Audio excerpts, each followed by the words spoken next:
I think we'll go ahead and get started. So, the time being 5:03 p.m., I would call to order the regular meeting of the Minneapolis Park and Recreation Board of May 15th to order. If Secretary Ringgold, you would please take the roll. Commissioner Musich. Present. Commissioner Cogill. Present. Commissioner Meyer. Present. Commissioner Vita. Present. Commissioner Forney. Present. Vice President Hassan. Here. President Korn. Present. You have a quorum.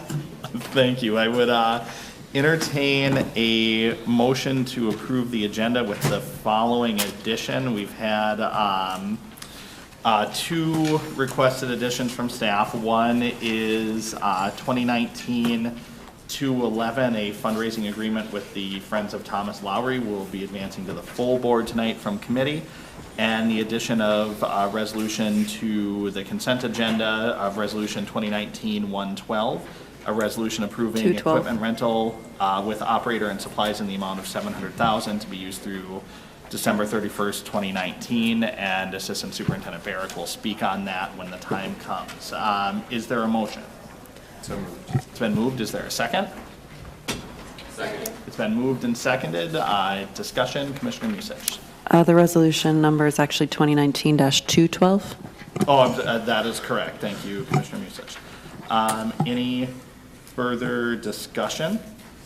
Seeing none, all those in favor of the resolution as amended, please signify by saying aye. Aye. Opposed, abstentions, the agenda carries. I would entertain a motion for the approval of the minutes for Wednesday, May 1st, 2019.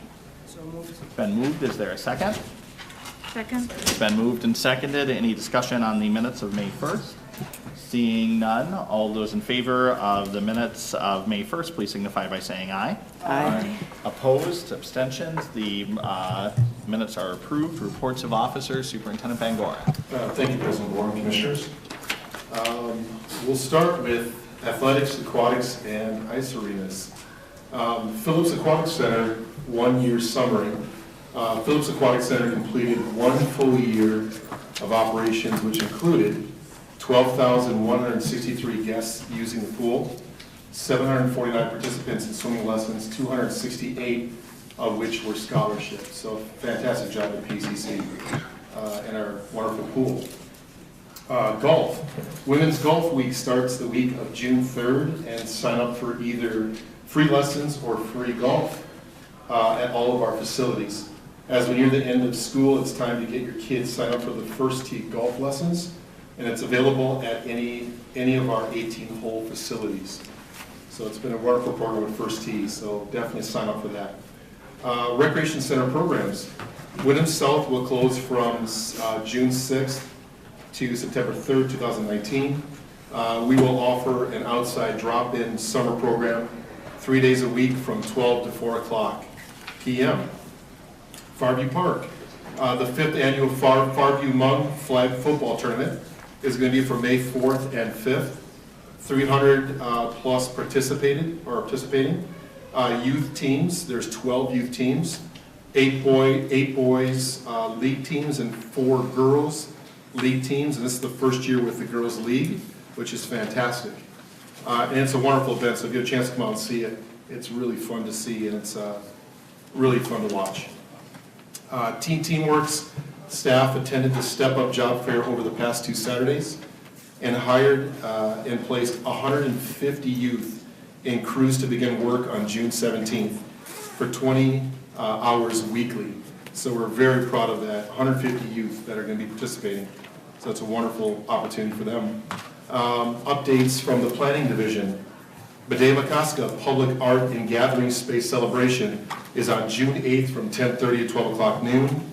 It's on the southeast shore of Bedeh-Makaska, located south of Richfield Road and west 36th Street.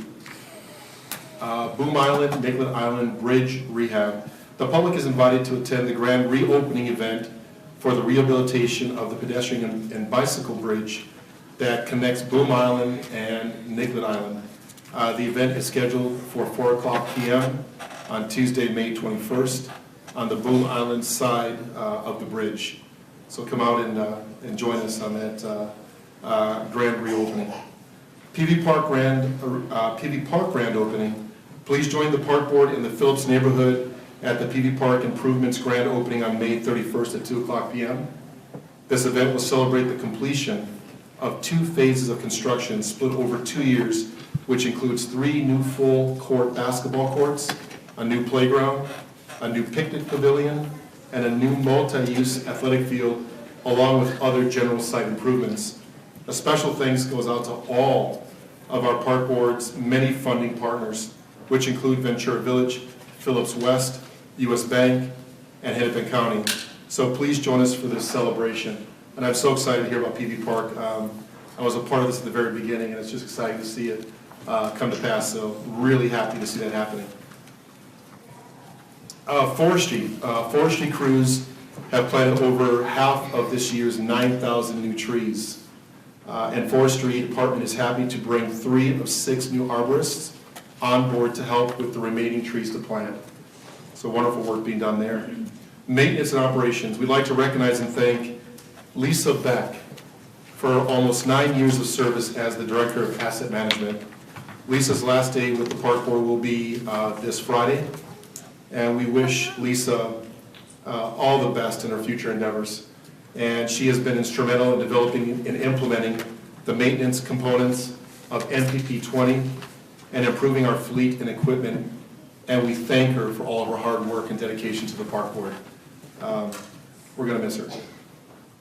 The docks and buoys have been installed at the lakes, with the exception of Nokomis Sailing Dock, which will be installed tomorrow and before the weekend. So fantastic job on the crews to get those docks and buoys out in our system. We're on time, which is great.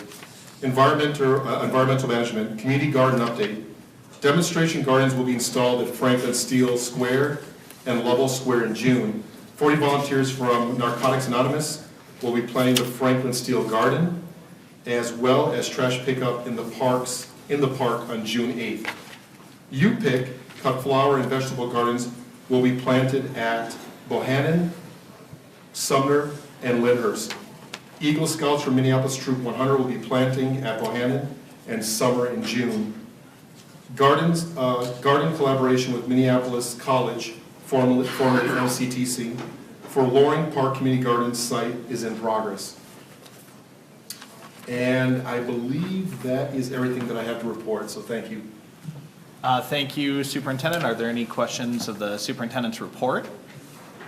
Seeing none, thank you for the report, Superintendent. We can move on to consent business. I would entertain a motion for the consent agenda, resolutions 2019-187 through 201 with the addition of 212. Is there a motion? So moved. It's been moved. Is there a second? Second. It's been moved and seconded. Is there any discussion on the consent agenda? Seeing no discussion, I just have 2 items that I'd like to pull and get a little bit of background for commissioners and the public. The first one is just the addition of 2019-212 of Assistant Superintendent Barrick. You can just give us a little bit of background as to the nature of this resolution and why it's on the agenda now. President, Board, Commissioners, thank you. This is an annual resolution that we do. We sign on to the city's contract for equipment rentals. Typically, we have 2 actions that we have to take, one for an equipment rental with an operator and another one for equipment rental without an operator. The confusion here this year with the changes in the city procurement, we do not need a board resolution authorizing us to sign on to the equipment rental without operator because none of the bids exceeded $100,000.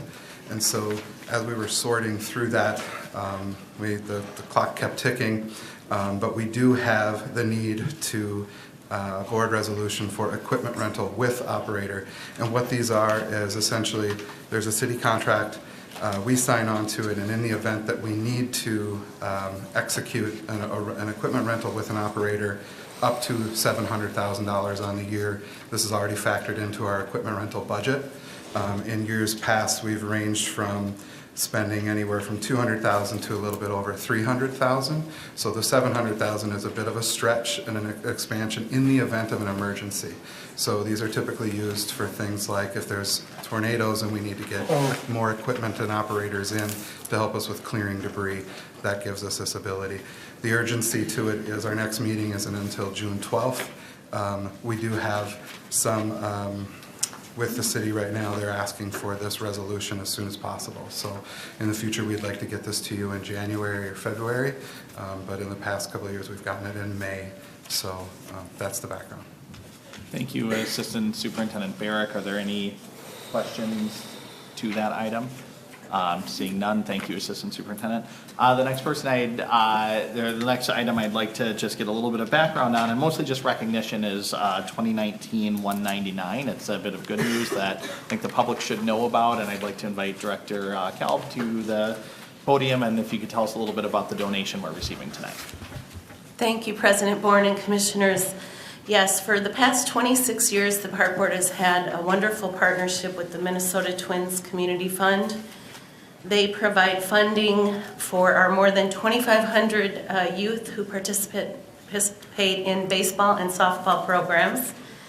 The funding goes towards gloves and safety equipment and uniforms for every child who plays in the program. The program is the Reviving Baseball in the Inner City program. It's called the RBI program. They also do free clinics for coaches and kids, put them on at various parks across the city. A few weeks ago, they had an event at one of our parks where they gave every child, there was almost 500 kids who showed up, their own baseball glove and a ball who participate in our program, and that went over really well. There were some players there and TC Bear. They give us tickets. There's an RBI night for the older kids RBI League and the fundamental kids, 2 different nights. They parade the coaches and the teams are in their uniforms. They parade around the stadium, down on the stadium floor, and then they go up and sit in their seats and get to watch a game. On May 22nd, this is new, they're doing a field maintenance training for our operations and maintenance staff are going to go to the Twins Stadium field, and their renowned groundskeeper that oversees all the groundskeeping and his staff are going to show them how to build a pitcher's mound and different things. They're going to bring questions and challenges they have out in the parks to the training, so we're really excited about that. They do field improvements, which include safety fencing and backstop replacement and things across our system. So I just want to thank the Twins Community Fund.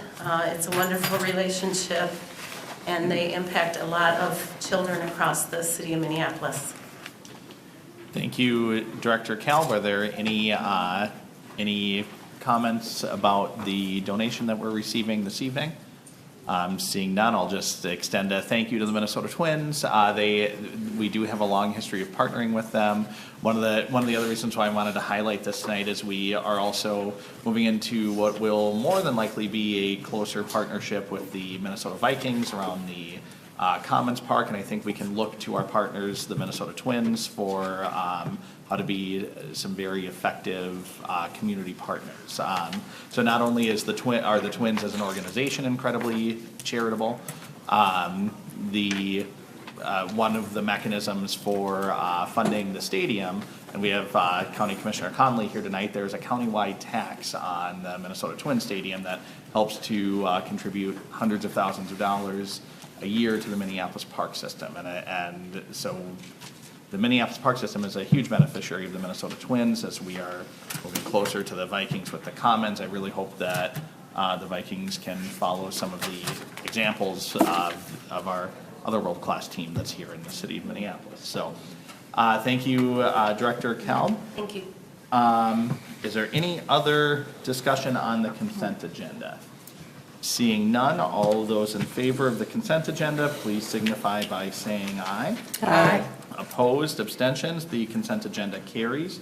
Moving on to reports of standing committees, Chair Vita.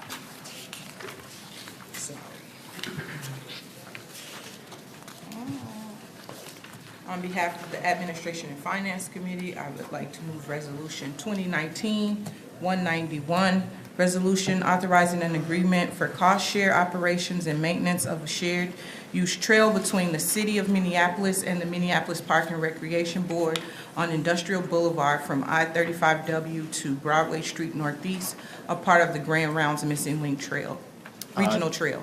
2019-191 has been moved. Is there a second? Second. It's been moved and seconded. Is there any discussion? Seeing none, all of those in favor of 2019-191, please signify by saying aye. Aye. Opposed, abstentions, the motion carries. Chair Forney.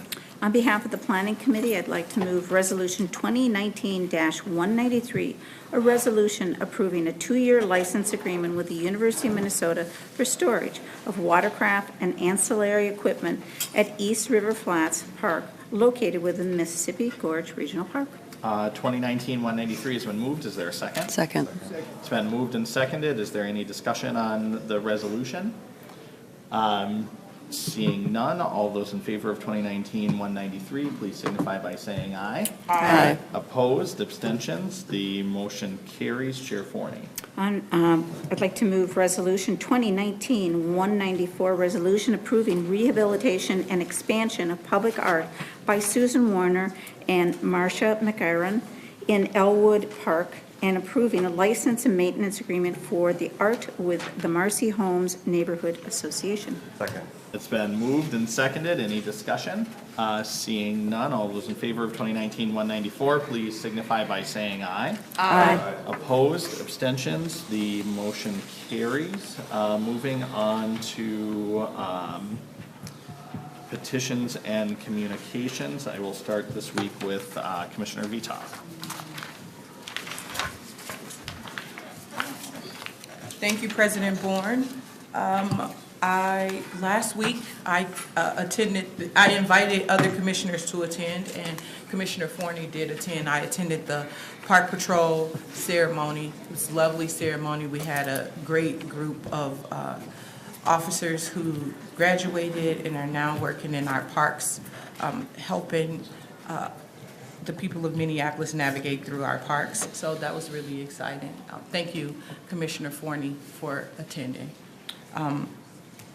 I'm happy about all the trees that's being put up. I was riding down West River Parkway and saw kind of the area where they're keeping everything, and it's quite a bit of them, but super exciting. And then I also just wanted to say that I'm looking forward to the name changes that we're going to talk about tonight around Bede-McCoska. We're talking about renaming the parkway, but I just want us to all be mindful that this is one step, and that a step further will be making sure that faces are represented in that space that aren't traditionally there. We need to start providing some programming and other things in that space that is going to diversify that park, that lake, and other things. So I am completely committed to figuring out as a board, what can we do to make those next steps in our city, because I ran on community engagement, and I think that the community has said more times than I can count to me that they want to feel safe in every single space that we have to offer in this city. So I'm excited about the step we're going to take, but I'm even more excited about the work that we're going to hopefully be doing to get more people in that park. So thank you. Thank you. Thank you, Commissioner Vita. Commissioner Meyer. Thank you. Like Superintendent Bengora said, the reopening ceremony for the Nicollet Island Blue Island Bridge is going to be Tuesday, May 21st at 4 p.m. So I invite you all to come to that. And then every day is Bike to Work Day. But this Friday, you can get some coffee and treats while you're biking as well. Friday morning, there will be events and pit stops all throughout the city. And at Hennepin County Government Center, they'll have lots of coffee, treats, and resource fair there. And also want to remind all the commissioners and other park employees that you now get free Nice Ride passes. So, I like to give people the benefit of the doubt that previously you weren't biking because of the financial burden that you had to pay. But now the cost is $0, so I hope you'll all be biking to work. Lastly, I've had several conversations with staff and other commissioners and community members about our parkways, especially on the riverfront. A lot of cities are turning their riverfronts into pedestrian plazas. Paris is the most prominent example of that. So I just wanted to give notice to the rest of the commissioners that I'm asking staff to draft some plans to make streets like St. Anthony Main Street Southeast and West River Road downtown seasonally car-free, possibly just on the weekends, possibly just for a pilot. We'll see what the reaction is to that.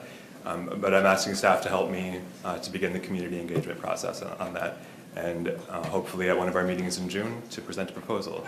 So if you have thoughts for that, please share them with me. Thank you. Thank you, Commissioner Meyer. Commissioner Cogill? Thank you, President Bourne. I guess 2 weeks ago Thursday, I had the pleasure of going to Franklin Steele Park, where there's now going to be a garden, which is very exciting, for an event with MnDOT. That was a community meal associated with the reconstruction of 35W. It was great to see so many people in the park. It's a park that has a really high rate of arrests, one of the highest in our system, and it's really important that everybody feels welcome in that park, and I think that event was a great kickoff for creating a welcoming atmosphere for everybody, the families, and who live right by the park, and everybody else who's by that park. And so look forward to many more events at Franklin Steele this summer. And I thank Commissioner Forney for joining me at that event. I also want to echo a couple of things that a couple of my fellow commissioners have said. Certainly very excited about Commissioner Meyer's push on the riverfront piece, especially in my district. I think there's a lot of opportunity along West River Road to activate that space and make it safe for people to bike and walk in the summertime. And I look forward to seeing movement on that. And to everybody who came out tonight, I love seeing so many people out here. Look forward to everybody's comments. But especially around the lake and parkway issue, renaming of the parkways around Bede-Makaska.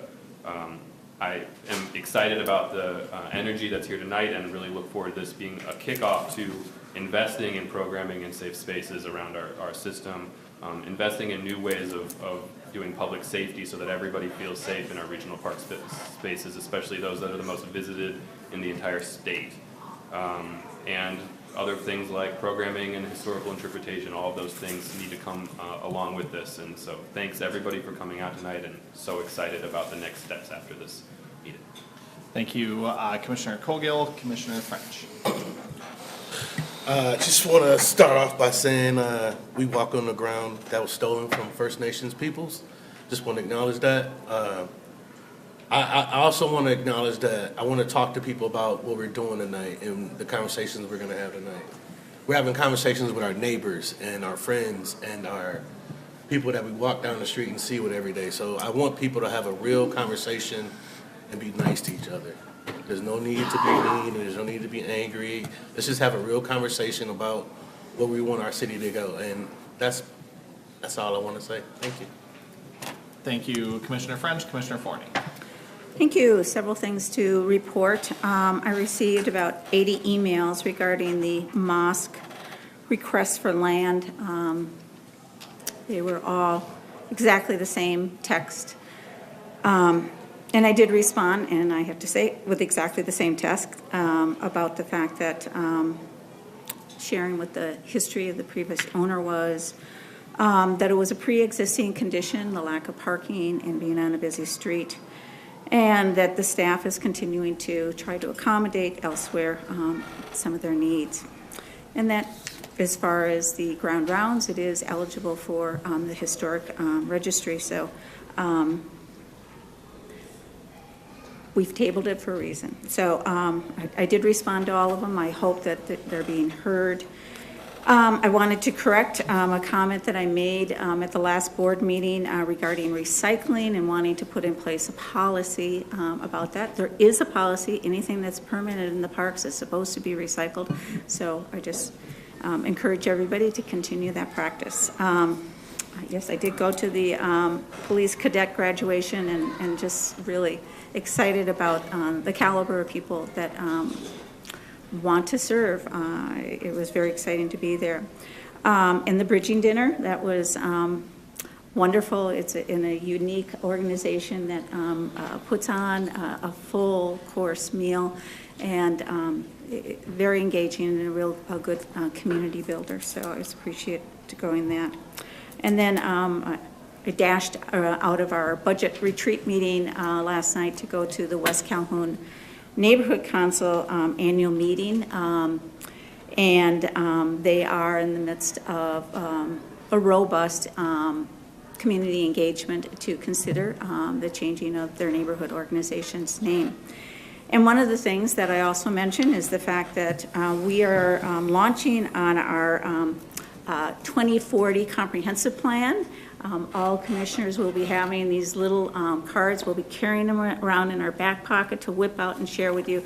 We really, really want your input so that that can be a very successful comprehensive plan. It's going to take 2 years, so you'll be seeing a lot of us. And the name of it is what? Parks for All? Yep. Anyway. On a serious note, a couple of things that I need to comment about is I'm requesting that the convening of the Standards and Conduct Committee at the next meeting to address abuses by our commissioners of staff. Commissioner Hassan blocked the park police from entering the boardroom, although it is their duty to keep peace by law. Commissioner French did a similar action at a public rally. Our officers are there to keep the peace, and they authorize to balance public safety versus the need to conduct less enforcement. Commissioners are not authorized in these actions, nor are they trained. It is an abuse of power to think we as commissioners can overrule their job requirements or assume we know better than these professionals. Fortunately, Commissioner Severson instructed a couple of our assistant superintendents to be the public spokesperson for a public political function. This is the sole function of we commissioners, and staff should never be used for the political purposes. It is inappropriate to direct any staff for political purposes. I bring this up because we continue to need to be onboarded as commissioners. I don't mean it as a punitive measure, but to hopefully model behavior for all of us. And I hope that this policy will help to safeguard our staff. Our staff are in a position that they look at 9 of us as their supervisors, although we are not. But that's what they feel, and I want to respect their space. So I am truly requesting that at the June 12th board meeting that the Standards and Conduct Committee convene to address these issues. Set a policy, something that helps, like I said, give us some instructive understanding. This is a hard one for me to talk about, but 99.9999 whatever % of all I am today, I did not earn. I was born white. I didn't earn this. I was born healthy. I didn't earn that either. I was born in a democracy, and I didn't earn that. I was very fortunate to be born to 2 parents who stayed married to the end of their days. They were college educated, owned property. I didn't earn that. I always knew that I was loved and I was safe. I didn't earn that either. I am privileged. What I do with that privilege is what I am today, a 70-year-old commissioner at large of one of the best park systems of the world. And I do this because I leverage that privilege to advocate for, as our 2040 comp plan is titled, Parks Are for All. For over 40 years, I have leveraged my privilege to create greater access across the city for all, to eliminate barriers, to assure equitable funding, and to expand partnership. The last part is what I seek on this board, partnerships. Thank you, Commissioner I'm not Forney. finished. The time is 5:33, and we have a time certain open time. Can you conclude That's okay, I'll come back to it. the time being 5:34? We'll convene, out of respect for the public that are here, we'll convene open time that has a time certain start of 5:30. At every Minneapolis Park Board meeting, we have a time set aside on our agenda where we hear from community members about any topics that they'd like to bring forward to the board and make sure that that they are getting the board's attention. We have a couple of guidelines that we ask that folks keep in mind when they're giving us public comment. One is that we receive public comment without debate. We may ask a clarifying question just to make sure that we're understanding that, but we receive that comment without debate, so this is our time to hear from you. I may end up referring you to a staff member if you have a technical question, and most of our staff, executive staff, are sitting on this side of the room. There are just a couple of things that are not appropriate to discuss at open time, just out of respect for the privacy of the individuals involved. Those are any pending litigation issues or personnel issues. If you have any concerns or comments around either of those, the board still would like to hear those, but the best way to get that information to the board is directly communicating with us or the superintendent, and all of our contact information is available on our website. But just out of respect of people's privacy, we don't entertain those comments here. Also, the Minneapolis Park Board does not tolerate harassing or discriminatory behavior towards anyone. So to kind of echo what Commissioner French had said in his comments, we just ask that people keep that in mind of the culture that we're trying to cultivate when they are making their comments. That said, I have 31 speakers signed up to speak this evening. I am going to allocate 90 seconds per speaker. We have, when you come forward to the dais, I will ask you to state your name and, if you're comfortable, your address for the public record. And then there is a red, yellow, and green light to just let you know of your time, and there's a clock over my head. So that said, my first speaker is Kate Bean. Kate, if you would come forward and state your name and, if you're comfortable, your address for the public record, and welcome.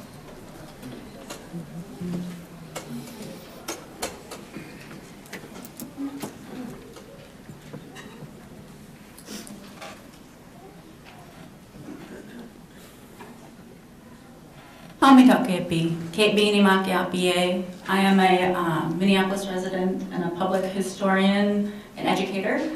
My name is Bringsum Homewoman, I'm Dakota, my granddaughter of Makpiowi Chashta, a Godman and Champa Dutawin, Chokcherry woman. And I come from the Hayata Otuan community along Bade Makaska. I can no longer afford to live in the neighborhood in which my family comes from, but I still have a stake there. And my daughter here was 3 years old when she came and taught everyone at the park board how to say Bade Makaska. So once more, can we please help show her, and can we please repeat Bade, Bade, Maka, Maka, Ska, Ska. My job as a historian, as an educator, is very difficult. And I have to say, over the last few weeks, this has been the most difficult time of my professional career and personal. With the name restoration under attack, and with our language and our just very existence under attack, my daughter came up to me and said, if they don't use the name Bade Makaska, are they going to forget us again? Can we please not let my daughter feel that way, and remember that Dakota people are important here and that our language is important? Thank you, Ms. Kate.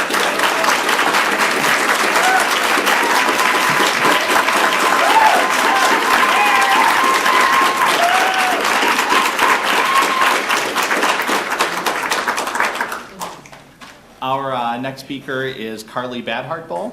Carly, if you would come forward and state your name and if you're comfortable, your address for the record, and welcome. Hamita pipi, yushki wachianka pie. Dokota ia tokada ki maniwi mie. Washitu ia Carly Badhartbull makia pie. Hello, friends and relatives, commissioners. My name is Carly Badhartbull. That's my name in English. In Dakota, my name is Tokada ki maniwi, which means woman who walks toward the future. I was honored to be appointed to the Park Board CAC in 2017 and to be a member of the Racial Equity Subcommittee that came up with the recommendation for the name restoration following extensive community engagement. And I'm happy to provide more information on that community engagement process, although I think you guys probably have it. I just want to state, we live in Dakota country. This is our our homeland, and unfortunately many Minnesotans don't know that. They don't know the significance of that.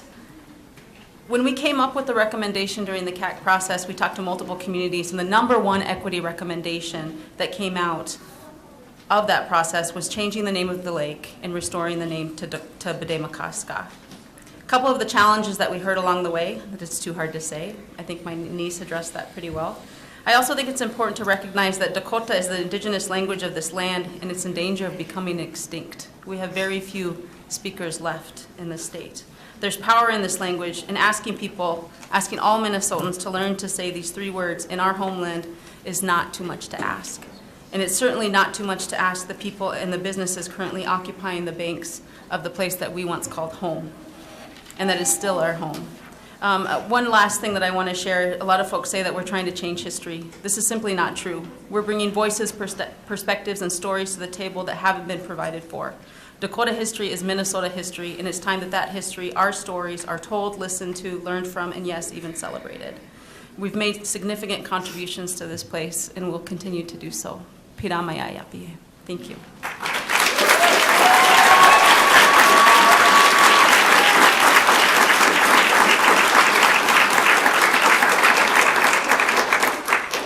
Thank you, Ms. Badhartbull. My next speaker is Sid Bean. Sid, if you would state your name and if you're comfortable, your address for the public record, and welcome.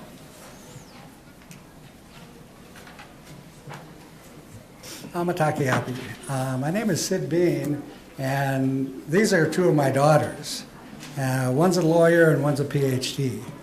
They asked me to move my family back here 15 years ago from San Francisco, and they would go back to school.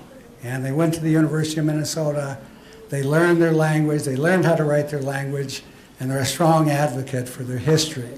I want to thank you for Cloudman Village and the Public Art Project that's going to be recognized on June 8th, and I hope you all come out, because it represents, I think, what we'd like to see the lake be, a place that village was for everybody. Cloudman was at one time a warrior that fought against the whites, and he changed. He committed himself to peace, and he would no longer fight.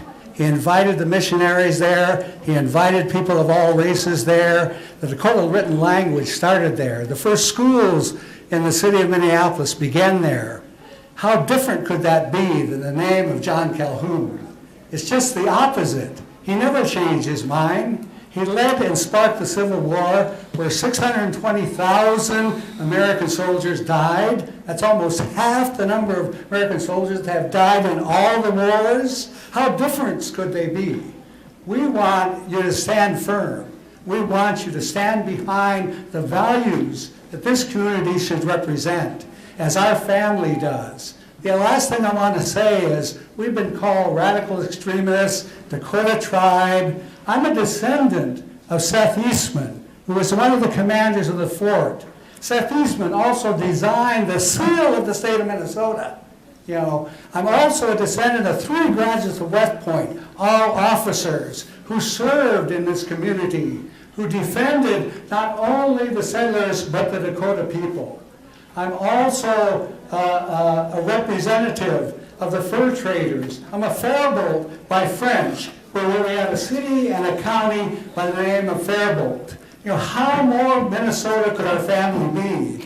When we came here, people said you're famous because you're related to all the original descendants of Minnesota. And so our truth is the truth about how this state came, and we want this state to live up to those values. Thank you.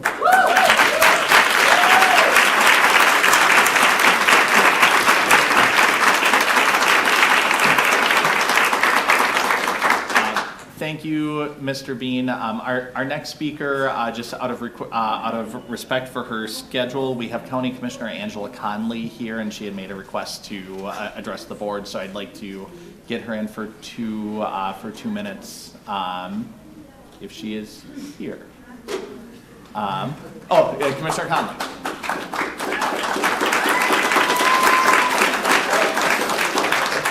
Mr. President, Commissioners, I'll try to beat the clock here. My name is Angela Conley. I am a proud constituent of Commissioner Music, Commissioner French, Commissioner Vita, and Commissioner Forney. I live in South Minneapolis. I am here speaking on behalf of myself. I am a commissioner for Hennepin County, and I want to also state that I honor the land of our First Nations relatives that we are standing and sitting on today, and we should be honoring that land every single day. The district I represent in South Minneapolis is home to the largest urban Native population in the state of Minnesota, Little Earth. And as a representative, as someone who was elected to represent those folks on the county board, it is my obligation to support the needs, the wants, and the passion of the folks in my community. And that's what I'm doing here today. I represent also Fort Snelling, which is actually being threatened of losing state funding for adding Dakota language to Fort Snelling.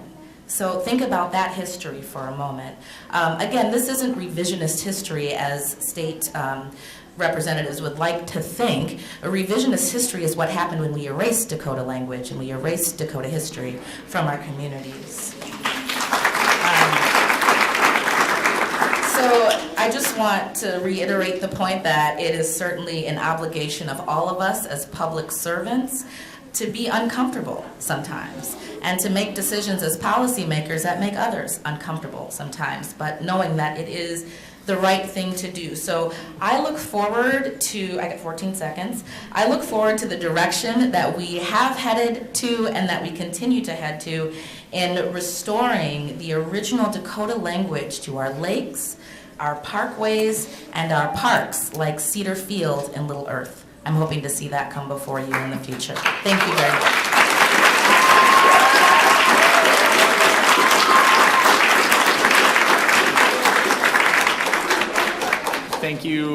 Thank you, Commissioner Conley.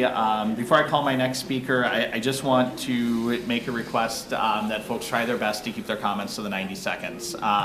We do have a group of kids that are here to receive a Sportsmanship award tonight, and they're all being kept from their dinner. So we're very happy to hear the comments. And we do ask.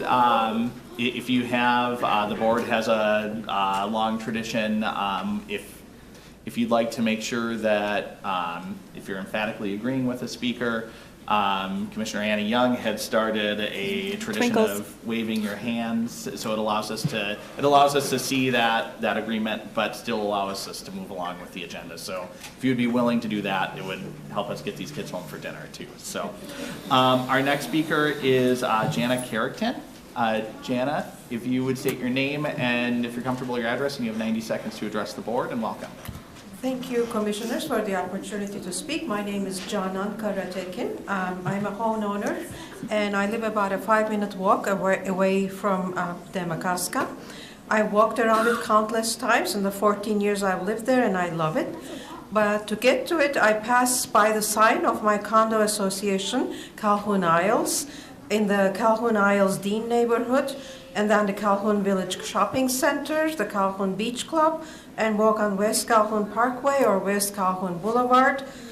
When you name something after someone, it means that you respect and admire that person and want to keep their memory alive. I neither respect nor admire John Calhoun. He belongs between the covers of history books and not in my daily life. So I hope all of these names eventually get changed. so that this beautiful neighborhood doesn't have its ugly, shameful stains all over it. And I think some of the newspaper articles I read give the impression that the vast majority of the homeowners there are against this, and against this name change, not based on any scientific survey.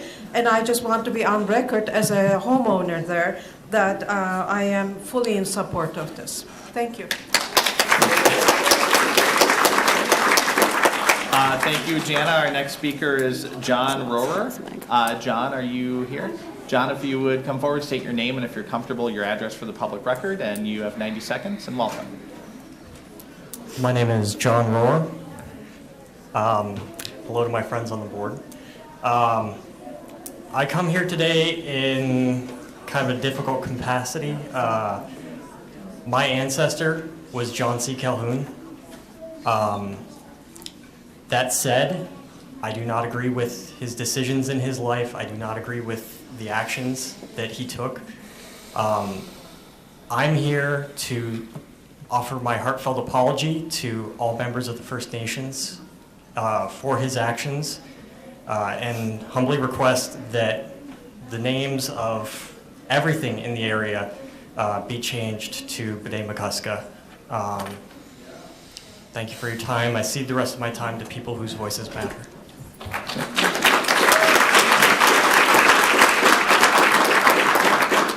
Thank you, John. I'm going to ask Vice President Hassan to help lead through the next portion of our open time. Vice President Hassan. Thank you, Mr. President. Jelani Hussain.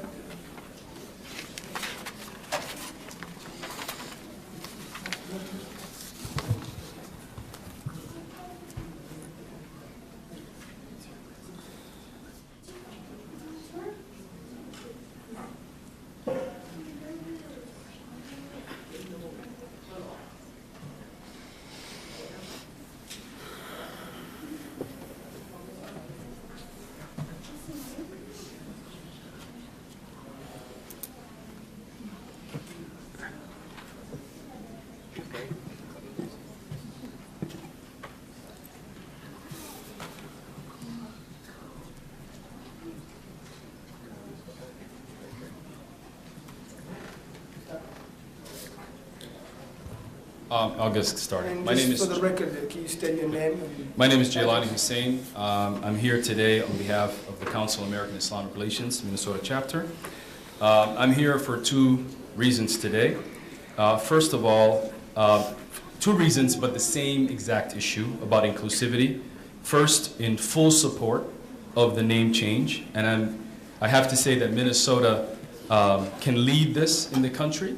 We're struggling with one name change. We need this entire state to be named, to have an inclusive community, and one of the best ones is actually the streets. There are too many Johnsons and Smiths and not enough Hassans and other names that belong to this community and will belong to this community moving forward. Secondly, I want to just say that we're here today to speak to this board, which had a decision in front of them on March 6th for the Salam Mosque, a mosque that has asked for this board to accept a swap of land next to them, about 9,000 square feet or just a city lot, to build a parking lot. And today you're going to hear from some of the kids who go to this mosque who are facing safety because of the fact they have to cross these roads on Central Avenue. And most importantly, the idea of swapping lands has been a practice that has been done before. And in this case, this community is simply asking for something that has already been granted before to other communities. And we really need the park board to think about the inclusivity around this particular issue in front of you today. Both of those issues that I mentioned today are about making the people who are marginalized in these communities to feel like they're no longer marginalized.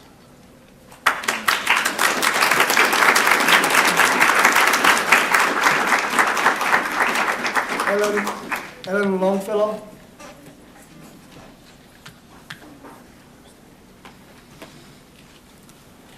Can you state your first and last name or if you feel comfortable? I'm Ellen Longfellow. I'm civil rights attorney with the Council on American Islamic Relations, Minnesota chapter. And Jelani did more of the details. We represent the Salam Mosque, and they will be resubmitting their request for a land swap.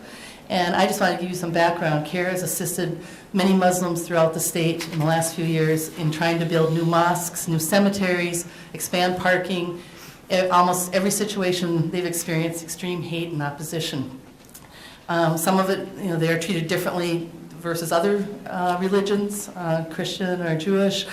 What we're also concerned about is possible discrimination based on religious use versus non-religious use, which is covered by the federal RLUIPA law, Religious Land Use and Prisoner Act, which says that you can't discriminate based on the fact that it's a religious use versus a non-religious use. And I give you an example of that in the city of St. Anthony.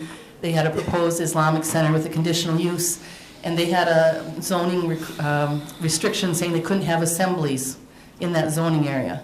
And they used that to try to prohibit the Islamic center in that neighborhood. But in that same neighborhood, they had a union hall, they had a daycare center, I think they had a school, so they had other uses that were non-religious that they allowed that were assemblies. So we want you to think about those kind of issues when you consider the request for a land swap. Thank you. Abdurrahman Musa.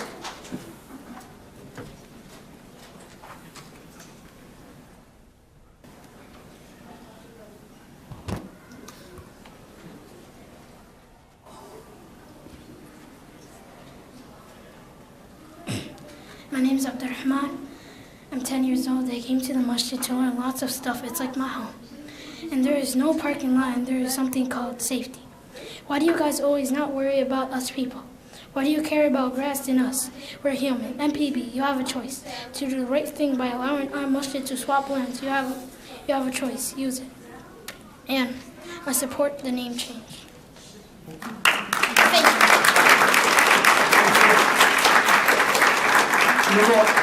Nima Mohammed. Nima Mohammed.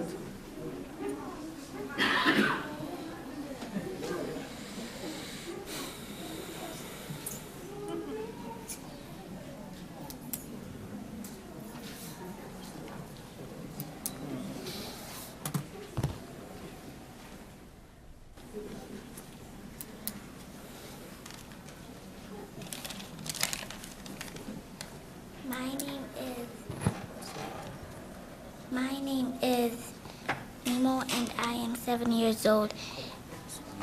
The first day of masjid, I almost got hit by a car because we had no parking lots. I come to the masjid to learn and be with my friends. Please don't close our mosque because you love some grassland more than us. Aisha Mohammed. Aisha Mohammed.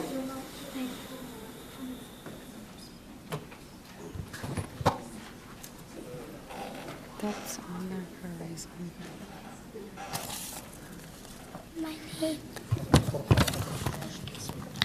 My name is Aisha. I'm 6 years old.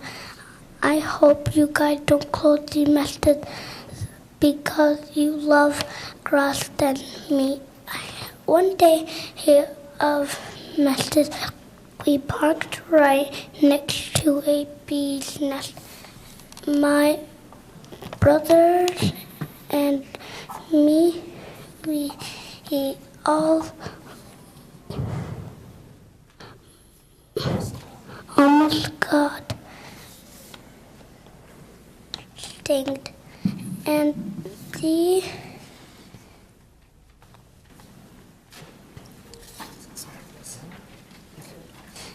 there was a road. I hope you care about grass than us. No, I hope you care about us than grass.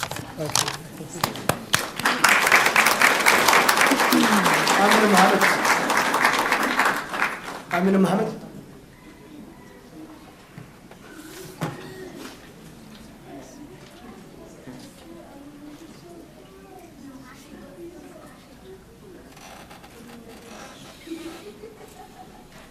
I am Amina and I'm 10 years old. I came to the masjid to learn my culture, and one time my sister almost got hit by a car. We need more parking lot. I have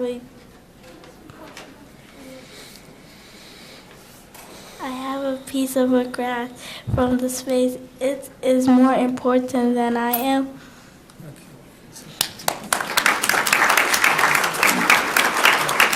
Rayan Hassan. Rayan.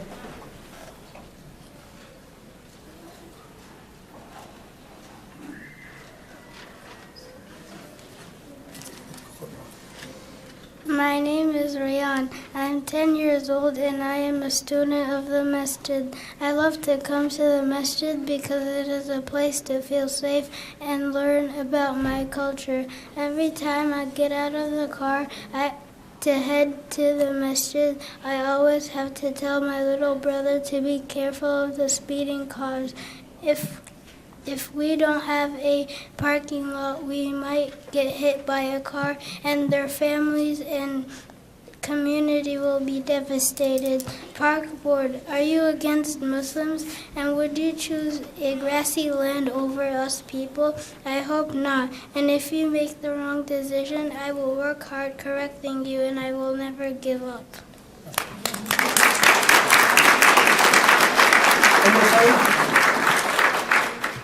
Okay.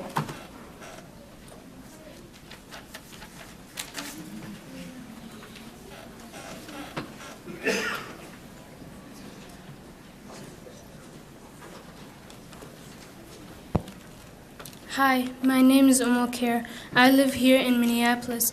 I am a student at Salam Culture Center. Every day I fear for my safety going to the center. Me and my siblings cross the street at St. Anthony Parkway to go to our center. We do not feel safe and our parents worry for us. We are asking everyone here today to do the right thing and choose us, our lives and our safety over a few trees planted. We also support the name change to B'day Makaska. Thank you.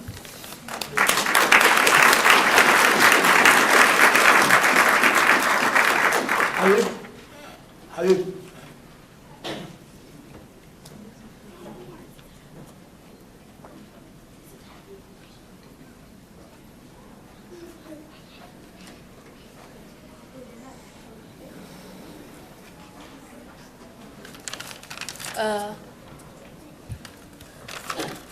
My name is Habib, and I'm 11 years old, and I'm here today to ask you guys to make a parking lot in the masjid, and to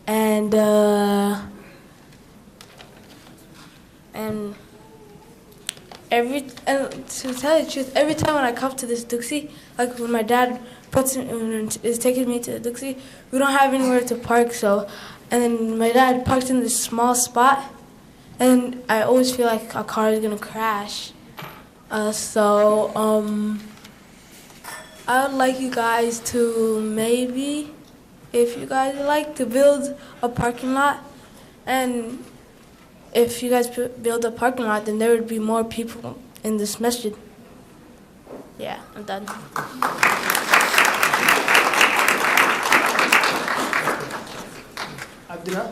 Hi everyone. My name's Omar. I chose to come to the masjid because of the quiet environment it provides. No parking lot has been a problem because not a lot of cars fit. Then kids might get run over. It's not a safe environment, so we need a safe parking lot. The parking space on the streets is dangerous. People might get run over. What we want from the masjid is a parking lot so 30 40 cars can fit, so we convert green space into a new parking lot. I hope the board improves our perspective, like where we are coming from. Our community is offering you to swap green space with parking lot. Because safety is number one. I came to learn and laugh.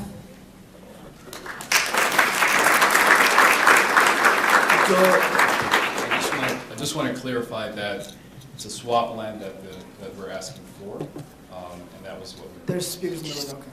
Thanks, Mr. Young. Joe Vital, the next person.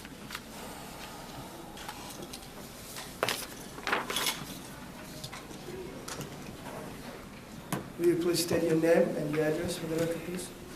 Ujuanin, Joseph Matuluta Vital, Adijanakas. Hello, my relatives, and thank you, commissioners, for letting me speak. I live on Franklin and Grand, and I'm in favor of the name changes. Bedemakaska, what a beautiful name. It describes the land in which it's in, as it has been for thousands of years, unlike the name of the man it's been since named after. History tells us that Army surveyors mapping the area 100 plus years ago decided to name it after John Calhoun, a pro-slavery elite that believed that slavery was a positive good.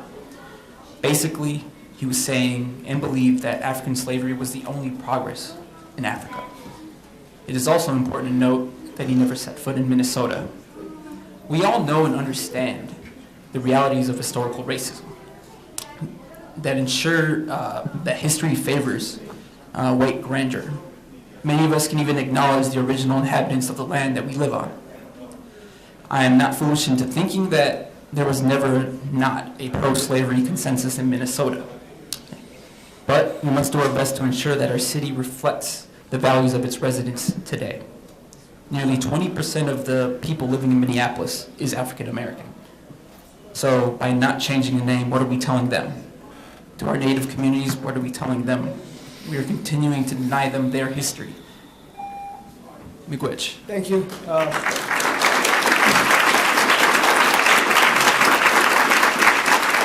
Barbara Olson.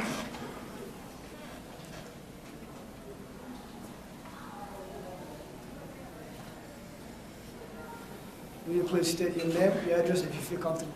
Yeah, I'm Barbara Olson. I live in South Minneapolis. I have lived in Minneapolis my entire life. I'm here to say that I really am strongly in favor of changing the parkway names and maintaining the name reclamation for Bedemakaska. I worked with the CAC that was involved in, that I think Kate Bean mentioned. I was part of the equity committee. We thought very deeply, and I want to say that one of the things that has made me saddest as a white Minnesotan is that I did not know the full history of this state. I didn't grow up learning that. So when people say that this change of names is revisionist, I don't understand that. There are so many things we didn't learn about other cultures in this community that participated and grew this wonderful city. I love the city, I love the state, and I am deeply in support of this change. Thank you so much. Thank you.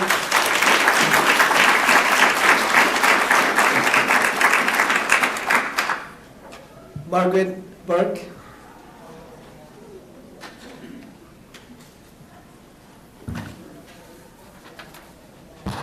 Good evening, I'm Margaret Berg. I live at 2112 Newton Avenue South. And I'm here representing the League of Women Voters of Minneapolis as chair of the Parks Committee. The League of Women Voters has had an in-person observer at all park board meetings but one since December. Our purpose for doing so is to see how the park board is functioning in regard to our stated positions, which call for adequate financing, sound administrative and planning procedures, the procedures to increase board transparency and responsiveness to the public. Looking at recent history and our observations thus far, the board has strayed from its own policies in several ways and has ignored proper process in other situations. Regarding policy, your policy says that naming something after any individual may not take place until at least 2 years after the person's name has been nominated in writing. This did not happen in the naming of Annie Young Meadows or the naming of this building, which is being dedicated this Friday. We hope the policy will be followed as advertised in the naming of the Sepro and Towerside sites in southeast Minneapolis.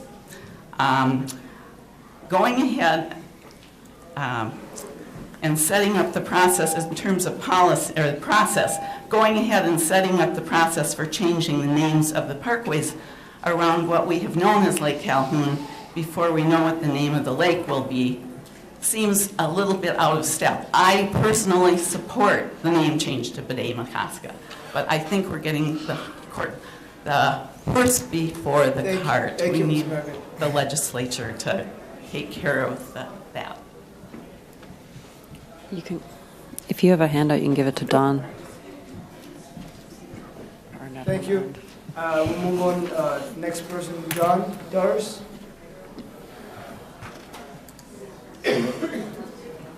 Or Davis. John Davis.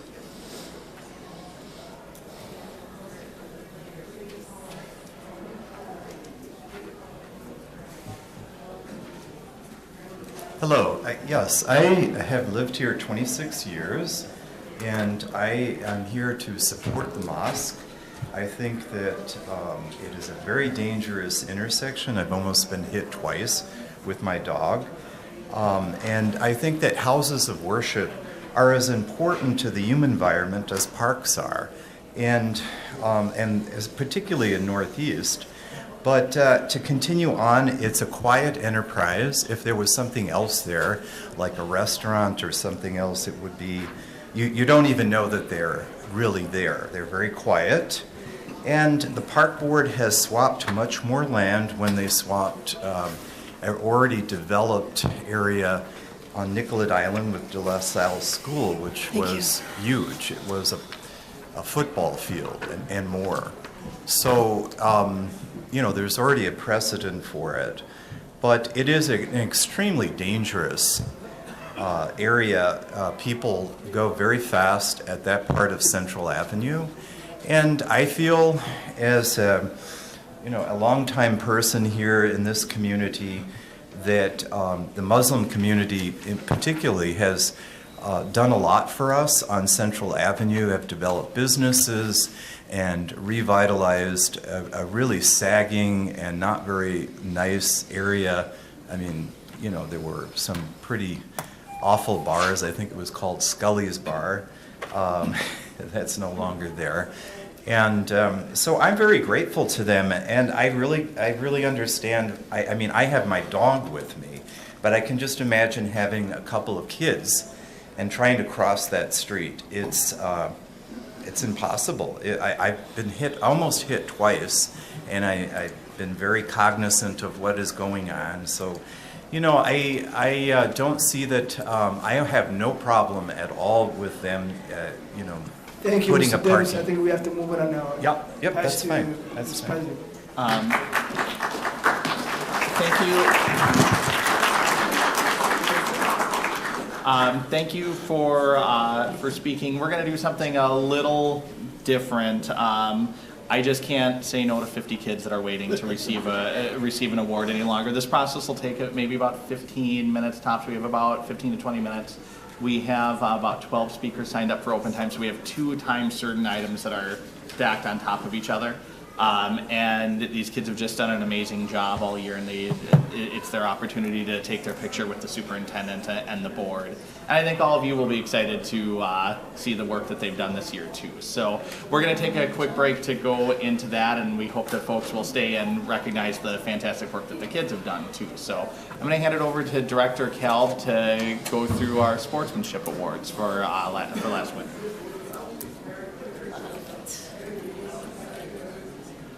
Sorry that my PowerPoint isn't loaded. No. I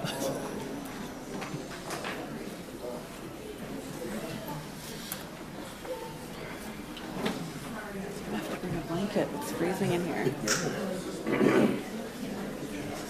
It's like more cold than normal, right? Okay.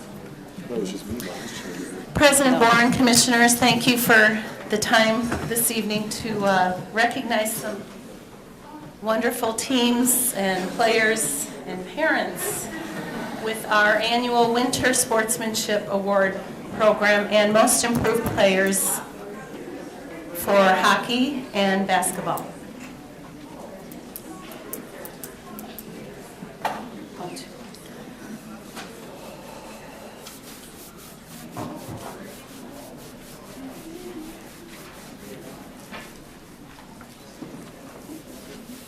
As I said, we're here tonight to recognize basketball, wrestling, hockey, and Most Improved Players.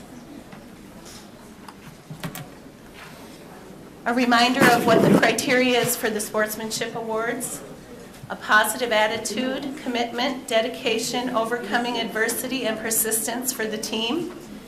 For the coach, a positive role model, loyal to the program, strong work ethic, emphasizes teamwork, has passion for what they do, and engages the parents and players to have fun. We would like to recognize the Basketball Open League. We had 130 teams, over 1,500 players, 234 coaches who donated over 16,000 hours to our program, and it goes to the 12U Open Farview Cardinals, Wesley Bacchus.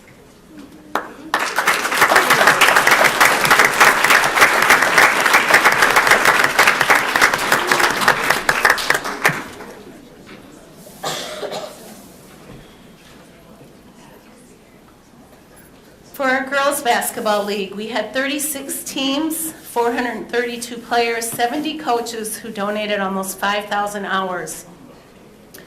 The award goes to the 11U Bryant Square Badgers, Jenna Reimerade.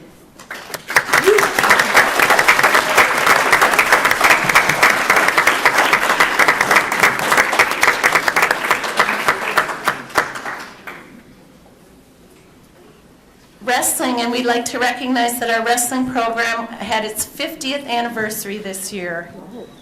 We had 11 teams, 159 players, 32 coaches, and over 2,000 hours donated by those coaches. This year's award goes to the Logan North Metro Wrestling Team, Lance Bodingmeyer.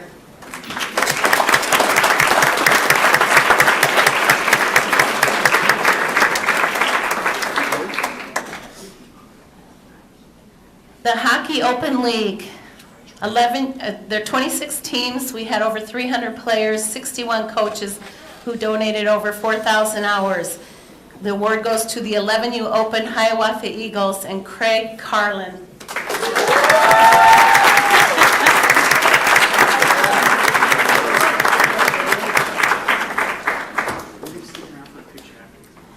We have two Most Improved Player awards going on this evening, and the first one is for our hockey program. This is a memorial for a man who played at Van Cleve and then went on and played in college and as an adult and lost his life, and his family gives us memorial money to do this Most Improved Hockey Award. They prefer to be anonymous, but it's a wonderful contribution. We have 3 awardees tonight, and I will read what's nominated from their coaches. I'll ask them to come up and stand while I read the nomination. Adrian Metzler is not here. He's North Commons 11U and was nominated by his coach, Zach Lee. Sorry,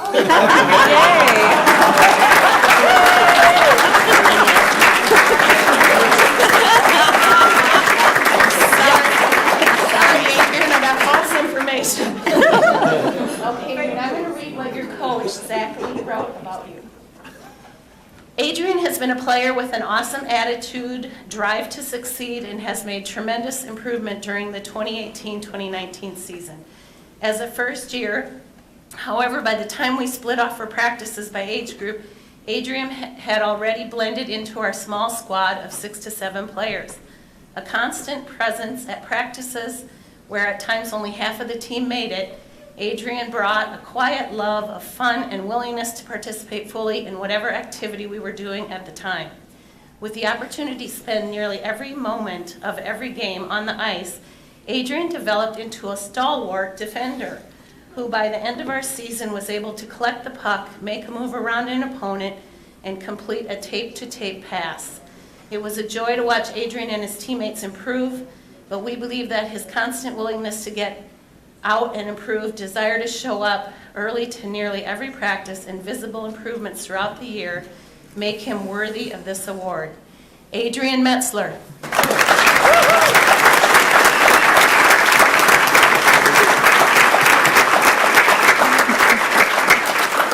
The kids are going to receive a special jersey and a trophy, and they're right up laminated. The next person I'd like to call up is Brendan Cooper.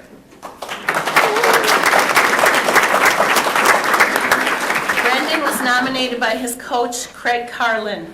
In 2017, our 13U team consisted mostly of first-year players, including some with no skating experience. Several of our players improved from that season, but no one epitomizes our team's improvement more than Brendan. He has fantastic attitude, stays upbeat, never complains or gets down, even when we have been on a losing end of a lopsided game. It's amazing to see him develop into one of the league's best players this season. Brendan Cooper has been one of the most reliable members of our team's core for the last 2 seasons. Coach Don and I are honored to nominate him for the MPRB's Most Improved Player. Brendan Cooper.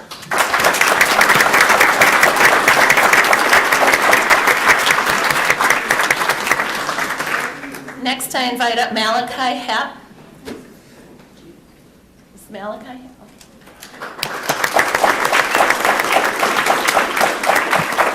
Malachi was nominated by his coach, Dennis Pernew. Malachi came to Pearl this year and made himself an immediate asset to his squad. He was the essence of the team-first attitude. He always gave his all regardless of the weather conditions and was willing to step in where he was needed. His most memorable performance came at North Commons with the team short a goalie for the first period.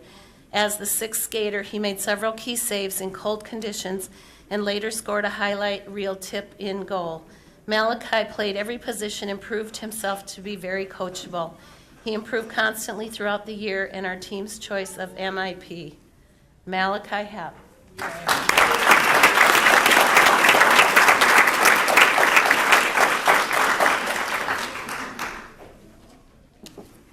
Our most improved players for basketball. This is a special story as well. Jordan Holt. This is in memory of him. His family wishes to do the award. They fund the awards and give each kid a new basketball. Jordan started playing team sports as a young child. Once he stepped on the basketball court and picked up the ball, he was hooked for life. He loved the camaraderie and spirit that came alive when a bunch of kids got together as a team. He thrived on practice and the excitement of games. He always tried to do his best. That enthusiasm stayed with him throughout his life.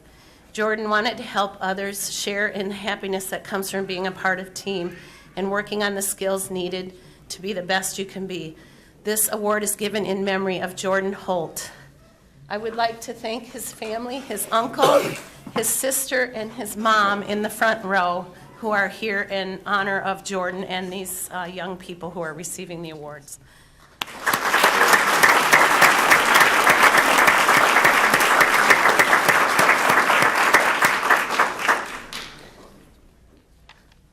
My papers are not in the same order, so bear with me. I'm going to ask Isaac Streed to come up first, please. Isaac was nominated by Coach Karaokas. It is my pleasure to nominate Isaac Streed for the Jordan Holt Most Improved Player Award. Before I speak on Isaac, I'd like to fill you in about our team. 11U is comprised of kids that range from 3rd to 5th grade. Of the 12 players on our team, 2 were in 5th, 1 was in 4th, and 9 were in 3rd. With that said, we were physically outmatched the whole season. In addition to being outmatched, we also lacked game experience with the team being so young, and a lot of pressure was put on Isaac being the oldest. Going all the way back to November when I first met Isaac, my initial impression was he's a kid with some size and a jump shot that can be dangerous when taught correctly. Over the course of the season, the team would rely heavy on Isaac. He always matched up with the other team's biggest player and best player. No easy task. For most of the season, he wasn't quite ready for the challenge. However, he got the opportunity to learn about mental toughness, which is something you need in this world to be successful. The last few games of the season, something in Isaac changed.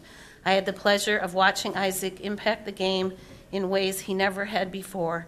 He was boxing out, taking the player he was guarding out of the game, and being the leader on the court that was the younger players, is what the younger players needed. Isaac improved in all areas of basketball, shooting, layups, dribbling, passing, IQ, leadership, and teamwork. However, the qualities of growth he made that I'm most proud of is confidence in himself and toughness. Isaac has so many qualities that a coach would appreciate. He's a great teammate, he's unselfish, and a hard worker. But the best quality is being coachable. Any player who wants to reach their peak needs to be coachable. Isaac Streed.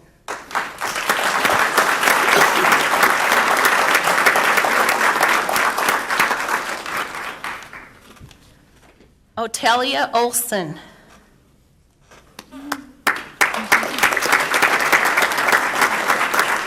Otelia was nominated by her coach, Carissa Binder. Otelia signed up for basketball this year, I think, for her first time. Her first practices were filled with comments about doubting her ability to play. She was short, hadn't played much before, etc. With some encouragement, she let those things go as she worked hard in practices and got to experience some of her first games and showed herself just what she's capable of. Mid-season, her comments were more about how much fun she was having and how she wanted to keep playing.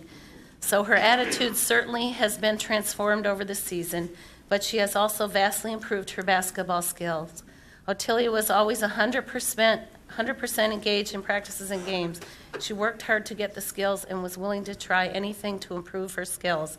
Her coaches made her shoot one-handed in practices to work on her form, and she has worked hard getting that form well when it seemed like more than air balls at the beginning. When others may have been discouraged when we were shooting layups, she seemed diligently continue working on her skills even when offhanded skills are hard at this level. Otelia was a great asset to our team. Her hard work made others work harder, and her positive attitude as the season progressed was an asset to her coaches. Winning this award would encourage her to continue on with her basketball career. Otelia Olson.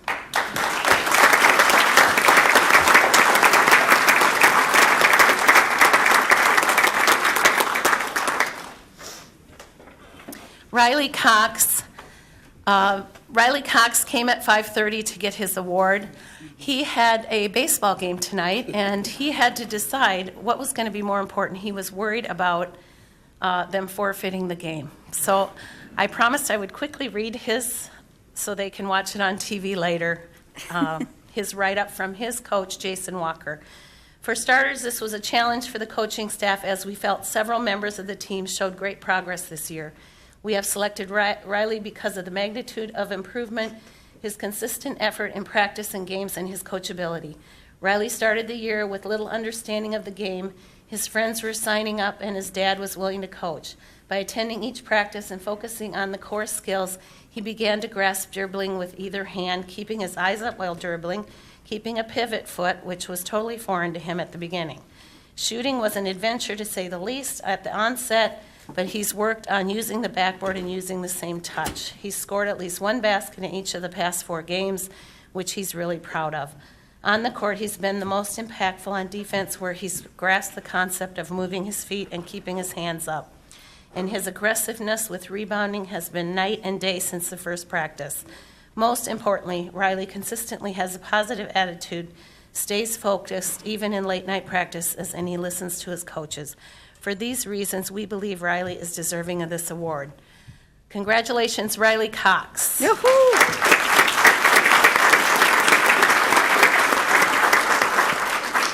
Lydia Tickle.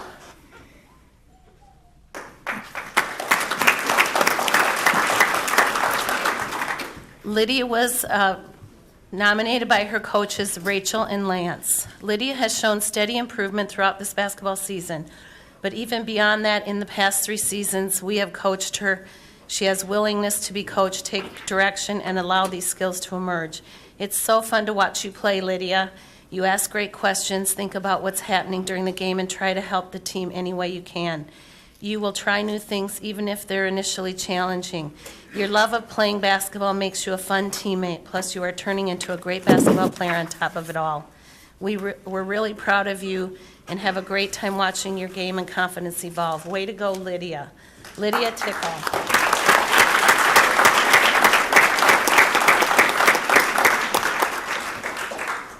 Demillion Jones.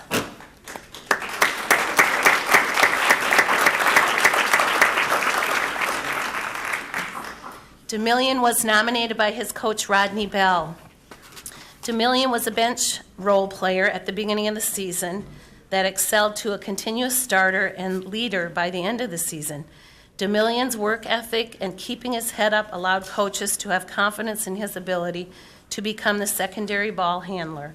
By improving on his ball handling skills while keeping his head up and easily finding teammates, came the byproduct that he was able to make his teammates more successful by being able to facilitate passes that made for an easier shot selection.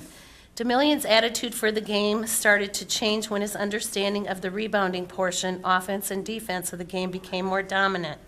His ability to block out opponents and grab rebounds permitted him to get second shot opportunities, not only for himself, but for his teammates. On many occasions, he forced fast break action to put pressure on defenses to try and stop those fast break shots. DeMillion's free throw shooting and shooting ability upgraded drastically as well. DeMillion continued hard work, determination, and willingness to work on the fundamentals helped to improve his overall game and was definitely the most improved player of the season. Very impressive. DeMillion Jones.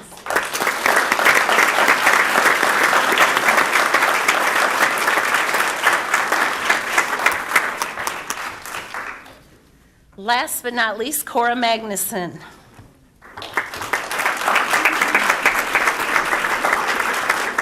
Cora was nominated by her coaches Leaf and Tim.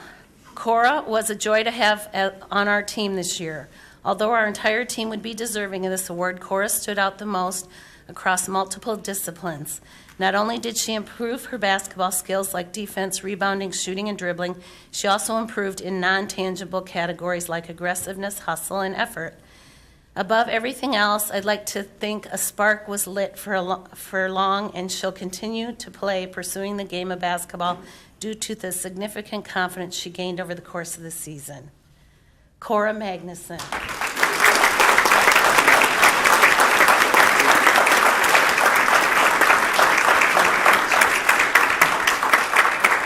That concludes our presentation. Thank you, everyone, for your patience. I want to thank Broadway Pizza.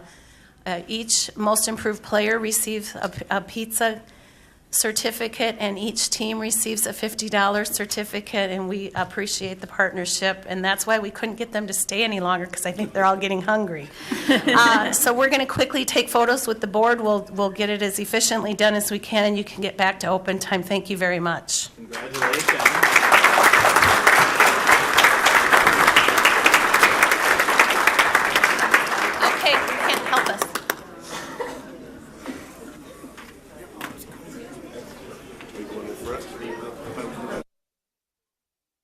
Trying to keep my cool right now, so yeah.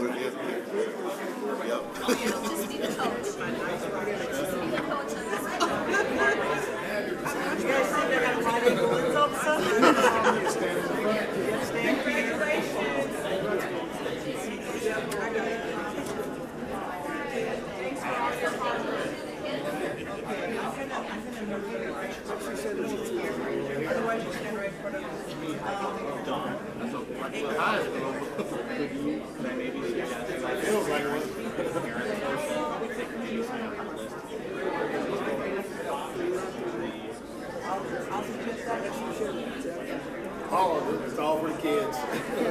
I'm slimming down a little.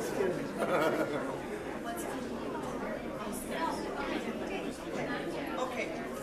Patricia, press a little bit closer. There you go.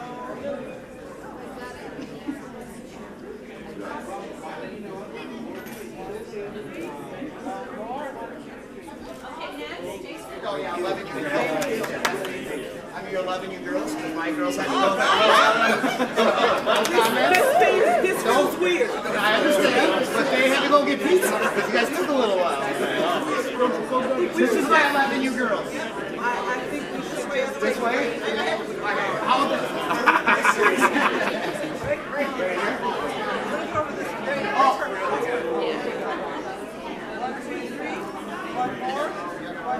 Oh, that's very funny. Thank you, Barb. Appreciate you.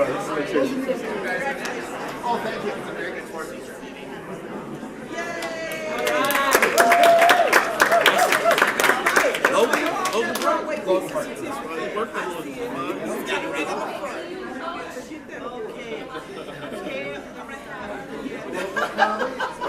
There you go. That works perfect. The count of 3. 1, 2, 3. You're so serious down there in that fast here, guys. 1, 2, 3. We're not going to have time for parent pictures, but we'll send them to the parks. Thank you. Congratulations.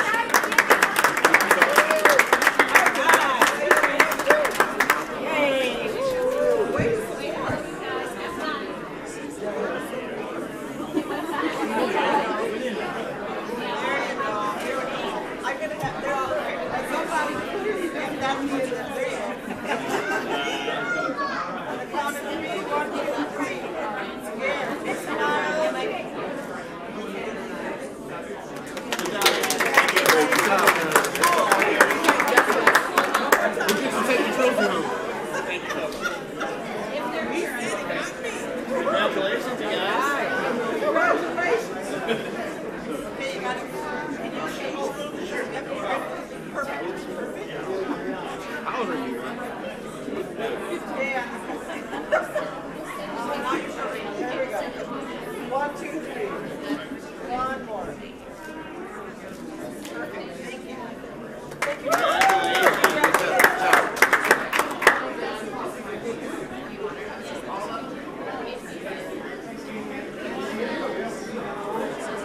I might get time, bro.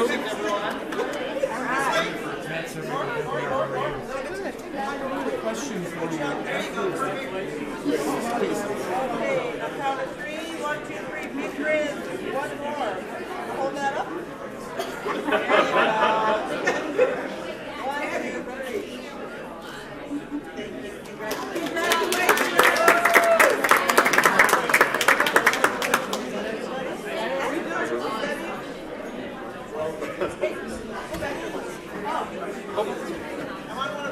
Absolutely.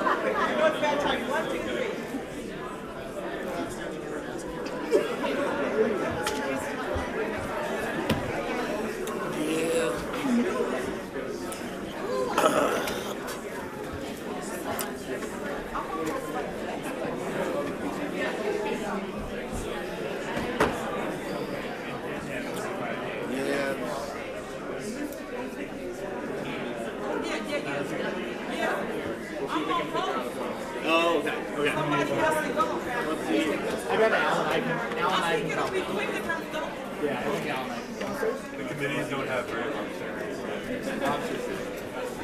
What you trying to do?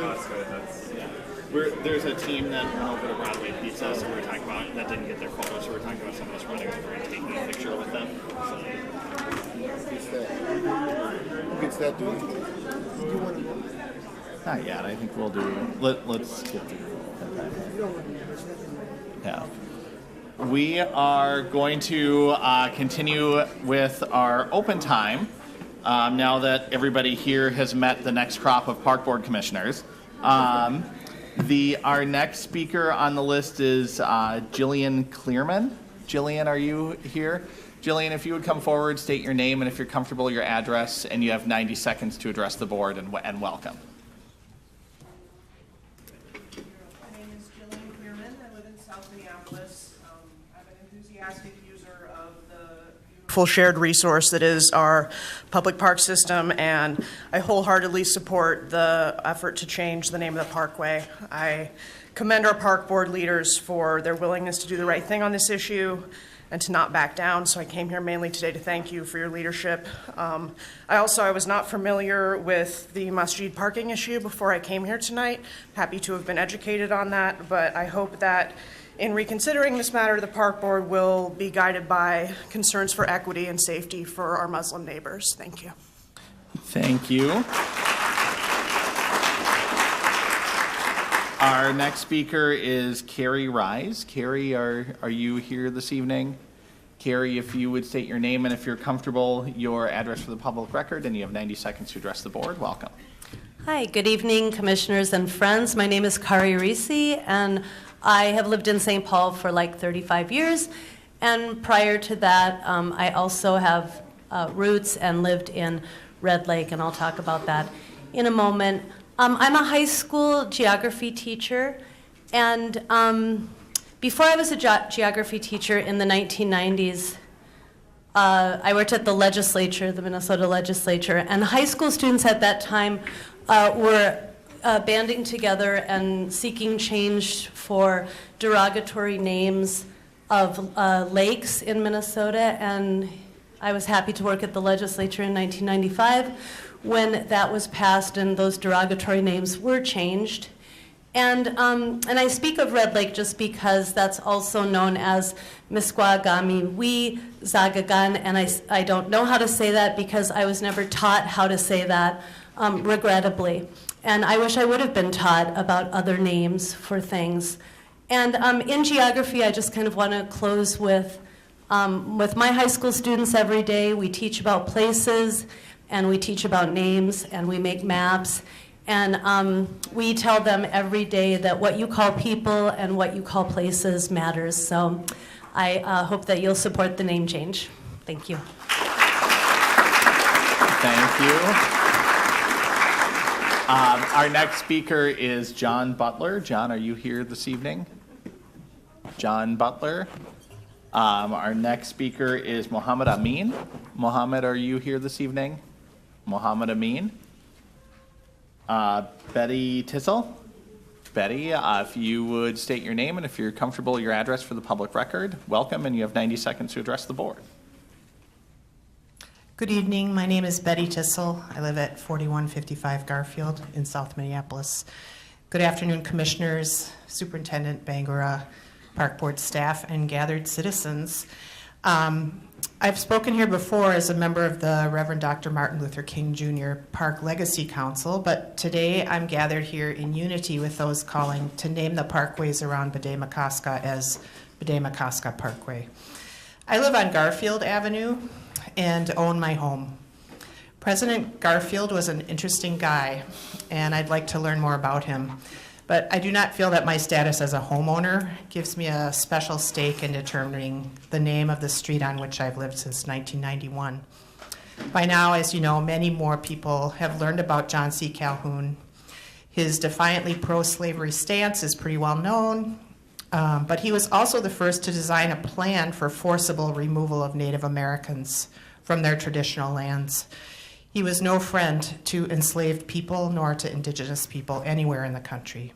So now we have a chance to make a positive change and name our Lakeside Road after the lake it encircles.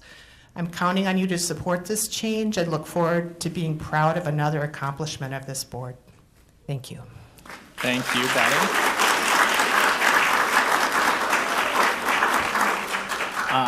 Bianca Zick. Bianca, if you would state your name and if you're comfortable, your address for the public record. You have 90 seconds to address the board. Welcome. Hi, I'm Bianca Zick. I've lived in Southwest Minneapolis since 1992 on the same block.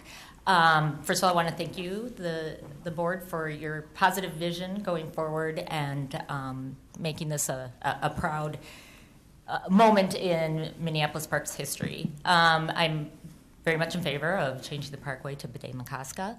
I'd like to reiterate what the previous speaker said, that I am a homeowner and I don't feel that that gives me any special power influence over what our streets, our lakes, our parkways are called.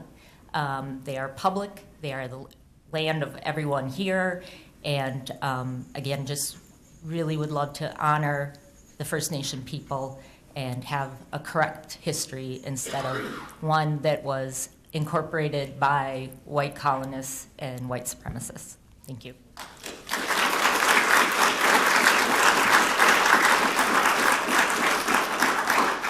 Thank you, Bianca. Our next speaker is Omar Musa. Omar, are you here this evening? Omar Musa. I have Kevin Chavez, or Kevin,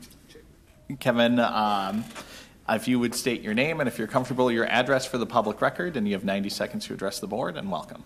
Good evening, commissioners. My name is Kevin Chavez. I live at 15 East Franklin on Franklin and Nicollet. And so I'm here today because we have the very rare opportunity before us to create a lasting legacy to restore the name Bde-Makaska along the parkways. And I just want to acknowledge we live on stolen lands, lands with historical injustices and inequities that live with us today. We should be treating that land with respect. That would also include making sure it flourishes for people now and the generations to come. So Minneapolis schools no longer uses glyphosate, and Minneapolis Park should do the same. We should go pesticide free, starting with turf and fields, maybe create a pilot for organic golf courses and sports fields. I also appreciate the voices of all the children that were here today, asking for greater safety, and I would appreciate action on this as well. We also need to, we need safety in our parks, and I do also question whether we need armed police, not just in our parks, but also in our meetings. So we can have a just and sustainable park system, and I ask that you use your power to work well together and make us all proud. Thank you. Thank you, Kevin.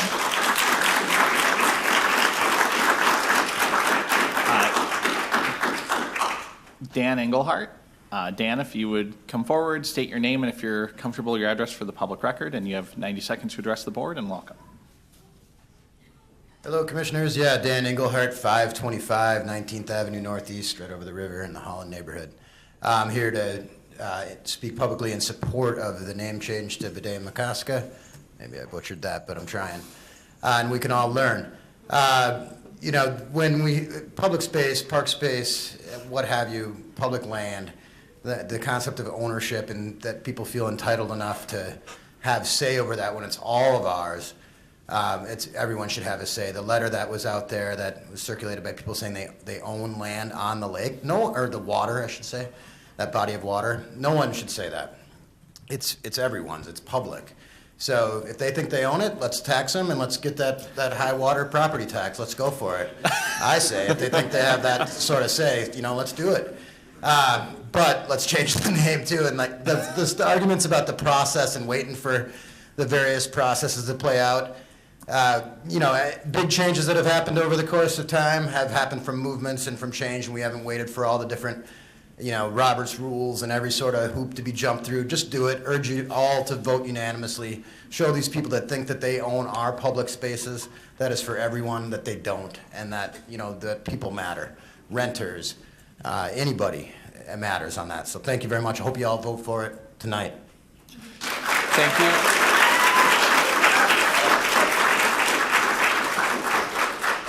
Thank you, Dan. I just want to go back and check if some of these folks have come back in the room. Is John Butler here? John, you signed up to speak.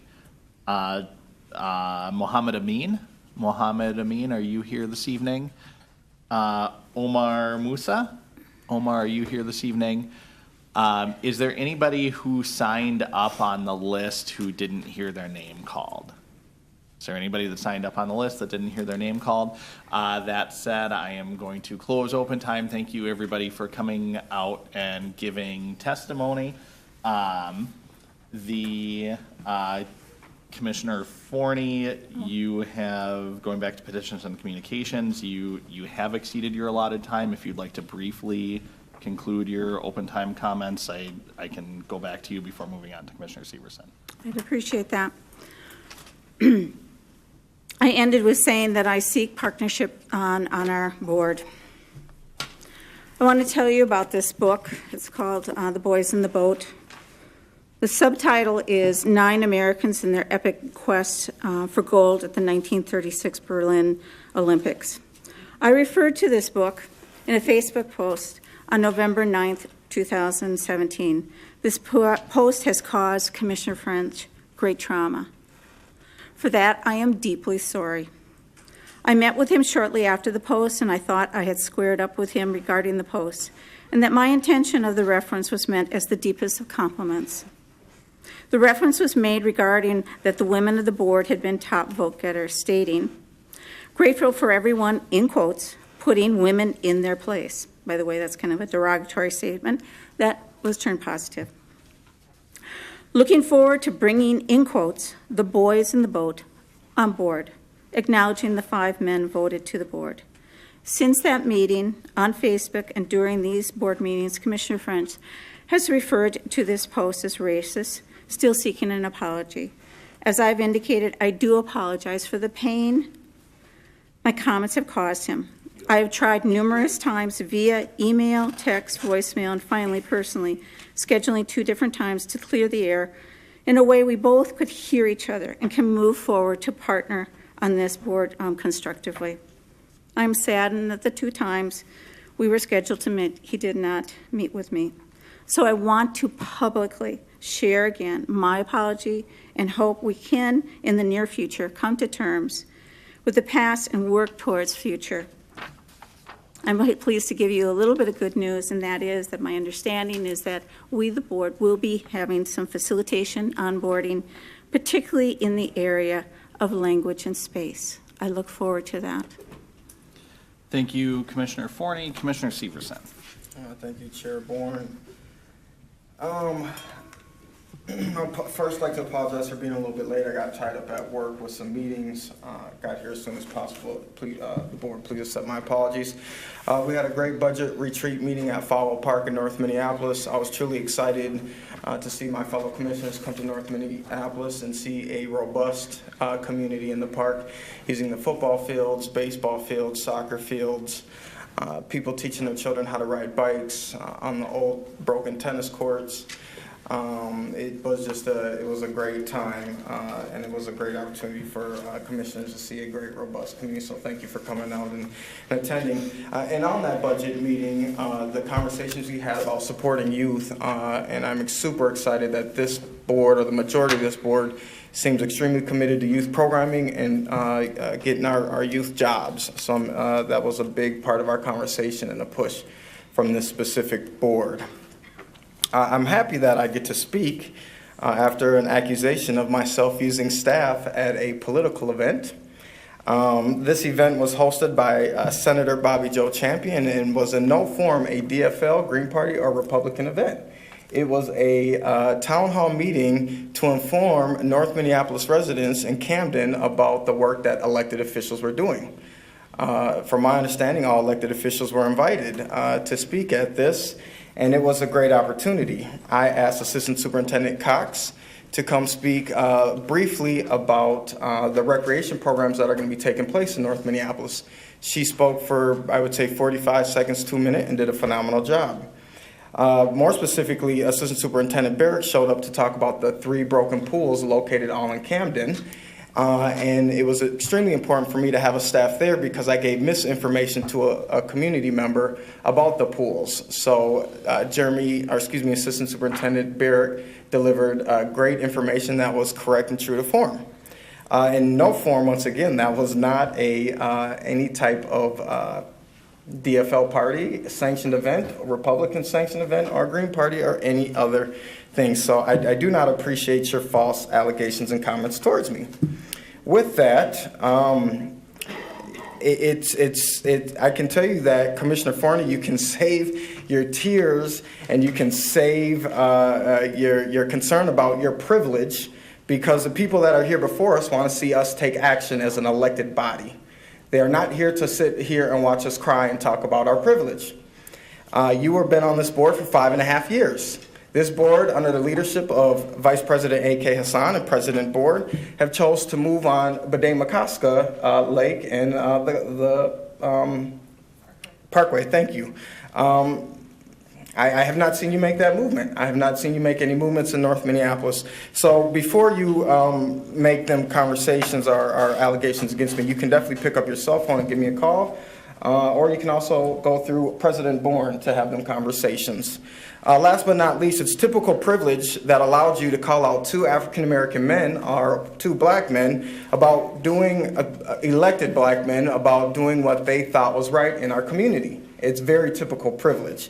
So with that, I apologize that this board had to see that. I am so happy and excited that everybody showed up this evening, and I can't wait to get this done. Thank you.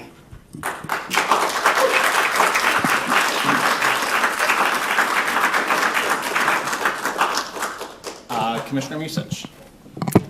Thank you, President Bourne. Currently, the Minnehaha Creek Watershed District is at flood capacity. That means that there is no additional space for water to be held within the system. The next 7 days has forecasted 3 to 4 inches of rain. There's a high likelihood that areas adjacent to Minnehaha Creek and lakes that feed into Minnehaha Creek will flood.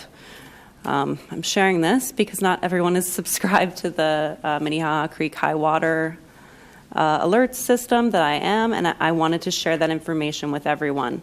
I would ask that people please do not drive, walk, or ride your bike through floodwaters if those areas do indeed flood, as it's impossible for people to know how fast that water is flowing. It can be difficult to maintain your footing, and sinkholes can open that were not there previously. So I would just please ask that if we do have flooding in the next week or so, that people do not enter the floodwaters and instead detour around those spaces. Thank you. Thank you, Commissioner Musich. Vice President Hassan. Thank you, Mr. President. My name, again, is A.K. Hassan. I'm happy to be here. You know, I love tell my story about how I got elected, how I became, how I ended up in the park board commissioner. Well, I was one of those people who were advocating, just like you guys, coming to park board meetings, make sure that you fight for what's right, and happen to be one of the people that decision makers. And when that happens, you tend to make more friends because you don't agree with them. But I'll start with a good story, okay?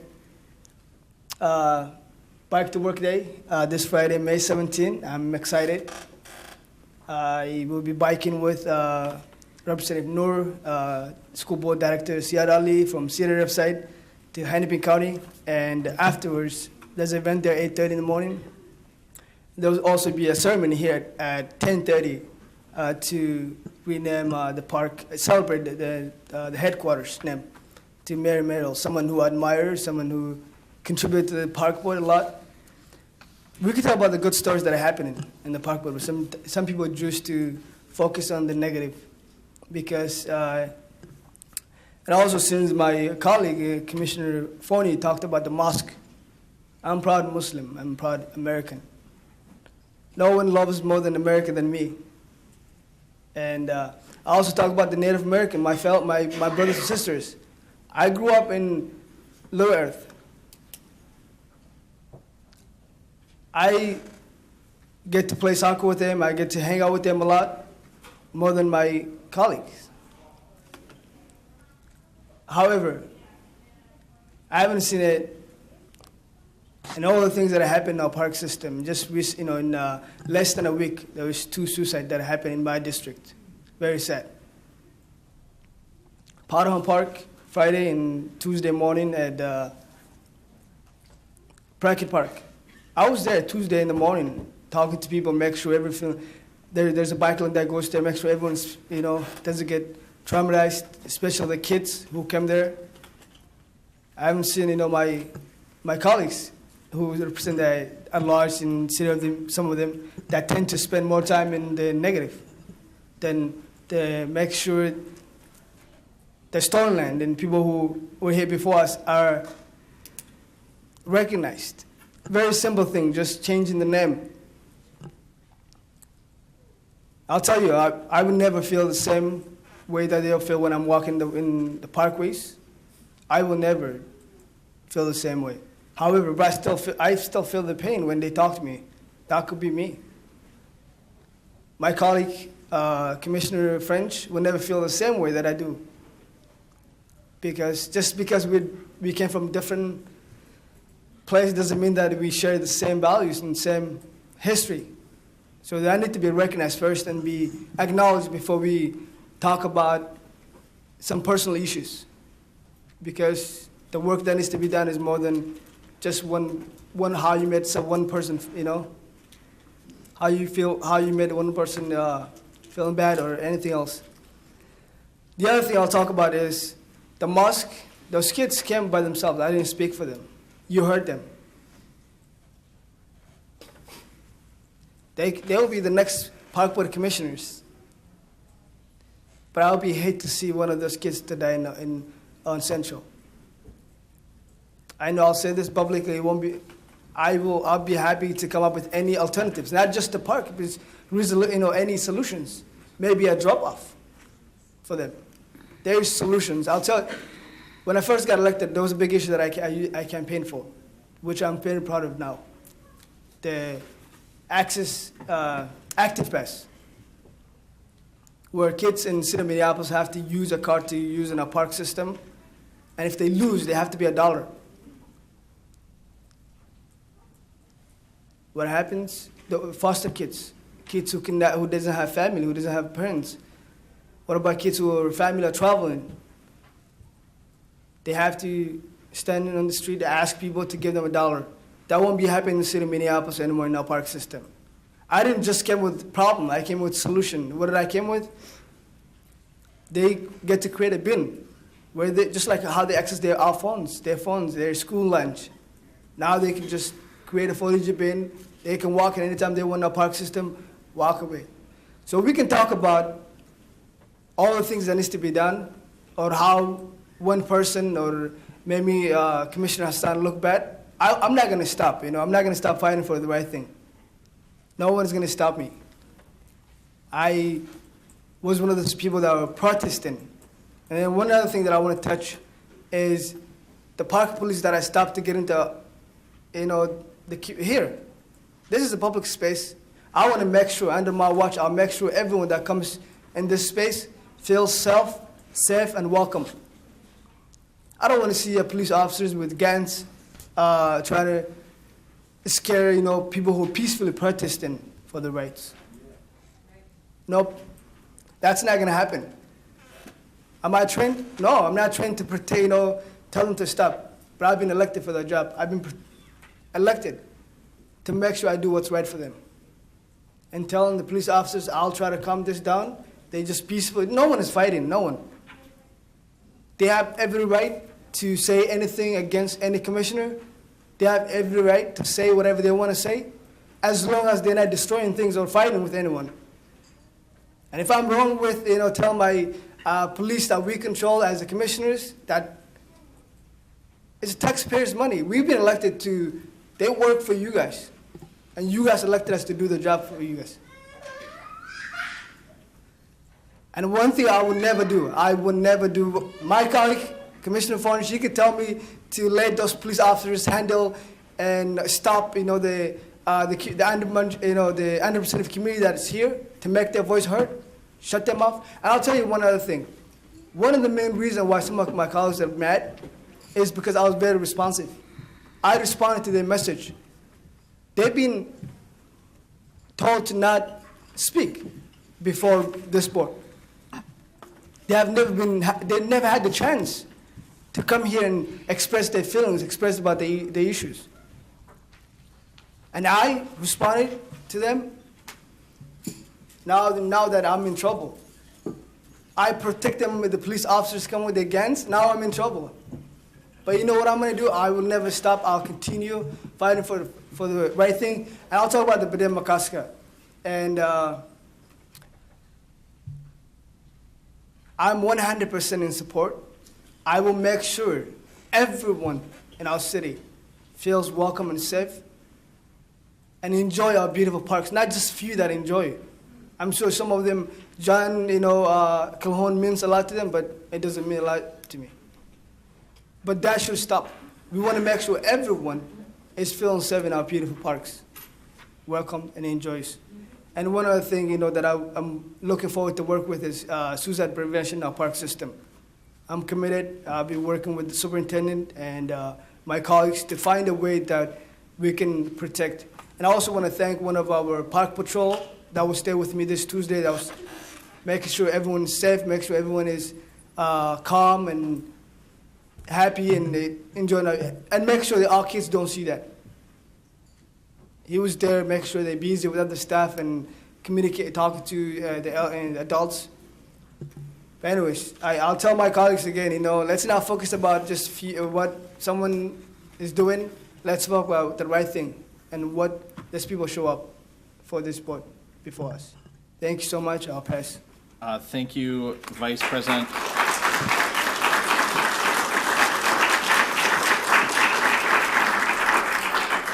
Thank you, Vice President Hassan. I hear that we might be losing the patience of some of our more important audience members, so I want to be brief. The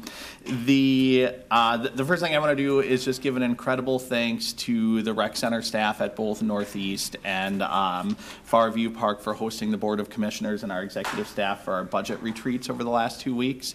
It's hosting meetings like this when you're not set up to host meetings like this is just an incredible amount of work, and in particular at Farview when there were probably 200 kids out using the park, and they were making sure that those kids' needs were met while they were making sure that all of us had water in our glasses, and just kind of, frankly, some less important things. So Superintendent Bangora, your rec center staff at those centers are fantastic. Excuse me, Falwell Park, excuse me. I always, now I'm embarrassed because I've done that for 10 years. So thank you to your staff for making commissioners feel very welcome in those spaces, and for the community for hosting us. I met with some folks from the Tangletown neighborhood about some upcoming design plans for Minnehaha Creek. They had brought up some concerns about some of the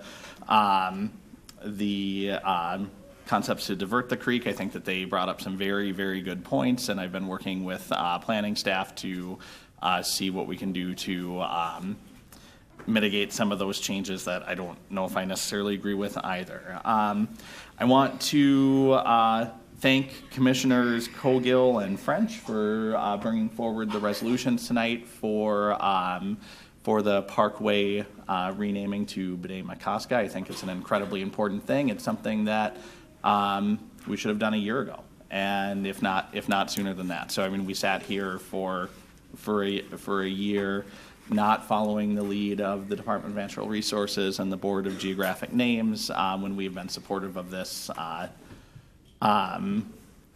name restoration and movement from the start. So I think that that's I'm glad that we're here now. I'm optimistic that this will pass unanimously. And I just apologize for our inaction over the last year. So I again appreciate Commissioners Cowgill and French for bringing that forward, Commissioner Vitoff for hearing this in our committee, and I'm hoping that will move forward. To Commissioner Forney's comments, I had conversations with each one of those commissioners about some of those accusations. The staff coming out to speak at any town hall meeting is always an appropriate use of staff time to engage the public, and any commissioner can request that our staff members can go out and meet the public where the public is. I spoke with both Commissioner French and Commissioner Hassan about the perceived direction of our park police. It was my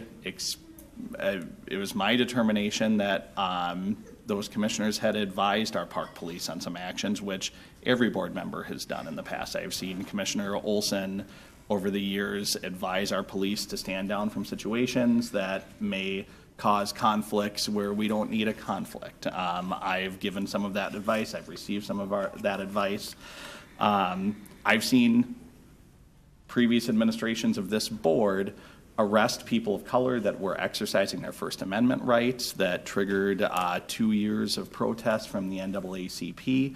I think Commissioner French and Commissioner Hassan's advice to our staff in both of those times was very sound advice, but our commissioners do not have the authority to directly supervise park police. They are always welcome to give sound advice, and our police officers are welcome to listen to that advice or not. But our command structure for our park police, our officers and agents report to Chief Ohato, who reports to Superintendent Bangora, who reports to the Board of Commissioners.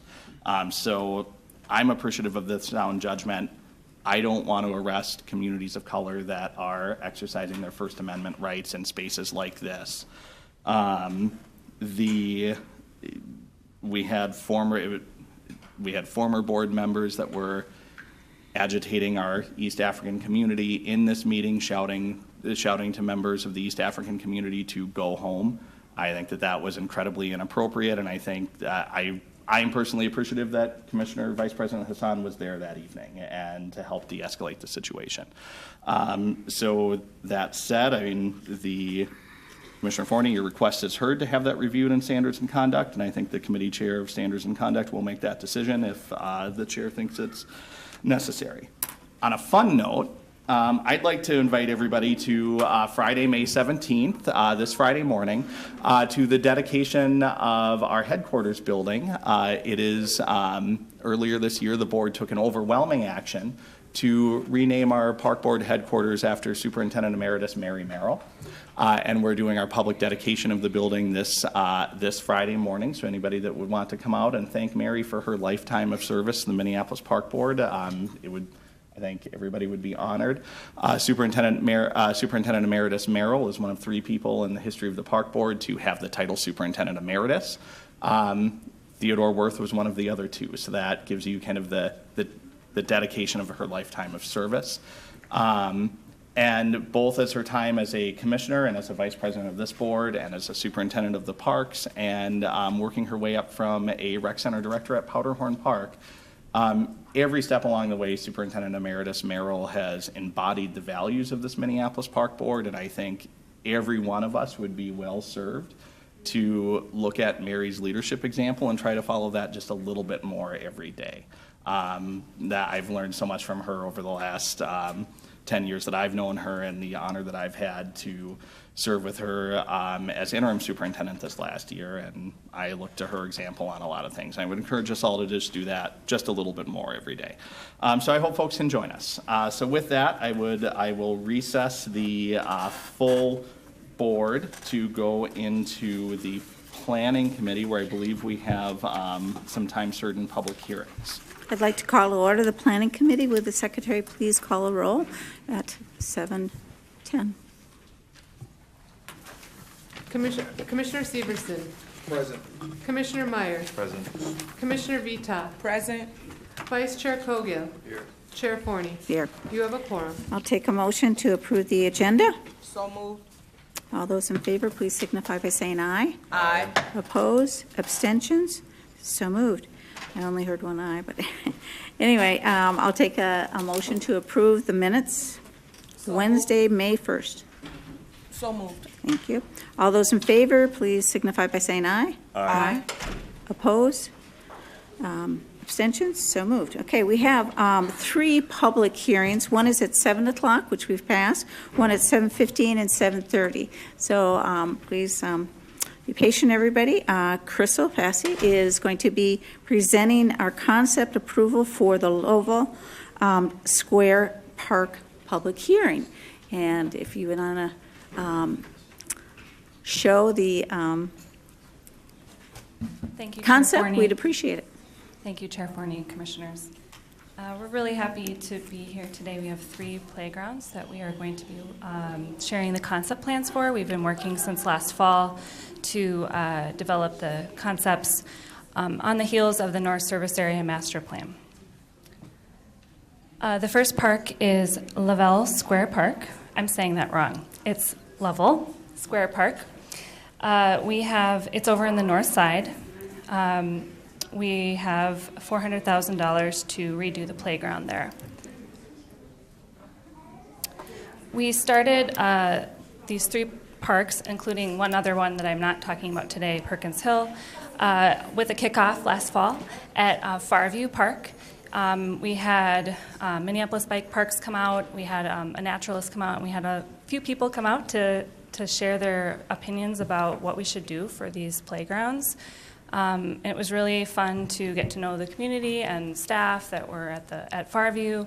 And then over the last few months, we met many neighborhood members by doing door knocking, flyer dropping. We put up concept boards at the rec centers. We also went to a lot of different neighborhood events, including one with Juxtaposition Arts, and then attended the Near North Neighborhood Association's meetings, a couple of those meetings as well, to share the plans and get feedback. Some of the general comments were really talking about really activating this park. It's very quiet. It's kind of a sleepy little park. It's very cute and little, but the playground is in pretty rough shape and it needs to be redone. The master plan for this park, it's really great that we're able to implement something so quickly. That master plan was just adopted, and we can just get right in and get the playground started. And so we will be removing one playground. There's 2 playgrounds, one over here and one over here. We'll be removing this one, and this will become a future urban agriculture community garden. I think that's going to be happening pretty quickly right after this playground project, which is really great too. The theme for the playground was really based out of the master plan. It really talked about nature play and having spaces for kind of like school-age children and then younger children. So we have school-age children's space here. With spinners and swings. Those are things that were popular.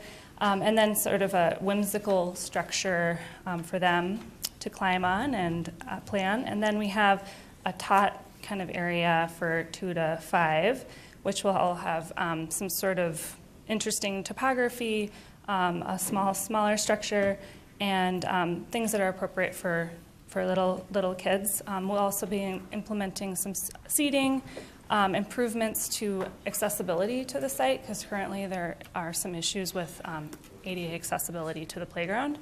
And then also addressing the master plan, which talked about a nature play area. So we'll be implementing a little nature play area into there's a little woodland, I would call it, on one side of the park. That's all I'll sit if you have any questions. Okay. First of all, for Lovell, okay, we will have one person, Kevin Tattoo. Is Kevin here? To speak to that, so I will open up the public hearing. And Kevin, if you'd like to come forward and share with us your name and address and whatever comments you have to make. Yeah, my name's Kevin, and I live on Oak Park at 1614, so just half a block away. And obviously have a couple little guys here that love to use this space. And on some of the design concepts, it was kind of hard to tell with what some of the plans are. Some of them specifically, some of the concerns of the neighbors are whether or not the trees, what the situation with the trees are going to be, if they're just going to be clear cut or if most of them are going to be saved. That was just a concern that quite a few of the neighbors kind of, when we were talking about it, that was kind of one of the things that first seemed like a consistent theme. But it looks like it's kind of more so centralized, just a couple areas that they're redoing and not the whole block worth of park.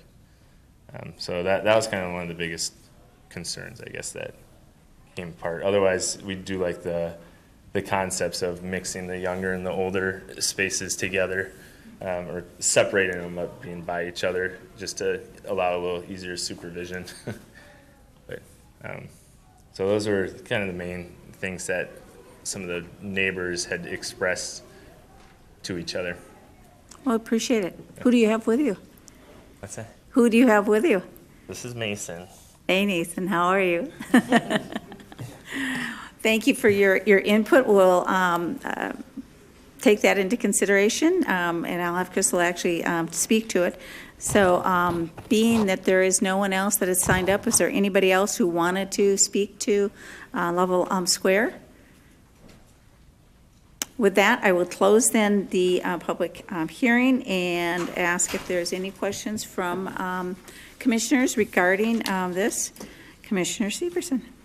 I love this little park down the block from my home, but I just have a silly question. I have referred to this park since I was a child as Lovell Park, as most Northsiders do. So is it Lovell or Lovell? Lovell? Is it named after the NASA scientist? No? Okay. Sorry, I know I'm in left field right now, but I just had to ask. Anybody else have any comments? Oh, excuse me, Commissioner Musich. Thank you, Chair Forney. I was wondering if we could get an update on the status of tree removals, since that is the question that the community has asked of us. We aren't going to be removing any trees. There is one tree, though, that is right here that is pretty diseased, and it clearly needs to be removed, and I talked to forestry about that. They said they would probably be doing that before we even started construction. So everything else is staying. We're not touching any trees. That was something we heard when we were door knocking as well. So we are definitely avoiding trees. We actually want to keep the trees because they shade the playground, and that's really nice to have mature trees that are doing that to begin with. Thank you for that insight. Yes. Thanks. Sorry. So can we also verify that they'll be planting a new tree next season when the construction is complete to ensure that the canopy loss through that disease tree removal is restored at some point in the future? Lovely. Thank you very much. Anybody have any other questions? I'm excited too, and as Commissioner Severson, it's just a wonderful little pocket park. I've always loved that triangle, and if that's an appropriate way to say it, it's a square, even though it's a triangle, whatever. So I'm excited about this. Then I will then ask for all those in favor of. We haven't gotten to that point. We just completed that. All right. It's 7:15, so I'm going to move to that. Excuse me. We're doing a lot of jockeying around here, so bear with us. So the next thing is going to be about Fairview Park concept. We'll have a presentation, and then once again we will have comments from the public. Fairview Park. Thank you.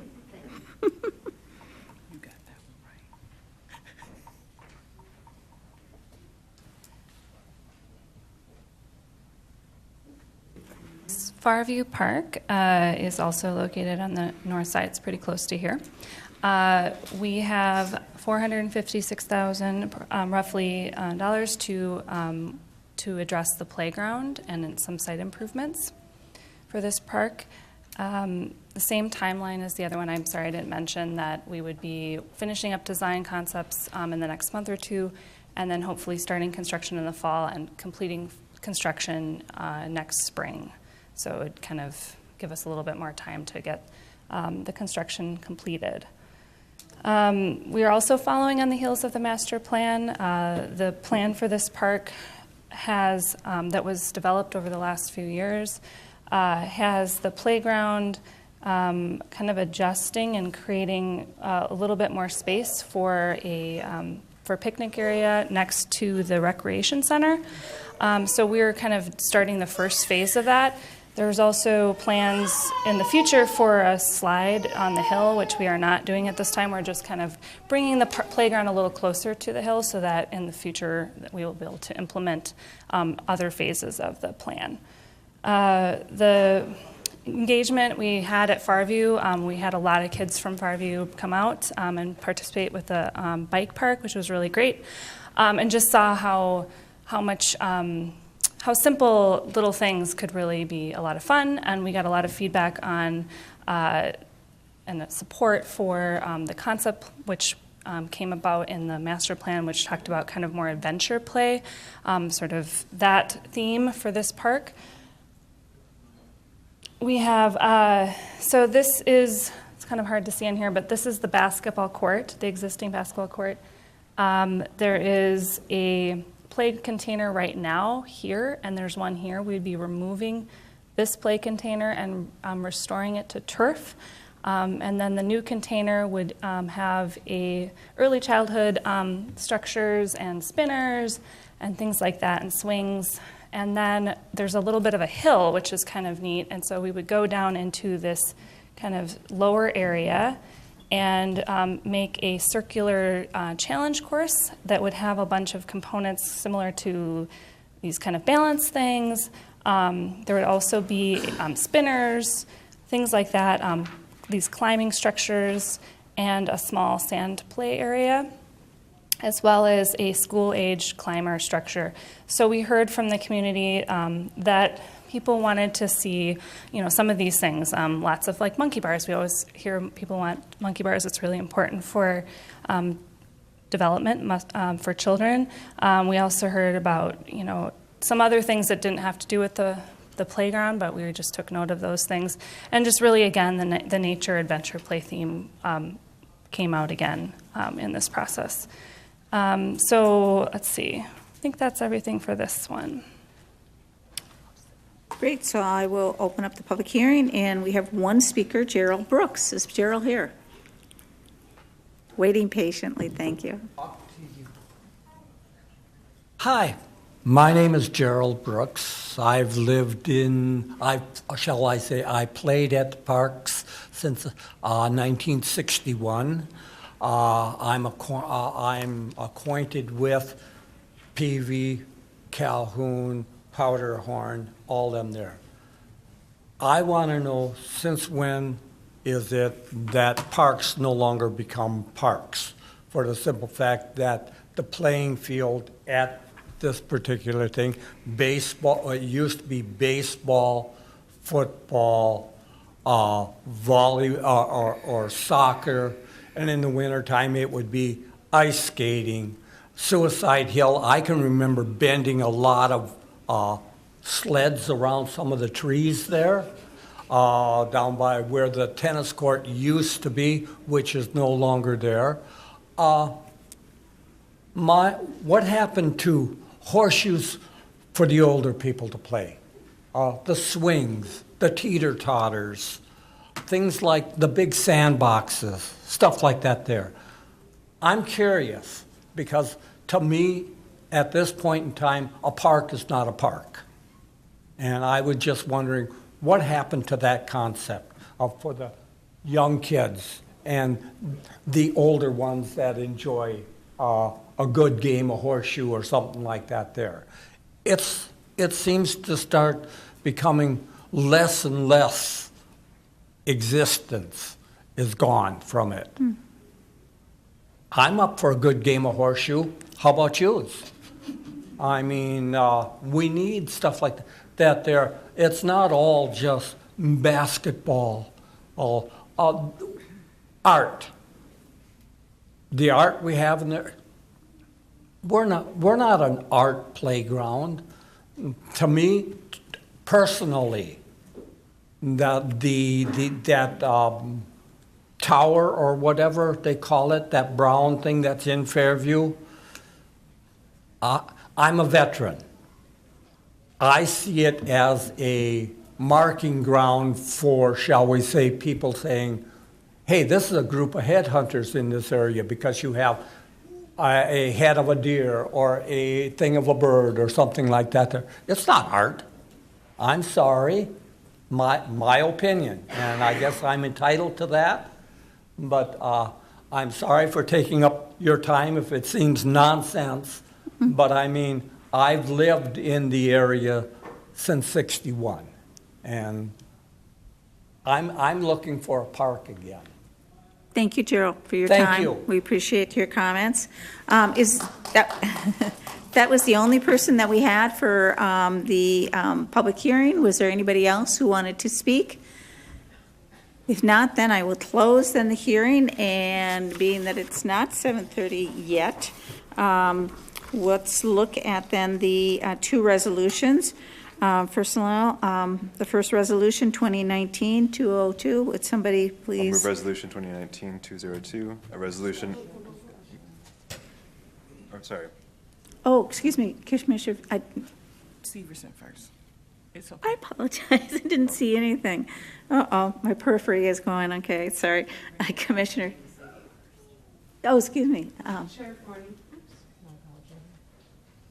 Chair Forney, I am noticing that the resolutions are laid out in a way where you would be considering the opposite. You are Cleveland correct. Park resolution prior to the public hearing. So I would encourage you to either begin with 2019-203 or 2019-204.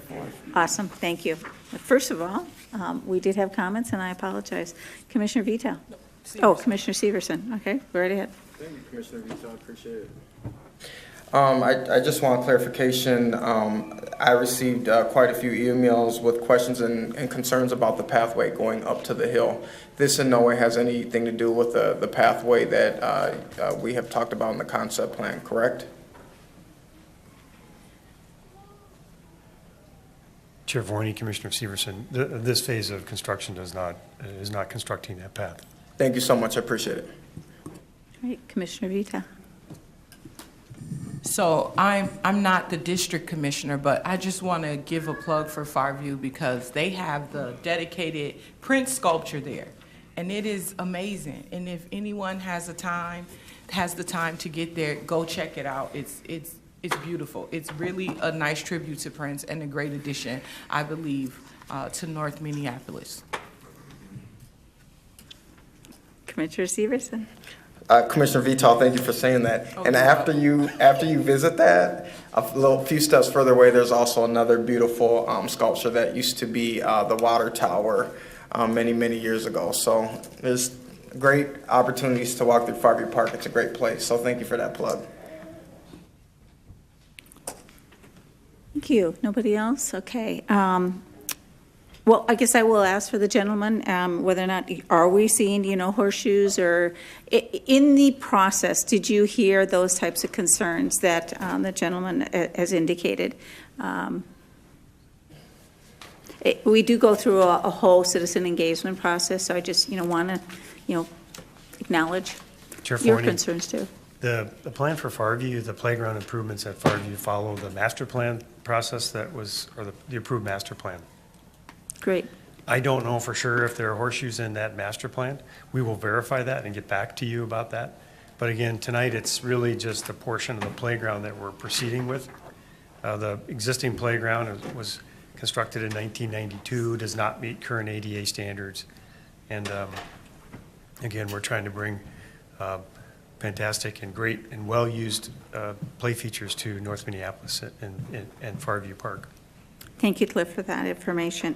I just want to acknowledge that to me, it's once again, everything's always exciting seeing it on paper. What to me is really fun is that there's over $14,000 of what's called dedication fees, park dedication fees, that are being utilized in that. And I love to see that the community is rewarding being, shall we say, seeing the benefits of growth in that community through what's called our park dedication fee. So we're at 7:30, so I'm just going to go for that last hearing. Okay, so, but we will have a presentation about the concept plan of Cleveland now. Thank you, Chair Forney and Commissioners. Let's see here.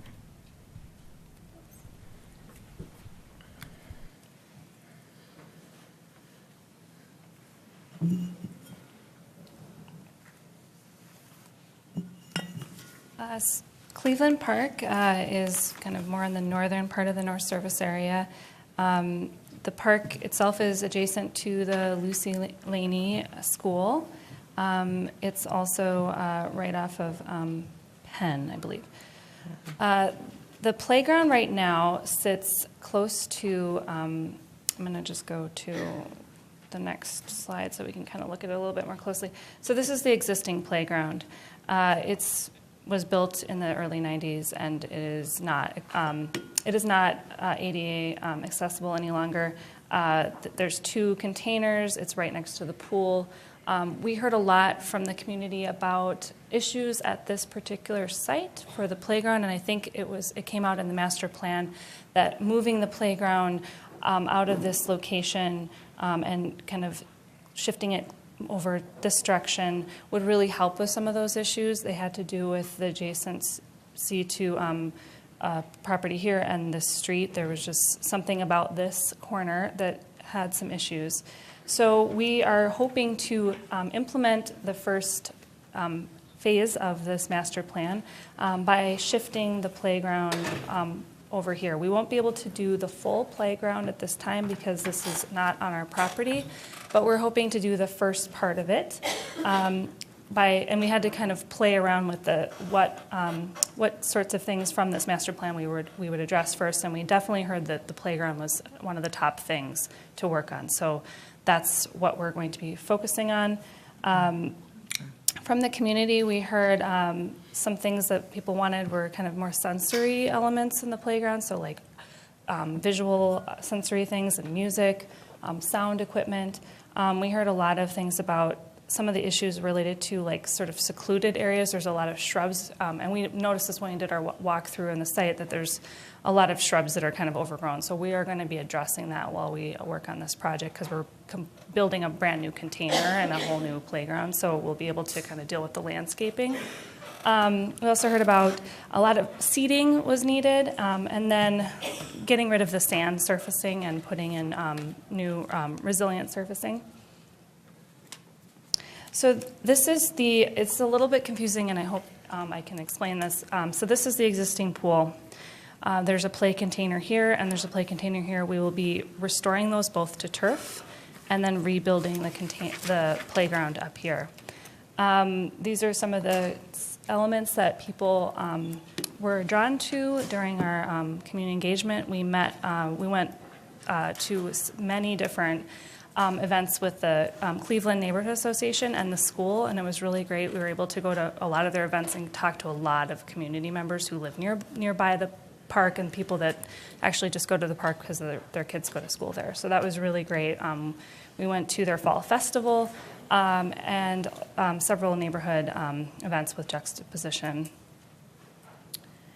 So the playground has an early childhood play structure, some spinners and swings and things like that. We also are incorporating some seating and addressing accessibility in the playground. We're also working on making sure that the sightlines are really good at this site and kind of dealing with some of the landscaping issues. Great. We do not have anybody signed up for public open time. Is there anybody else that might want to speak to it and didn't sign up? If not, I will close then the open public comment period. Excuse me? Oh, my apologies. Oh, please, step forward. Please just state your name and address. And Hi, I'm Cindy Vivoda from 29th and Lyndale. And I was just curious, I might not have heard you. Did you say you were going to be moving the playground further away from the liquor store and halfway house? Oh, good. Yeah, that's really bad. Yep. Thank you. Well, with that, I will close the public hearing. And if there's any lights, oh, excuse me again, I apologize. Commissioner Severson. So we just had a huge meeting on this. Sorry, my mic is a little crazy again. We just had a huge meeting in the community about this park. This is a heavy utilized park, and it's a very small space and maybe underappreciated some. What one of the biggest concerns, or one thing that really touched me, was the fact that this is the park that parents refer to, or kids say they don't take their shoes off because of the glass bottles from the liquor store always in the sand. So what is the sand versus the resiliency? Are you talking like the rubber chips, the wood chips, or like that turf type of? Yeah, so we're going to be doing wood fiber, engineered wood fiber, and then sort of a solid surface, resilient surfacing. I don't know if you've seen that, but it's similar to some of our other parks where it's solid, but it's kind of spongy. So no chips or anything like that are like rubber, no crumb rubber. So glass will be easy for our good maintenance staff to pull out. I think it will be much easier, and I think moving it away from the liquor store will help significantly with some of that kind of issue going on where people are going right from the liquor store right into the playground to kind of hang out, basically. So we heard that too, and I think moving it away will hopefully address some of that. And I think that the surfacing changes will help as well. Okay. any other questions people have? I did have, it's not really a question, just a statement that I had the same concerns about the liquor store as you did, and I appreciate hearing that we're moving those who are most vulnerable further away from that. And then I want to acknowledge that as far as park dedication fees, that there's over $6,000 that are going to be utilized there. So it is definitely, the community is benefiting from the growth that is happening there. So we will then move on, and we can go in any order now as far as the resolution. So I think that Commissioner Meyer, you're beginning to move that first resolution. Sure. Resolution 2019-202, a resolution accepting the non-appointed CAC recommendations and approving the concept plan for playground and site improvements at Cleveland Park. Thank you. All those in favor, please signify by saying aye. Aye. Opposed? Abstentions? So that motion, or that resolution is moved. So on to the next resolution. Somebody would move that. Resolution accepting the non-appointed, am I reading the right thing? Yes. Resolution 2019-203, resolution accepting the non-appointed CAC recommendations and approving the concept plan for playground and site improvements at Farview Park. Thank you. All those in favor of the motion, please signify by saying aye. Aye. Opposed? Abstentions? That resolution moves. Passes. And Go ahead. Resolution 2019-204, resolution accepting the non-appointed CAC recommendations and approving the concept plan for playground and site improvements at Lowell Square Park. Great. All those in favor of the motion, please signify by saying aye. Aye. Opposed? Abstentions? And that resolution also passes. So we will move on to the next resolution. Somebody wants to read that? Resolution authorizing entering into a landscape and planting permit with the Hennepin County Regional Railroad Authority to use, operate, and maintain a concrete planter within the Midtown corridor right-of-way at the CPRO site. Great. Do people like to have a presentation? Christine is on hand I think she is. No. Oh, Adam is on hand. Anybody want a presentation regarding this? No? Okay. So all those in favor of 2019-205, please signify by saying aye. Aye. Opposed? Abstention? That has moved. So on to the next one. Somebody want to read that resolution? I move resolution 2019-206, a resolution approving installation of public art mural by Reggie LaFleur in Phelps Park and approving a license and maintenance agreement for the art with the Bryant Neighborhood Organization. Anybody want a presentation about that? Oh, sorry. Excuse me. I'd like to just speak a little bit about, if that's okay. Yep, if Colleen, is she here, or, hey, she's in the corner. I guess this is kind of my neighborhood. I live in the central neighborhood, so it's a few blocks. And there's an effort to revitalize that neighborhood. It was a large black community living in that neighborhood years ago, and there's an effort to kind of restore that. So I think this mural would be kind of an antecedent to getting some stuff rolling and getting that neighborhood back into shape and getting it going good again. So.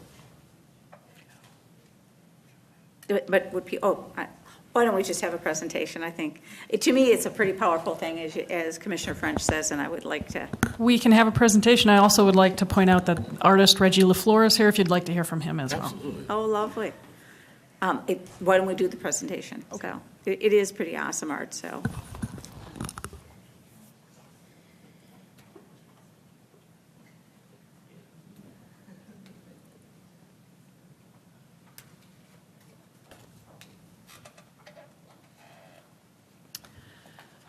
Commissioners, this is the presentation of public art mural at Phelps Park.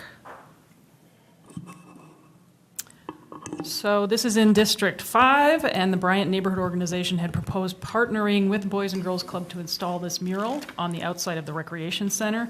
They had received a grant for $15,000 from the Center for Urban and Regional Affairs associated with the U of M in order to paint this mural, and local artist Reggie LaFleur, who is here, will work with teens from the Boys and Girls Club to create that mural. This is an example of what the mural might look like on the side of the building. It's using an existing mural that the artist has done. As Commissioner French had pointed out, the theme of this mural will be to honor the history of African Americans in the Bryant Neighborhood Business and Cultural Hub of East 38th Street. So it's really an historical mural, but also alive today. Originally, the mural was proposed to be painted right on the brick, but we're looking now at removable substrates, so it could be moved or if needed. It does align with the master plan, which was adopted for this park, and the neighborhood organization and the artist will be working on public engagement this spring. It has gone through our internal public art review process, and I would invite artist Reggie LaFleur up if you'd like to say a few words. Come on up. Here's some examples of his extremely beautiful artwork. Oh, wow.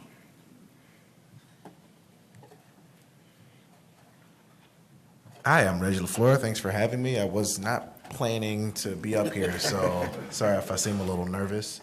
I'm a visual artist that works, as you can see, with human portraiture. I really feel that through portraiture, there's a story that can be really told, really just with not necessarily just the folks that are being represented onto the murals, but the community just in general. I feel like there's some cool history behind that,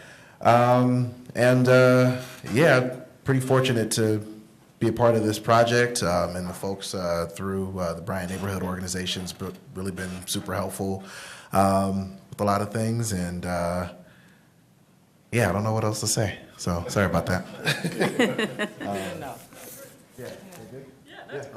Reggie, thank you so much. We appreciate it. Hey. As I had mentioned, the organization received $15,000 to put this together, and it is a 10-year agreement that the neighborhood organization is signing to fund, install, and maintain the mural. So we recommend that you approve concept and installation. If you have any questions, I'm happy to answer them. Commissioner Severson? I'm sorry. I hope that was the correct order. I just, as the last director that we had at Phelps Park, I just think that we need to invest more in this park. It's a great place. I hope Superintendent Bangor will look in the future of placing a full-time staff at Phelps Park again. This is another park that I spoke about with Cleveland that's heavily utilized by many, many kids in the community. And I think we overlook it at times. So this is wonderful to see, and impressive artwork, and I'm so kind of jealous. We got to get you on the north side, man. So really good job, staff, and I'm excited to see this, and what a deserving park, I'll say that. Commissioner Musich? Thank you, Chair Forney. I'm not on this committee, but I appreciate being given an opportunity to speak. I'm so jazzed that I get one of your murals in one of my parks. The Funky Grits mural is awesome. I was thrilled to see it. I'm so excited. So I can't wait to see what you put up in the park, and I really look forward to a ribbon cutting and a little party and being super jazzed about it. So anyway, thank you. Oh, yes, Commissioner Vita. Thank you, Chair Forney. I also want to say that this is super exciting. So I believe that art brings people together in these type of spaces. I'm a person who, if you come in my house, art's everywhere. Everywhere I go, I find street artists. I mean, it's kind of my thing, right? So this feels so good to know that there's going to be another space in our city where people can gather collectively, and if to do nothing but just stare at it. That's what art does, right? It makes you just want to stand and watch a wall, because there's so many beautiful colors, and whatever you do, it's going to be fantastic.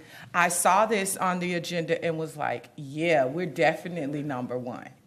So I'm super excited. I can't wait. Along with Commissioner Musich, I'm super excited about the unveiling of what you're going to do. And again, thank you so much for using your gifts to create another safe space in our parks. Thank you. Thank you. I'll just comment the same. I appreciate you enlivening these spaces, and on top of that, I want to thank the Bryant neighborhood, and my understanding is that the Boys and Girls Club was also involved. I'm very grateful, for those collaborations. That is what makes, our park so dynamic. And thank you very much, Reggie, for sharing your art, your talent with us and everything. So if I don't see any other questions, all those in favor of the motion, please signify by saying aye. Aye. All those opposed, abstentions, that resolution is also passed. So lastly, we do have a study report about Weber 44 concept plan review and project update by John Duseman.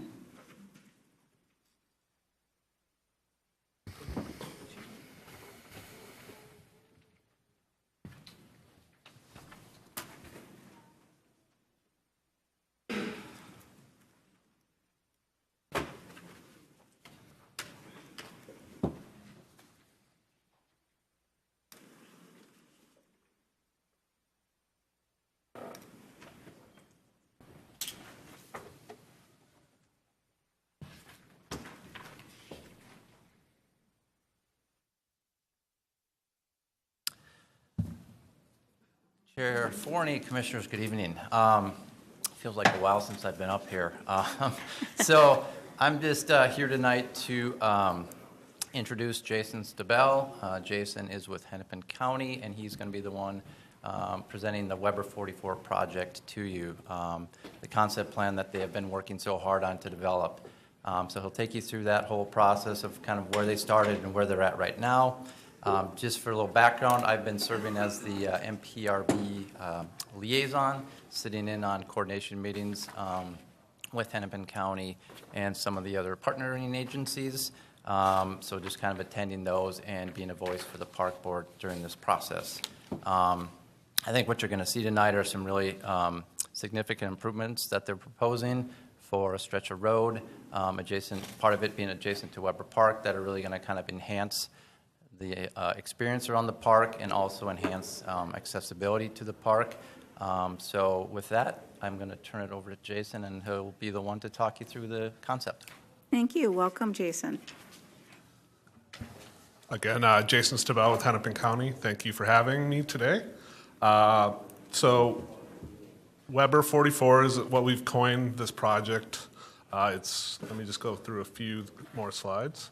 So the project partners are Hennepin County, City of Minneapolis, Metro Transit, and Minneapolis Park and Rec Board. So this project is County Road 152.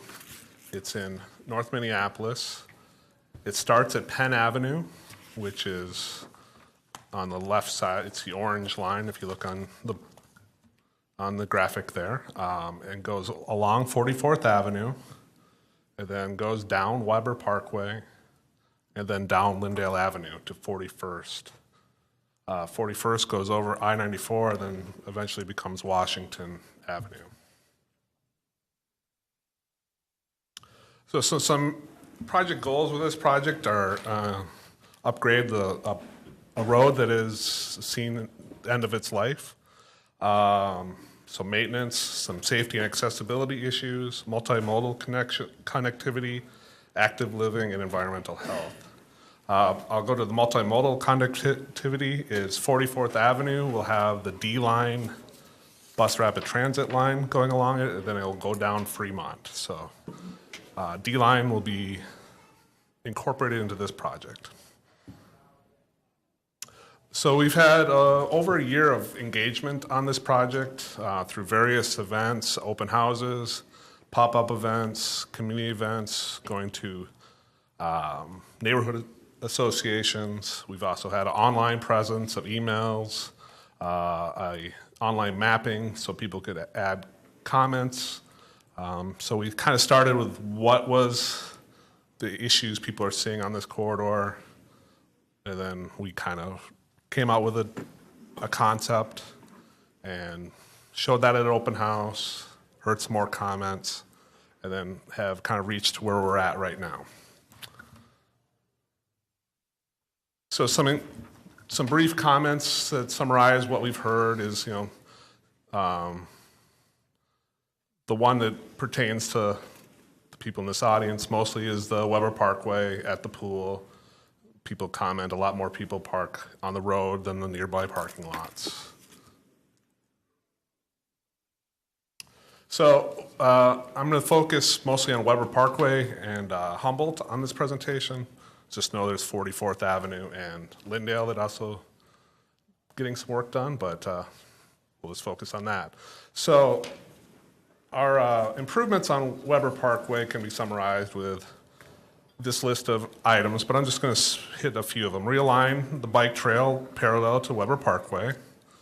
Rapid flashing beacons at Weber Parkway and DuPont Avenue. This will be a push button that flashes and allows people to walk across Weber Parkway. And then there's a simplification of the 44th Weber Parkway, 45th Avenue, Victory Memorial Parkway, and Fremont Avenue intersection. So that's 5 roads that tie into one intersection, and I'll get to that soon. So it's kind of hard to see, but the parkway would be on your left. The park would be on your left. This is kind of where a retaining wall was put in, kind of by the natural pond. So the existing trail in the park is on your left. The road is getting kind of narrowed with parking lanes and one lane in each direction. Boulevard and sidewalk on each side. So the park is, again, on your left. General, typical section for the corridor. So I'm going to start with the Weber Parkway Fremont intersection. You can see on your left the existing condition is all those roads coming together. There's 2 signals currently, one at Fremont and 44th and Weber, and then another one at Victory, 45th, to the north of there. We've worked with Park Board and city staff to try to come up with a concept that simplifies this area right here. And what we came up with is on the left there, on the right there, I'm sorry. So it's one intersection. Victory will bend down to the 44th and Weber intersection, then Fremont is to your going down off the page. 45th will then come in at a T onto Victory. Our thought there is Weber is, it's a parkway, Victory is a parkway, so it's kind of trying to keep that connectivity even though the county road is 44th and Weber.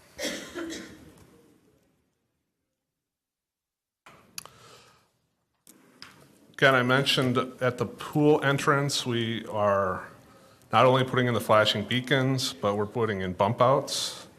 Right now, so we're going to reduce the crossing distance to get across Weber Parkway. It'll just be the 2 traffic lanes. Right now, it's kind of a wide open aspect that there's parking bays that aren't bumped out, but with this, there'll be bump outs to make the crossings even easier. So then the last portion here is kind of where the old library was. There's a parking lot that's on park property. What we're planning on doing is taking the trail and keeping it parallel to Weber Parkway to help with the commuter bike traffic. They don't want to wind through the park when they're taking their bikes. So this will help with a more corridor friendly for commuters, but we're also keeping the connections to the internal park on this segment of road. At this point, the parking lot is still remaining there. We're not doing anything with that parking lot. The last thing I'll talk about is the Humboldt and Victory Memorial Drive. So from Victory down to 44th Avenue, we're reconstructing that short segment of road. One of the highlights I'll point out is there'll be a trail connection down Humboldt from Victory down to 44th. And then at 44th and Humboldt is the North Market and future D-Line station. So it's kind of the connection trail. And I think the city also has in their plans a north side bike boulevard planned south of 44th. So just a quick summary of some actions we see coming up for the board. We're working with staff on 4F and 6F de minimis determinations. What work are we doing in the park? And is it a minor work or is it something more extensive? We think it's just minor, but we're going through the process. And then there'll be an agreement between Hennepin County and Minneapolis Park and Recreation Board about construction, access to property during construction, and then long-term maintenance of the trail. So this project started really in 2016 when it received federal funding. It has had public engagement in 2018 and into 2019. All of 2019 and into early 2020, we'll be doing final design. And then construction will be from 2020 to 2021. There'll be a phased construction over 2 years. We're currently tentatively thinking that the Weber Parkway portion will be in 2021. Again, my name is Jason Stabell. Email address and website. There's plenty of maps and things of interest to look on the website. I can ask and answer any questions if you have any. Oh, Jason, thank you so much. Commissioner Cogill. Thank you, Chair Forney, and thank you so much, Jason, for the presentation. This is fantastic. I have a couple of questions that are kind of around the bike and pedestrian improvements and considerations. I'm wondering, one, from the schematic, it seemed like there were a couple of crossings that aren't determined to have like marked crosswalks, and I'm wondering if there's any possibility of expanding all the marked crosswalks across the entire, or if I misread that. So the city and county's policy is they do counts on how many people are crossing at a particular crossing.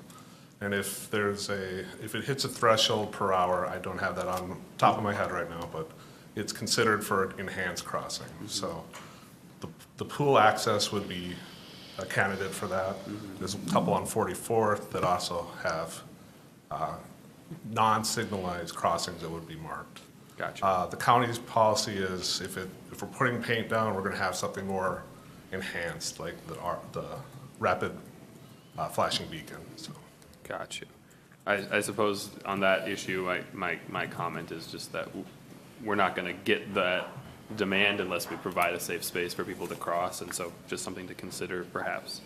And then on that same line, the RRFB determination, was there consideration for maybe stop signs instead, and what was the determination to create a kind of beg button system instead? As a county road, there's warrants to when a stop sign or stop light would go in.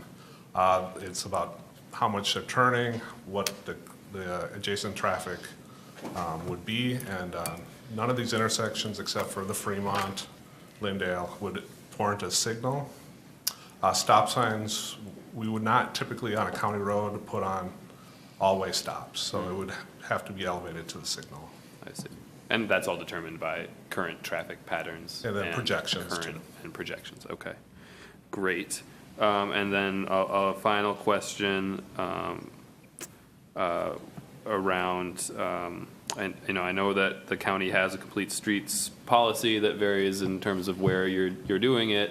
I'm wondering kind of how that played out in this situation, and if there was any ever discussion or could be potential discussion of having kind of one lead time for bikes and pedestrians, as is done on Hennepin or on Washington Avenue downtown, but also the concept of protected bicycle intersections, if that was something that was explored. It has not fully been explored. We'll be looking into that a little bit more in final design. Okay. The traffic signal timing will be addressed there. At signals, there is markings, green markings for bikes and white markings for pedestrians. So great. Thank you so much. Appreciate it.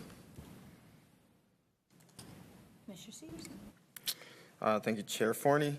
At our non-political town hall meeting that Senator Bobby Joe Champion hosted, this was an extremely hot topic, and this was maybe the one of the things that got a little intense at the meeting, so I didn't get a chance to really ask a question, but Patrick Henry High School students are heavily dependent on public transportation. There are no yellow buses for them kids. They all ride the city bus or their bicycles. How much engagement has there been, or how much will there be if there has not been on this plan? So there was extensive engagement with Patrick Henry High School students. We had a consultant of Juxtaposition Arts that set up some working groups with some students. Through those working groups, we did create an island median in front of the high school there. So that's going to be a divided road through there, and taking into consideration the bus, the Metro Transit bus that stops there that serves most of the students. That's been considered. And this is another location where one of those rapid flashing beacons are proposed to go. Okay. And my last thing is just a comment. I don't love the losing the island that we have on 44th and Fremont, connecting Victory, our Weber. It cuts off a smooth transition for people who are high frequent users of using the parkway, such as myself. So I just wanted to let you know that I don't love that idea. Thank you, Chair Forney. I'm not on this committee, so I appreciate being given an opportunity to speak. You mentioned bus rapid transit and its role in this project. the legislature is currently considering whether or not to actually fund bus rapid transit moving forward for the Met Council. If they decide not to fund bus rapid transit, does that change the scope of the work that's being contemplated at all? It doesn't. We've dedicated areas for where their stations would go. If that fell apart, we'd still have those same areas. So if it was delayed by 5 years, it could still go in those places. So we're in close coordination with them. Okay, thank you. Thank you. I appreciate all the different measures you're taking to make this transit friendly, adding the medians, the bump outs.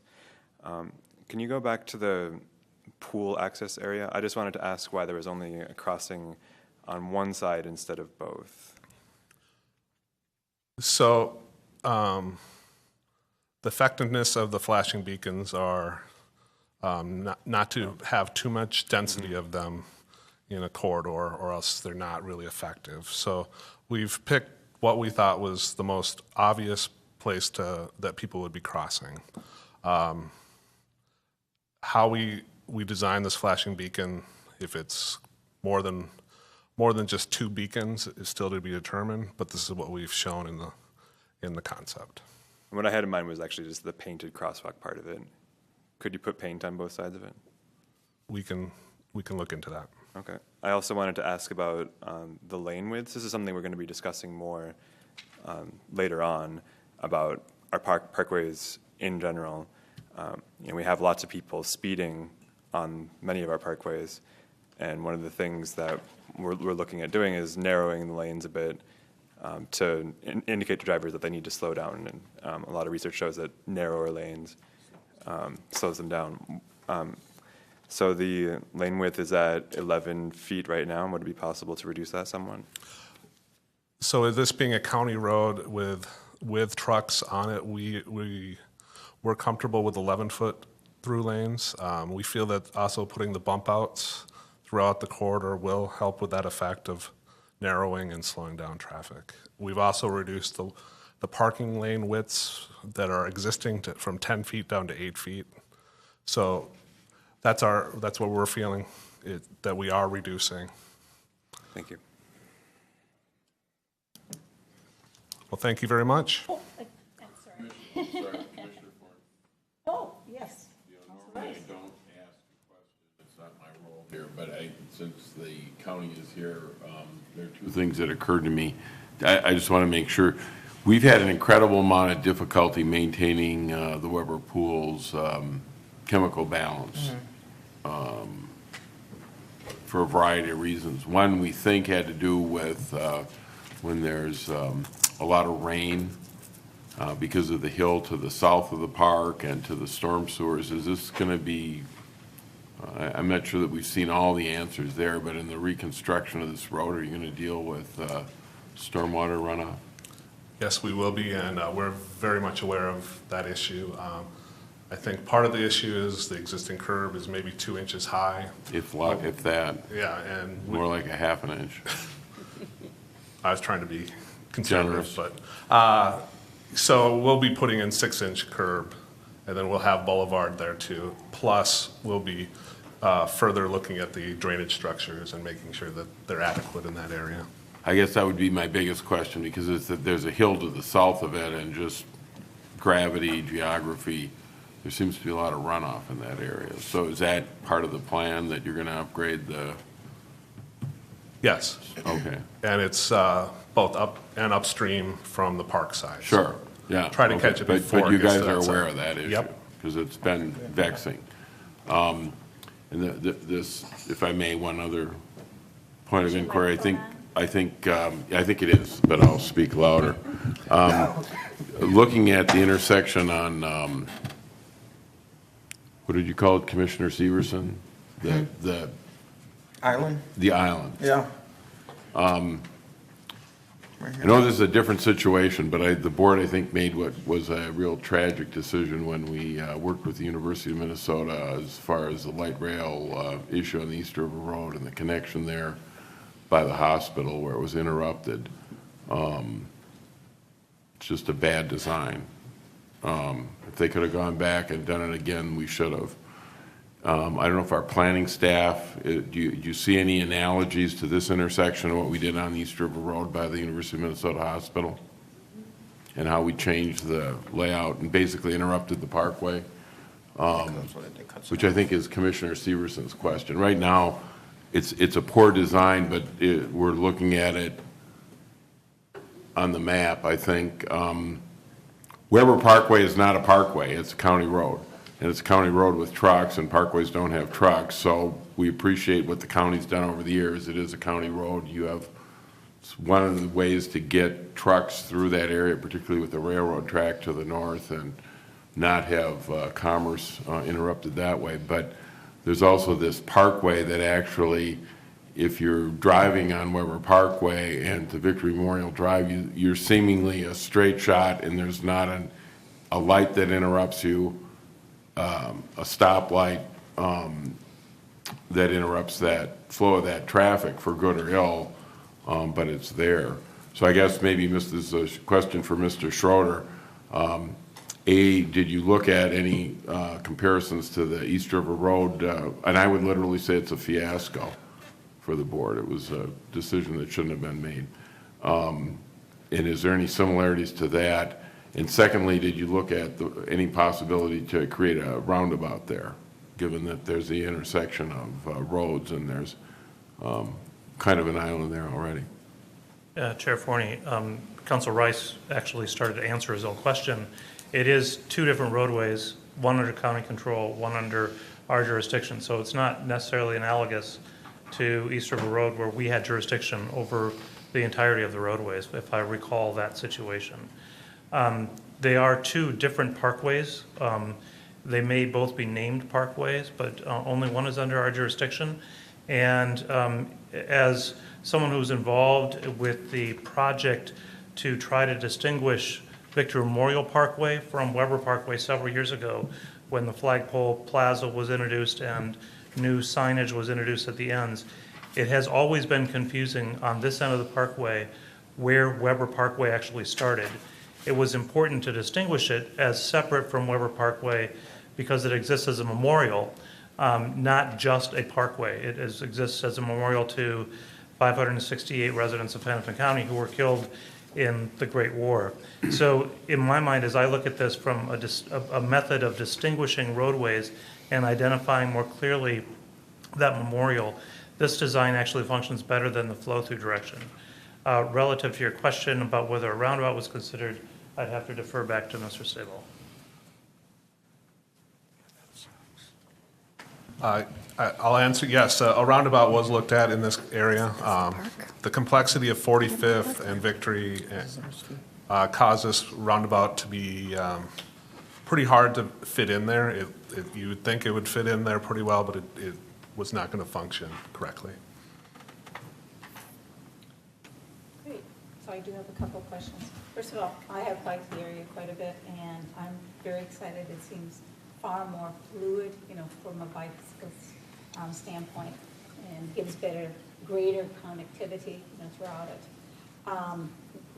By now eliminating that particular section and creating kind of this triangle, I sure hope that we can have a robust conversation about maybe adding that to our park system.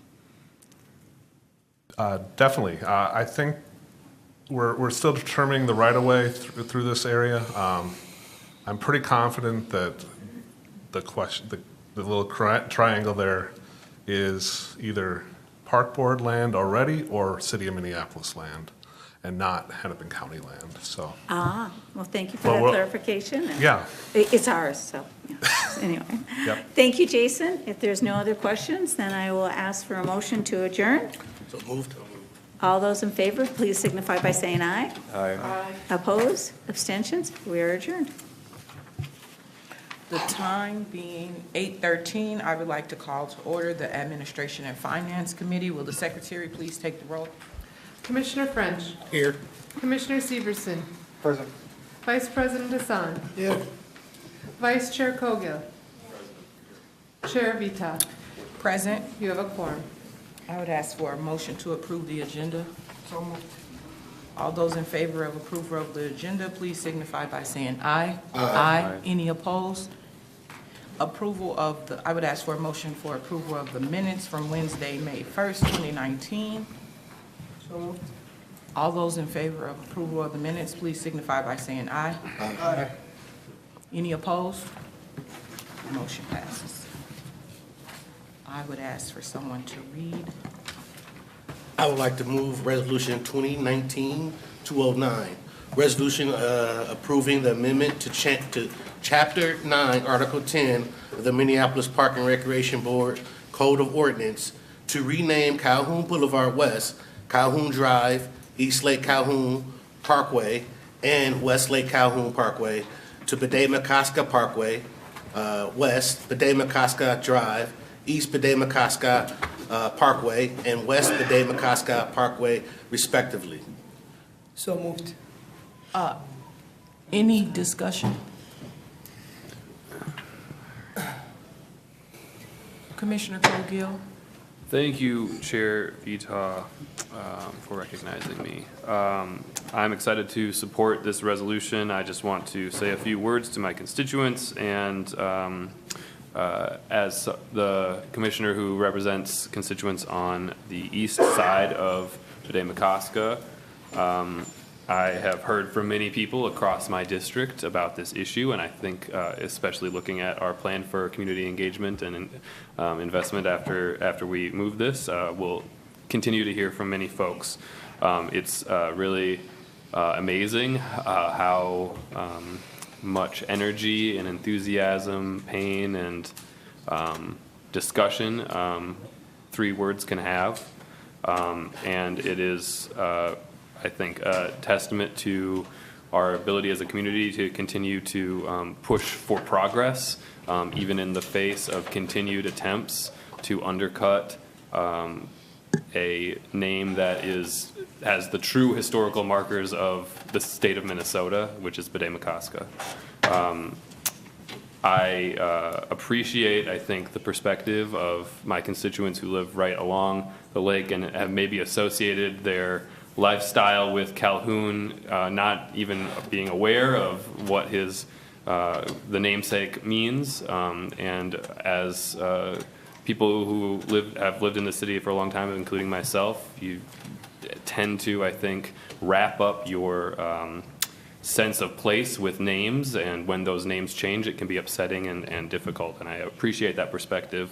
What is a far more important perspective for me as a progressive person in the city is pushing forward a vision for equity and a vision that acknowledges the terrible atrocities perpetuated against our First Nations people, including everything from not recognizing the 1805 treaty and onward.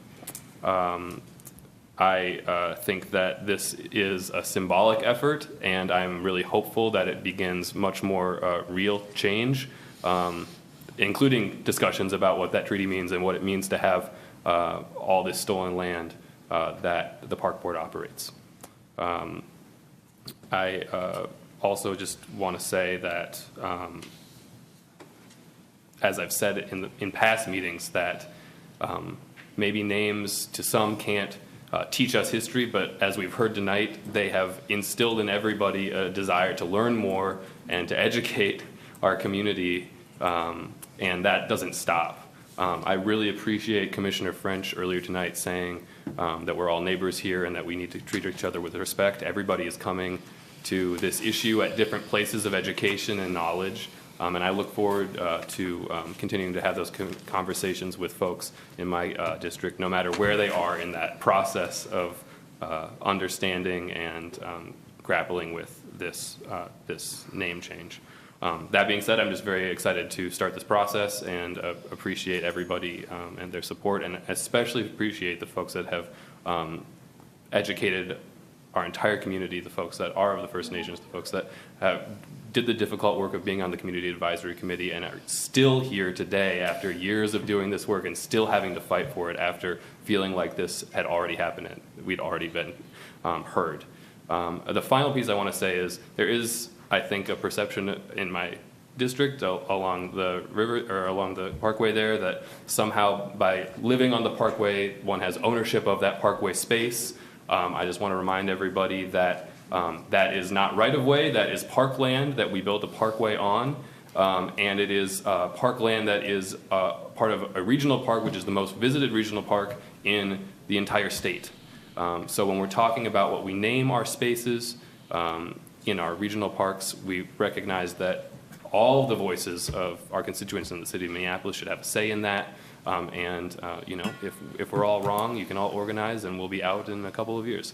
But I certainly appreciate everybody's work tonight and appreciate being able to say a few words. Thanks. Thank you, Commissioner Cogill. Commissioner Musich.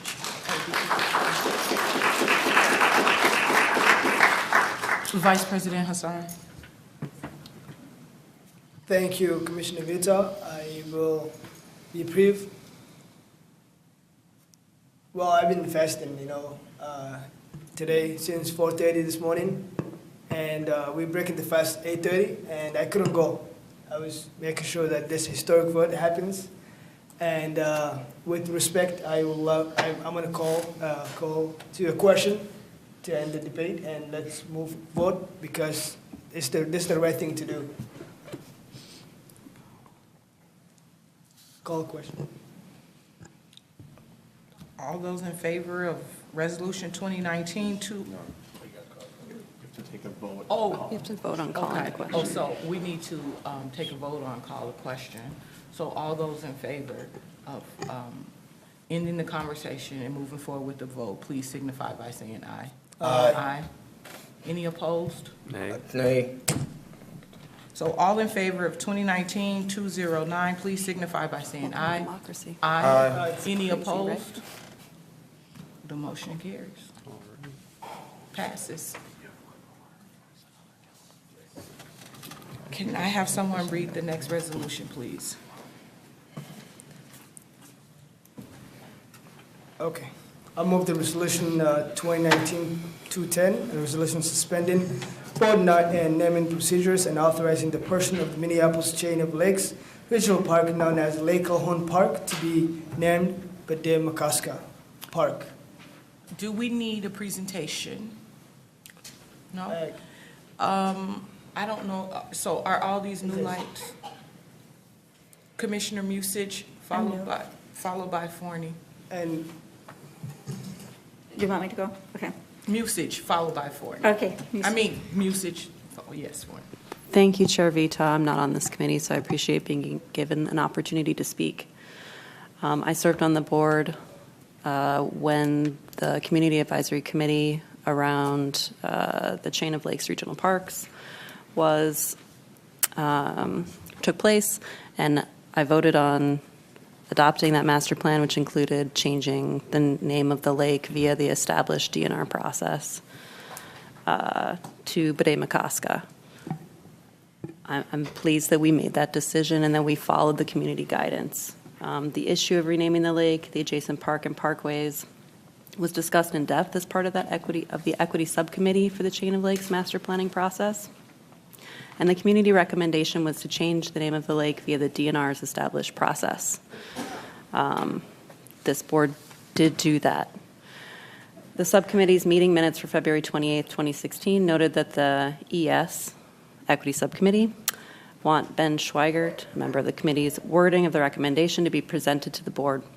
Debs, she's our MPRB staff individual, suggestion to include the language add surrounding parkland and parkways to that recommendation was not favored by the committee.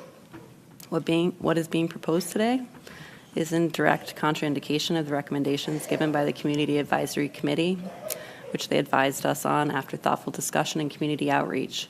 And while community sentiment may have changed in the past few years, the Park Board has not engaged the public through any formal means to affirm that is the case. We have policies that are supposed to guide how we do business, and when we continually disregard those policies, we erode the trust of the public and their faith in the institutions that govern our society. I will once again request that my colleagues work to modify those policies, that they vote to suspend to reflect the process they believe should be followed so that the people of Minneapolis understand how their government makes decisions.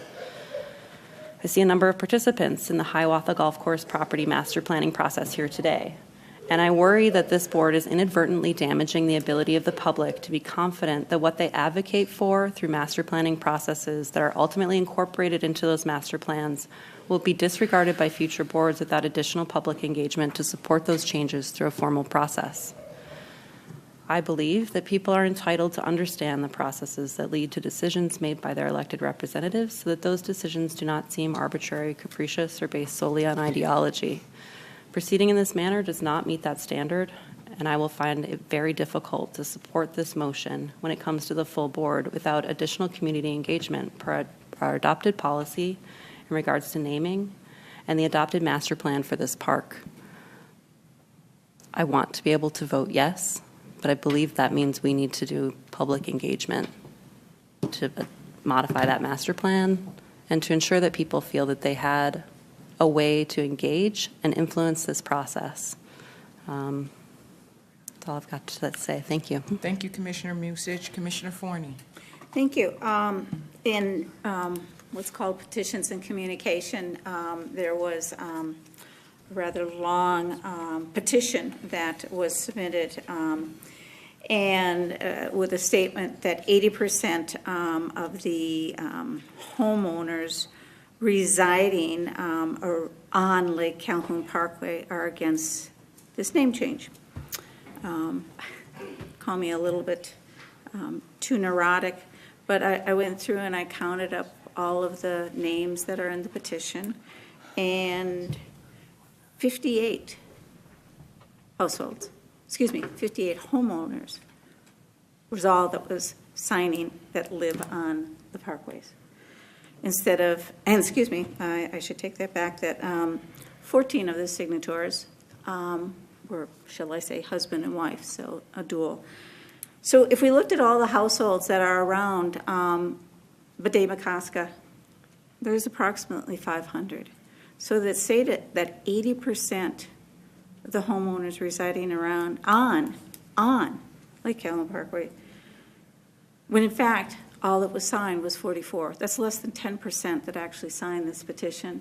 And so to me, that statement is incredibly erroneous, very misleading, and whatever. I just, it's been in the news, et cetera, and to me it just really distorts what our conversation is about. So I hope that everybody will, I don't want to say ignore, but take that with a grain of salt, that really, like I say, less than 10% of the people actually said that they don't agree with the changing of the lake name, okay? I want to remind people that, as Commissioner Musich indicated, I did vote back in 2017 per the CAC recommendation to change the name, and that also in 2015 when at that point in time, Commissioner Annie Young did bring up the dual signage because that's what we felt was all in our jurisdiction. So I am very much, like I say, I am on record in favor of the name.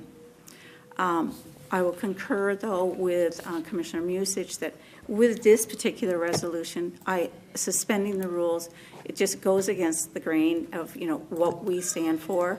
I understand that the values seem to be in question, but I can't understand why it is in question because of the fact that we have already made actions.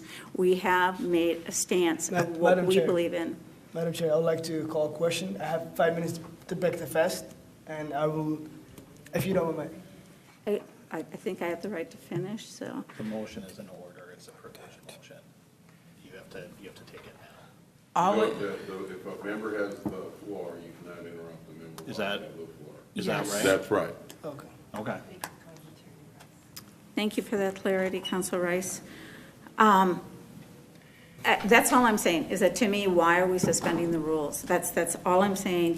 We can wait, to have that.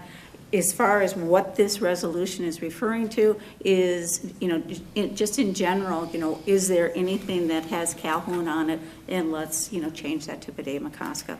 I have no problem with, I really do not. I don't have any problem whatsoever. I just would like to follow process. It's respectful of the community, you know, to be able to follow our process and to stay transparent. So, once again, I have voted twice. I'm on record, and I think that only a third of the board here has actually been on record too, and I'm one of them. And I'm very proud of what I voted for, so that is not my issue. Madam Chair, I'd like to call a question to end debate. All those in favor of ending the debate, please signify by saying aye. Aye. It does not carry. We will continue to go in order. Commissioner French?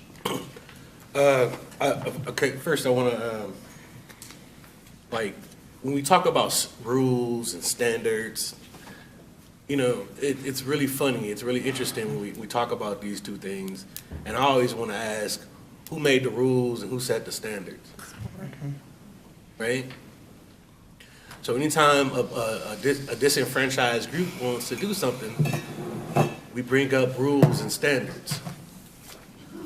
If you really truly want to do something, this is the board that sets policy for the park board in the city of Minneapolis. It's our prerogative if we want to change the rules to do something that's meaningful to our community. That's our prerogative. We set the policy, so that's our decision. So if you really want to change the name, change it. If not, say it. Don't beat around the bush.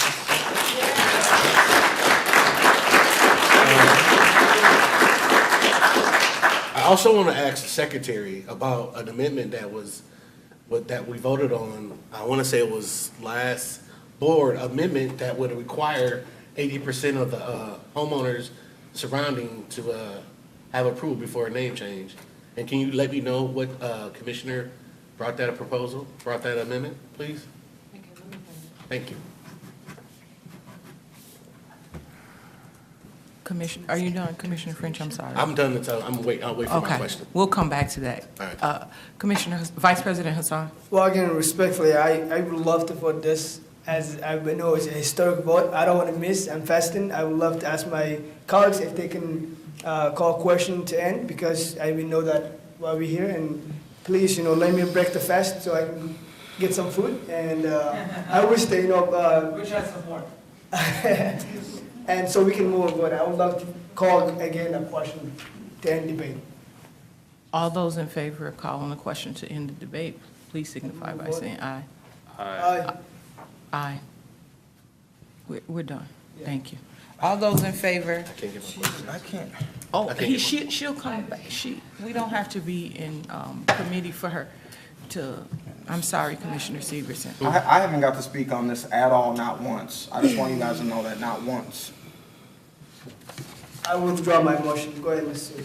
Commissioner. It already passed. It's already been voted on, okay. All those in favor of Resolution 2019-210, please signify by saying aye. Aye. Any opposed?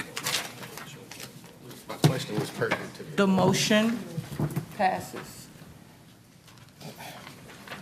I need someone to read the next resolution. I'm gonna read the resolution 2019-211,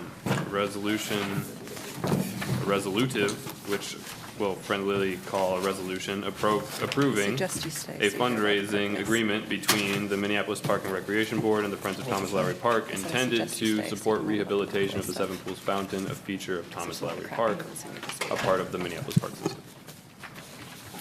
Any discussion? Can you turn that light off for us? Commissioner Cogill? Yeah, I just have a couple of questions about the resolution as it stands. Michael Schroeder, or agreement as it please. stands today. Thank you, Assistant Superintendent Schroeder. So my main question has to do with the fundraising goals. This has changed since the last time I discussed it with the Friends, so I just want to be clear on what we're agreeing to. It's what I found in the contract is what is it, $45,000? Chair Vito, Commissioner Kogel, it's $125,000. And is that in addition to the $300,000 that has already been allocated by? Chair Vito, Commissioner Kogel, that's correct. We need to enter into a contract with the neighborhood for the NRP funds. That would be separate from this. But the Friends will be advocating for that contract to pass with the neighborhood. Okay, and could you clarify what the action by Board of Commissioners, the NRP contract on 12th of June is meant to, what that's addressing? The Chair Vito, Commissioner Kogel, if I understand the question correctly, in the past when there have been neighborhood revitalization funds directed to parks, we have an agreement through the cities to allow those funds to pass between the two agencies. I see. Okay. I believe that those are, and then the finalization date on the fundraising of the $125,000 is the 1st of April 2020, and that is also the nullification date of this agreement. Chair Vito, Commissioner Kogel, unless there was some agreement by the board to extend it. I see. Fantastic. Thank you very much. And then I just wanted to say one more thing. I'm excited that we've worked this out and come to an agreement. I appreciate Assistant Superintendent Schroeder's work and the Friends group for rolling with this and dealing with the fact that the master plan is not completed yet. I really am asking many of these questions and I'm concerned about this because we have this equity matrix that I want to be clear about, but I also want to make sure that an asset that's as old and as storied as the Seven Pools Fountain maintains in working order. And so I really appreciate working through this, and I'm hopeful that we can raise the funds swiftly. So thanks a lot. Thank you, Commissioner Kogel. President Bourne. Thank you, Chair Vita, for recognizing me to speak on the committee. And to this motion, I just want to note that we have a resolution on the agenda today to have a group help give money to the Minneapolis Park and Recreation Board. And we are diverting from our normal process here where we're receiving money to go from committee to the full board in the same night as opposed to waiting a cycle.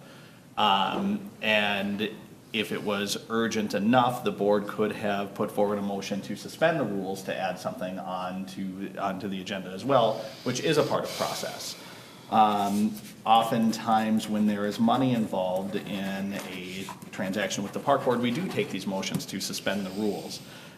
So I'm glad and supportive of this speeding up of this process here, of not waiting a full cycle to have this come back to the full board and dealing with it tonight. But I do think it is important to say that we normally would wait a cycle before this comes forward, and because there is funding involved, we're not. And I'm supportive of that, but I think we just kind of need to have that understanding for all of our partners that are bringing things urgent forward to the board, is that processes work differently for different groups of people at times. And I think wasn't this group here 2 weeks ago? This is on. Lowry matter, wasn't this? It was pulled. Yeah. And it's on committee tonight, so our process would be to go to our normal process would be to go to the full board.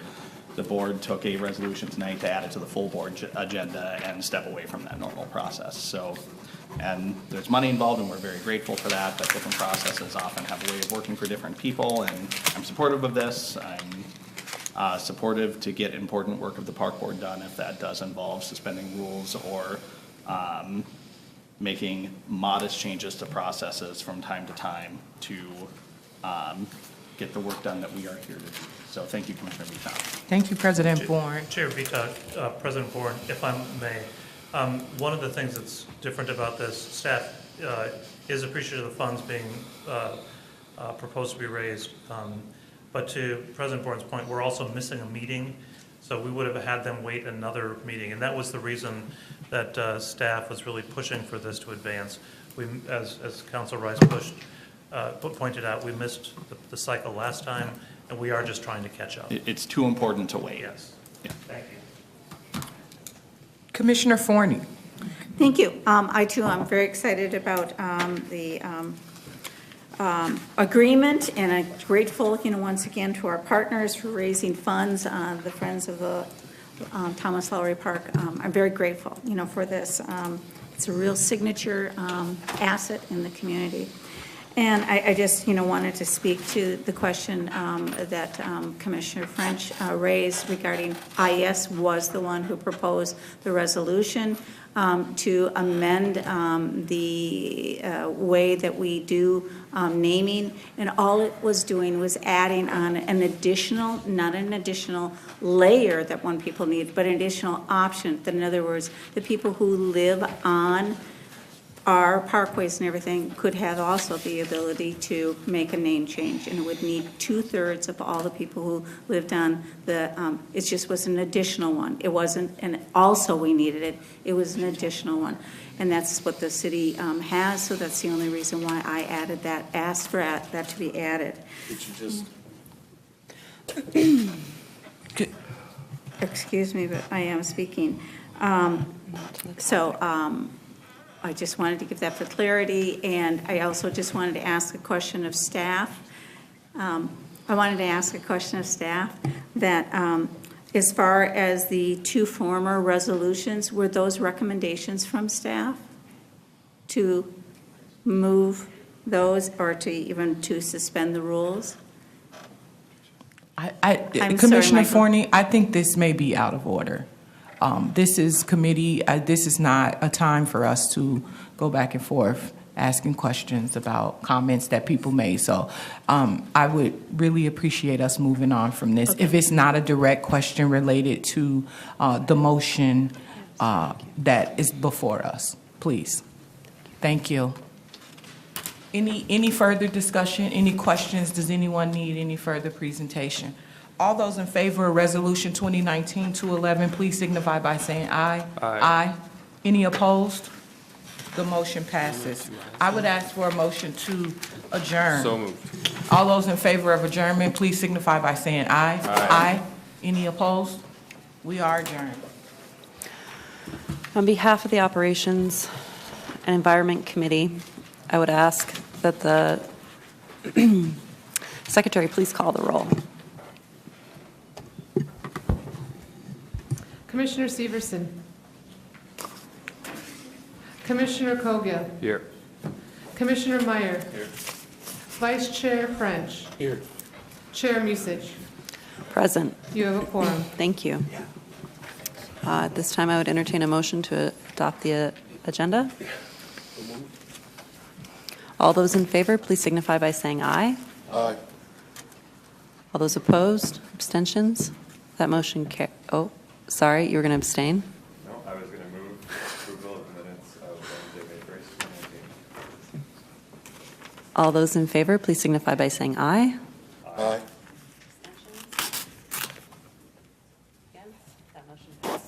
Reason my mic turned off. This evening we have a study report item on parkway maintenance, capital improvements, and user concerns. We have a whole slate of staff here to assist us, but I believe that Assistant Superintendent Schroeder or Director Swenson will be presenting to us. Chair Musich and members of the committee, Director Swenson and I will provide a fairly high-level overview of parkways, and we will address concerns around maintenance and reconstruction. We'll talk about some of the points where we've had user concerns. What we're trying to do is compile all those, but also, so if there are additional concerns, we'd like those directed to us, and we can talk about some of those tonight to the extent that we have time or energy. But as important as all of that, we want to make certain that the board understands, so it can communicate to your constituents, the procedures that we go through when we're dealing with things like maintenance, signage, crosswalks, and other things related to the parkways. I am going to just, as I do whenever I get a chance to talk about a landscape architect, step back just a little bit and make certain people understand the heritage of the parkway system, because it is one of the signatures of our city. It was created by this gentleman here. Whenever I look at this, I think Tyler's going to be the one who ends up being recognized eventually solely because of the beard. So Horace Cleveland is the one who laid the system out, and he imagined a continuous park, which we have today, of 55 miles. It's not nearly continuous. We have 55 miles of parkway that he suggested that no other city would possess. And we're one of the fortunate cities to be able to have that. He first imagined this in a plan that was laid out in 1883, basically when he was first brought to Minneapolis to talk about what we relish today as our park system. Within about 10 years, there was an evolution of that plan. You could begin to see in this diagram the evolution of the parkway around the chain of lakes and eventually Minnehaha Creek reaching out to the Mississippi River. They had grand plans for what the riverfront would be with the parkways along both sides, and this is what it looked like soon after it was first implemented, and this is what we have today. And what becomes important when we look at this is the grand rounds. As Commissioner Forney noted earlier this evening, it's a system that's eligible for the National Register. We are missing two pieces of this, one along the West River Parkway, which will be partly finished as we move through the Upper Harbor Terminal process, and then as we've gone through the East of the River process, looking at what we've called the missing link, which we should be looking at a new way of looking at this. So now I want to introduce you to another landscape architect of note. This is Garrett Ekbo. Garrett Ekbo was the person who was responsible for leading the design of the parkways in the late 1960s, early 1970s. And it's important because that was the last time we ever looked at the parkways as a system in Minneapolis. And at the time, it's where we came up with the notion of the wide top curb, the red seated aggregate on the pavement. You can't see any here, but they were the cube lights and the wood posts that became kind of the signature of the parkway system in Minneapolis. This is what we have today. I will come back and talk at the end of the presentation a little bit about how we move forward from that. But I think it's important that when we look at how we talk about parkways today, to recognize that it's been 50 years since we've really had a serious discussion about the system as a whole. We've been dealing with it, and as your constituents have noted, we deal with it in little bits and pieces, but I'll come back and talk about a notion we have about dealing with this more as a whole. I'm going to have Cliff step forward and talk a little bit about maintenance, and we may call on others here if we have the need. Chairman, Such Commissioner, so what you see before you is the matrix that the city of Minneapolis uses on their streets, right? And so they apply the same metrics to the parkways. So when we look at our street, our parkway paving plan a few years out, they're trying to apply the same metrics that they do with the city streets. So you can see some of the things that they're doing. Of course, it's asset condition, but they're also adding some equity metrics as well. And so they rank all of our parkways. There are several things that we cooperate with Public Works. Of course, pothole patching. This spring, there was a lot of pothole patching. We had a significant number of freeze-thaw cycles. So those same crews that are out patching the streets are also looking at our parkways, and they try to do it by segments. So if they're in a certain part of the city, they're also looking at the parkways next to it. City staff takes calls from 311, the complaints that come in. They coordinate with Jeremy's staff, with planning staff as complaints come, so we try to get those addressed. They also do the street sweeping and snow plowing, et cetera. And then there's all the parkway lighting. So Michael referenced the old lights that were put in back in the 70s. City crews are updating those fixtures with more efficient and fixtures along the parkway. So as we think about what we've done here in the last few years, we just thought we'd take a couple of photos here, so you know in 2016 the work that was done. 2017, with help of some commissioners here, the entire stretch of Kings Highway was done. So actually in 17 we used 17 and 18 money in 1 year to complete all of Kings Highway. And a really bad segment of the parkway that needed to be done. So then we think about applying that metrics. Park board staff, planning staff, and operations or asset management staff work with public works staff as we look at updated PCIs, their equity matrix, and we try to develop a 5-year CIP. The thing that's really difficult with our parkway system is the pavement is very old. So even this year, as if you remember last fall, I issued a memo to you and I said, hey, here's what we think we're going to be doing over the next 3 to 5 years. That's changed after this winter's freeze-thaw cycle. So if we look at what we're planning to do in the next few years, right, it's kind of hard to see in that large map. So our intention is really next year to go to Theodore Wirth Parkway, looking at 2020 and beyond. We know St. Anthony is in really bad shape, as well as the parkway surrounding Lake Harriet. It's all in really, really tough shape. But we've got a significant poor section in Theodore Wirth Parkway that we truly need to address next.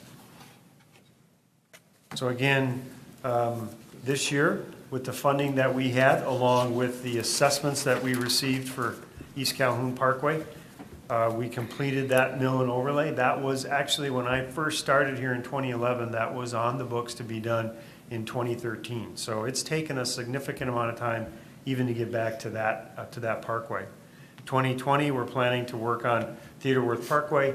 In 2021, at this point, our intention is to go to St. Anthony Parkway. That may change based on if we have another tough winter and spring and we have significant pavement damage or deterioration. So I just thought I would talk to you, go in a little more detail about parkway paving, right? Again, we talked about the pothole patching that's performed. And again, this year was a significant effort by Public Works crews. But then we do 2 different types of really pavement reconstruction. There's a mill and overlay, where a portion of the parkway pavement is removed and replaced.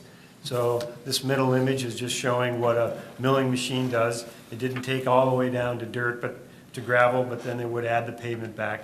Or then there's full depth construction. Full depth construction, of course, costs more than mill and overlay. And oftentimes we don't exactly know what we're going to encounter. Public Works doesn't know until we start doing some further soil borings, testing, etc., so that we know what type of construction we're going to do. At Kings Highway, a very poor section of a parkway, that was a full depth mill and actually replacement of some roadway sections, subcutting of poor soils and replacement with good granular material.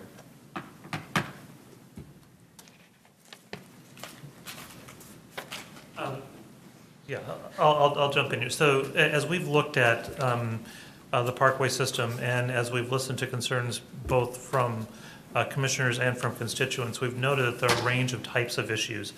Some of them are, lots of them have to do with remarking crosswalks and providing pavement markings that help indicate how motorists should be behaving and providing some direction to bicyclists and pedestrians as they engage the parkways. There are locations, as Commissioner Musich has noted, where we have to engage with other parties to accomplish some greater solutions around crash locations. Just make sure you point out that the roundabout was the first one in this table. I'm gonna get there. One of the ones that it's been a couple of years now, but this will become a more significant issue as the Blue Line extension happens. In the lower left, you have Plymouth Avenue at Wirth Parkway, and it's actually a difficult crossing for pedestrians because of the continuity of movement along the parkway. So we have pedestrians trying to get to the park who have to fight against traffic to cross that one intersection. And this is the main link to the Plymouth station. And then in the bottom right, we, as Cliff noted, there are issues with design geometry. So we have a roundabout in the system. Over time, we may have more roundabouts, but one of the things that's important about this one is the trail crossing is in the wrong location. And as Cliff noted, this was the first one for us and maybe one of the first in Minnesota. So the understanding of the geometry of the roadway design may not have been fully understood, and we recognize that those are things that have to be corrected within the system. So there also is, as we look at this, trying to understand how we have markings across the system, and this becomes important as we look at how we mark and where we mark. There were questions brought up earlier about stop signs. One of the things that becomes important, we can't just place a stop sign and expect people to stop. That may be what the sign is indicating should happen, but if we don't actually get them to stop, it's more dangerous for pedestrians or bicyclists who are expecting motorists to follow the rules of the road. And in fact, many times they don't. So while Mr. Stabell didn't talk about this, a stop sign that would have facilitated movements across Weber Parkway would likely have been ignored by many of the motorists, posing a greater risk for pedestrians. So when we get requests for crossings or signage, we take it very seriously. We work with city staff who have the experience to be able to analyze the traffic condition to make certain that we're not posing an unintended consequence for the people we're trying to protect. The other thing that we're doing, and this becomes kind of timely relative to some work that started earlier this week, there are times when our parkways will be detoured, and so I just wanted to take a chance to point out an advertisement for Southwest LRT and the detours that will be going on there. People don't know right now. They should be calling the Metropolitan Council to get that information. They are going to be calling us. We are providing information on our website that directs them back to the Met Council's website and project page. We also have ordinances, and this is one that as we look at ordinances going forward, becomes important for us. There are ordinances that are important in how the parkways are negotiated by vehicles other than passenger vehicles. So this relates to trucks and buses, which generally are not allowed on the parkways. We do, from time to time, issue permits to allow a bus or a truck to access the parkway, but it's not a given. They need to demonstrate that there's little other feasibility to be able to use the parkway. There are lots of questions around parkway events, and I'm forgetting, maybe Cliff can step in on this. Chair Forney, Commissioner, so I just reached out to Shane Stenzel and Annie Olson today just about, again, requests come in, hey, we're using the parkway a lot, what's happening, there's lots of pressures. And again, in 2013, there was a policy and procedure passed that Annie Olson and Shane Stenzel follow. And one of the things that's in here, it just talks about that parkway segments or roadway segments are limited to park closures twice per month, right? So there are a series of other standards that they have to follow as they permit events, et cetera, that impact parks and other regional trails. I just wanted to be able to add that. So as we look at this as a really high-level overview, and as we look forward to discussions with each of you about how we deal with the immediate issues, I also want to frame an idea that we've talked about in the Planning Division about parkways in the future. And I particularly noted the two landscape architects who have looked at framing the system we have today and noting that it's been 50 years since it's really been looked at seriously. So as we go into a process, as we're into the process actually of looking at the comprehensive plan, one of the things we want to look at is how the parkway system will continue to serve our community, our park system in the future. We have a 55-mile ribbon of asphalt that runs through the city, and it is arguably a great recreation resource for motorists, and it does bring together significant resources within our community. But it also functions at a very low, very poor perspective, very poor level from an ecologic function perspective. We have roadways around Bedé-Makaska that are unreasonably close to the lake. We have runoff from the roadways from that 55-mile ribbon of asphalt that run directly into lakes. As we look forward through our comprehensive plan, build on some of the other work that Adam and his team have done on the ecologic system plan, I think we might have the opportunity to reimagine what this 55-mile ribbon of asphalt could be in the future. So we'll begin framing that discussion in the comprehensive plan, and we anticipate a more holistic reimagination, perhaps, of the parkway system without having any idea what that is right now, as a follow-on to the comprehensive plan, so that by 2021, 2022, we're moving through the process of creating a parkway system plan that will guide us over the next 100 years of the parkway system in Minneapolis. So I know many of you want to get into details, and we're willing to entertain those questions and answer them as best we can, but we wanted to provide a context at a very high level to begin with. Chair Musich. Thank you very much, Assistant Superintendent. Commissioner Severson, followed by Cogill and Meyer. Thank you, Chair Musich. Do we know when the city of Minneapolis is removing drains? So supposedly the drain at Falwell Park was placed there illegally by the city of Minneapolis. Then it was removed, and then we had a huge pond inside of Falwell Park. And then, it strikes me as at the lowest part of Theodore Worth between McNair and 26th Avenue. We have ponds kind of on both sides now, like the water has nowhere to run. And if we were supposed to get 6 more years of use out of this, could it be that there was a drain there that the city removed and we don't know about, and that's what's causing the asphalt not to last? Chair Musich, Commissioner Severson, the Falwell drain that was removed had to do with sanitary and storm sewer separation. So there was an order that was received in staff, I think in 2011, or excuse me, 2009 or 2010, kind of removed that drain. So it's not necessarily related to parkways. However, your question about drainage along parkways really lends itself to what Michael is talking about, that we have an old system. We have an old drain system. It could be that we have drainage pipe failure. So all of those things we need to look at. Oftentimes what we're doing now with our parkway paving projects or repaving projects is just kind of putting a Band-Aid on the problem and trying to move it down, right? And we need to really step back and look at a comprehensively at the drainage, the parkways, the pedestrians, the bikes, et cetera, how they all function together. Does that help to answer?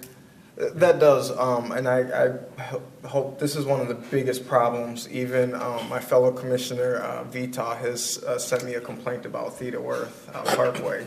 So, Chair Musich, Commissioner Severson, I might point out that because of the low spots that exist on either side of the roadway, we're probably in a low area that at one time could have been a wetland. There would likely be other technologies for building roads across wetlands. The state of Minnesota, when it built across a large wetland on Trunk Highway 55, used wood chip fill as a material to help reduce the differential settlement in the roadway and prolong the life of the pavement. So as we look at those more aggressive solutions for some of those more difficult areas along the parkway, we may have to be thinking differently about how we actually move through a process of reconstruction. And we're clearly not at that point yet. But when we move through there, we would be doing a whole lot more investigation to make certain that we have consistency in the life of the road that we're trying to build. So just clarification, Theodore Worth is looking to be upgraded 2020. Is that fair for me? Portion. Chair Musich, Commissioner Severson, correct. We've moved that segment up, what we're going to call Theodore Worth Parkway, north of Golden Valley Road, which is is a really poor segment. There are other segments south on Theodore Worth Parkway that are in poor shape as well, but that truly is the worst. We're talking between 26th Avenue and Golden Valley. Yes, correct. Yep, perfect. I've been looking for that answer for quite some time. Thank you. I'm going to send you an email, Commissioner Vito. Commissioner Cogill? Thank you, Chair Musich. This is really helpful, and I look forward to thinking about the future of these parkways. I have a couple questions. The policy of the parkways that limits events to 2 times a month, what was the thinking on that, and is that really followed? Like, completely throughout the entire system? Yes, it is. To the law? Chairman Usich, Commissioner Kogo, perhaps what we should do is bring that question back to Mr. Stenzel and Ms. Olson and get a fair response. Cliff and I would be speculating on that, and I'd hate to give you a wrong answer. Okay, great. And then I'm wondering about, in the larger systems thinking, if the parkways anywhere, or if you're aware if they've been included in city or county, like EMT plans or route planning, or if they're integral to anything at this time from a larger systems perspective? Chairman Usich, Commissioner Cogill, to my knowledge, they are not integrated into other transportation plans, even to the point when the city was creating its 20-year street plan, it didn't include parkways, which seems fairly incongruous to us because we don't have to travel very far along the parkways during rush hour to find points where they are significantly congested by commuting traffic. So it's one of those points that we want to be careful about. It's one of those things we're cautious about because we don't want to turn our roadways over solely to a transportation function because they do serve the parkway system in a way the city streets could never do. And particularly if we are to close them or reimagine how they might function, having them as a part of the core transportation network of the city might not allow those things to happen. Gotcha. And then a final question is has there been curb-to-curb reconstruct on any of the parkways in the system? Actually, I think Kings Highway was a curb-to-curb. Yep. The most, so there yes. have been others that have been full reconstructs? Yes. Wow, okay. Have all of them been at one point a full reconstruct? I mean... At some point, they will all have to be a full reconstruct. There have been others that have not lasted nearly so long. I think when Victor Memorial Victor Memorial Drive was repaved, it was a mill and overlay. And I think at the time they imagined that mill and overlay to last 5 to 8 years, and we're coming up on the end of that period now. Thanks. Lake of the Isles was paid for by the state. Commissioner Meyer? Thank you. I've been looking forward to this for a long time now. I hope that when future historians look back on the parkways, they add your face along to the previous two. I might have to start now. I just hope that we really think about our parkways and what they're for, because it's been a while since we have. And I think things have changed since then. When the parkways were first started in New York State, Robert Moses, got them started with the idea that it was that the parkways were something where people could leisure drive. The parkways weren't about getting from one place to another. It was just about driving as a recreational activity, and Minneapolis kind of copied that model. I don't know if that's a model we still want to encourage now that we have climate change. I wouldn't want people to just be driving around the parkways using gasoline. So I think we should move beyond that. And also, our parkways have evolved into commuter routes. During rush hour, Monday through Friday, like West River Road gets completely packed for blocks. I also don't think that is what they should be for. So I think we should start thinking about what they should be for. And as I mentioned during petitions and communications, I'd like to start the conversations about taking some of that space, especially in the downtown area where you've got very high density of pedestrians, and using it during plazas, at least during the warm months. I asked Secretary Ringgold to put up this photo. It is kind of a car memorial that was put up on East River Road of all these hubcaps that fell off because of the potholes that are there. This is specifically around the 1900 block of East River Road. Over the last few weeks, I've been working with both park and city staff to get those potholes fixed. I'm glad that they were finally fixed yesterday after multiple times that the crews went out there. And the crews had to go out there multiple times because it was always wet the previous times that they had. And that's because there's a problem with the drains there. And those drains are leaving water on that area. Residents are saying more than 200 days out of the year, there's some kind of either snow or water there. So that particular block is in really terrible condition. A lot of residents have complained to me about it, saying that they don't want to use the road or invite guests over to their home anymore because of that. I have had some people say that they want to keep the potholes because it slows the drivers down at risk of damaging my anti-car reputation. I hope we can find some alternative ways to slow car drivers down without damaging everyone's cars. So I wanted to ask you first a few questions about this. First, when I talked to Mr. Swenson about this, he told me something that was surprising to me, which is that the funding for the parkways hasn't increased since the 1990s. So can you speak to how the parkways are funded and why it hasn't increased for so long? Chairman Research, Commissioner Meyer, I can speak to what the funding has been, and Mr. Swenson's correct. It hadn't increased for a very long time. It was locked in at, I think, $700,000, and we had another $300,000 or so for parkway lighting. And just to put that into sequence, and I think Cliff skipped past this, parkway lighting is typically installed the year after the road is reconstructed. But Commissioner Meyer, you're correct. For a long time, that amount stayed the same. It wasn't escalated for inflation. It wasn't escalated for road condition. And the cycle we get in is that as the roadway costs go up based on just simple inflation, we can do less of it, which means more is failing, and we were falling farther and farther behind. In 2017, then Superintendent Miller and I had a discussion with Public Works about this and came to a different understanding about how we would be doing this.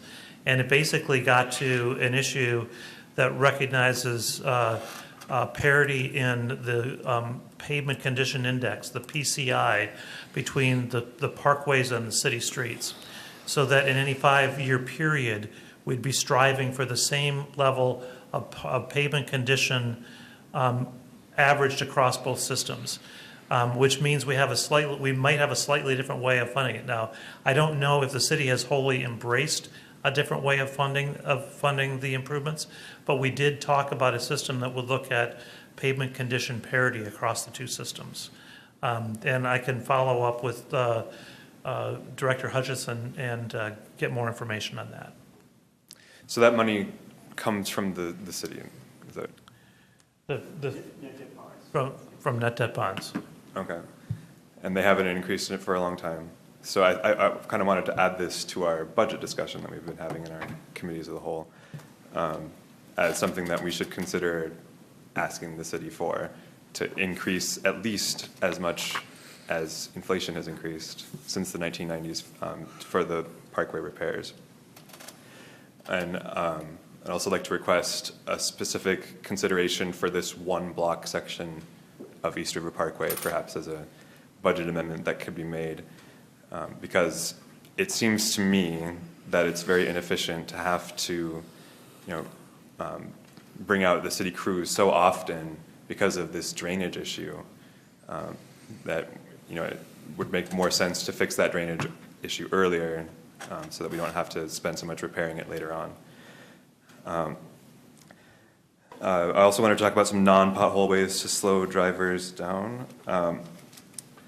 We've had some of this discussion already. I brought up previously that the Wyndham neighborhood in Northeast started putting up signs along Stinson Boulevard to educate drivers and get them to slow down. One of the things that's come out of the conversations there is that a lot of people have approached me asking to put in a bike lane on Stinson. A lot of the people asking aren't asking because they want to bike on it in particular. They just want to slow the drivers down. And they think that it's a 16 foot wide parkway, which would leave enough room for an 11-foot car lane and a bike lane, which would slow them down. So what is our process for doing that? How can we make that happen? Chairman, says Commissioner Meyer, we can look at striping as a solution, and I think it's one of the reasons why we think a comprehensive look at the parkway system is needed. In the 1970s, when the roadways were designed, the engineering standards, so-called standards that would have been used by engineers to define lane widths as one point of configurations, was far different than it is today. There have been several evolutions of a document called the short name is the Green Book. It's the Geometric Guide to Design of Streets and Roadways. And there would have been times when parkways would have been defined with a much wider lane configuration. Today in the Green Book, low volume, low speed roadways, which would be our parkways, can get by with lane configurations that are less than 10 feet wide. I forget what the meter translation is that the book is written in meters, but it's less than 10 feet. And to your point, the perceived narrowing or the actual narrowing of the roadway, the drivable portion of the roadway, does impact motorist behavior. As we're reconstructing these roads, are we making them as narrow as we're able to? Chairman Musich, Commissioner Meyer, to this point, we have not been. We have been dealing with the bituminous pavement that lies in the roadbed. We have not been making adjustments to the curb. And it's one of the things that, as I'm suggesting, we look at the system as a whole, that we could actually look at a full reconstruct, and that would include the curbs at each side as well. Right now, they become the defining condition for how wide the road is. If we were to narrow it, it would add considerably to the cost of the road's reconstruction. But I think it's one of those things we should be looking at, because when we, as you're pointing out, moderating driver behavior on the roadways is significant. If we can take, in a cross-sectional look at the pavement, take a foot or two out of the roadway, and we relate that back to the ecologic system plan, there's great benefits we could have for our lakes and streams across 55 miles of pavement. Great. Yeah, I would like to see that added in our long-term plans for reconstruction. The Prospect Park Neighborhood Association made a request. Commissioner Meyer? Yep. We try to stay to a limited amount of time for comments. Do you have a lot of questions still? I had 3 more. Okay, could we try to do that quickly so Commissioner Vita has an opportunity to speak? Sure, I will try to wrap up quickly. Not going to now. Never mind. Prospect Park Neighborhood Association asked for painted crossings and bump outs at 3 locations. You told me that we could make that happen this summer as soon as it was dry and they were able to do it. I was wondering if we could standardize that throughout the whole city. I don't know if you have the same standards that Hennepin County just talked about. First, do you have those standards in place already? Like, do we have identified where all the pedestrian crossings are? Chair Meyer, or Chair Musich, Commissioner Meyer, we don't. In fact, we have many locations where we have curb ramps where there, as you're pointing out in the Prospect Park neighborhood, where there are no crosswalk indicators. There may have been at one point, but they've long since disappeared just through time and wear under pavement. But we can look at those locations and we can look at what the standard might be. And I'll leave it at that. Okay. We'll look at it. I would like to see that happen because I don't want it to just be neighborhoods that are active enough to ask for these improvements that get them. I'd like to see the whole city get them. So, Commissioner Meyer, could I have you hold for a second? So is that something that would need to come up in the planning committee then, a discussion of adopting a standard? Chair Musich, it is something that we would be looking at through the planning division standards. And we'd be working with environmental management too, because I don't know if the city would have all the resources we would want to be able to mark crosswalks. Okay. So I think we will look at standards, as Commissioner Myers is asking, and we'll look at how we actually make those happen as well. Wonderful. So Commissioner Meyer, if you could work with Chair Forney on getting that brought forward and planning, that would be great. For the weight restrictions on trucks, are we enforcing that? Because I see trucks on the parkways all the time. And my understanding is that they cause exponentially more damage than lighter weight vehicles. Chair Musich, Commissioner Meyer, you're exactly right. The heavier axle weight vehicles cause more damage on a pavement that was designed for a recreational experience. To the extent that park police are out there, I'm certain they are trying to deal with that. I've seen trucks driving down the roadway, and we've probably all seen that, and park police can't get there fast enough before they turn off and are on a legal roadway. But we do see it, and we can check with Chief Fajardo to see how to best respond, but we do see it frequently. Okay. And then the last thing I was going to ask about was the events that we have on the parkways, the limitations that we have on them. I wanted to consider increasing the number of events that we have. Thank you. Thank you. You sure you don't want to say anything, Commissioner Vita? Okay. Thank you, Commissioner Musich. Even though I'm not on this committee, Dealworth Parkway is a very well-discussed parkway. So I've had conversations with Assistant Superintendent Barrick about the timeline. Is there any way that something can happen over there a little faster? Chair Musich, Commissioner Vita, it's what Cliff Swenson and Dan Elias have been dealing with the city, trying to put things into the best possible order based on the conditions of the roadways that we're seeing.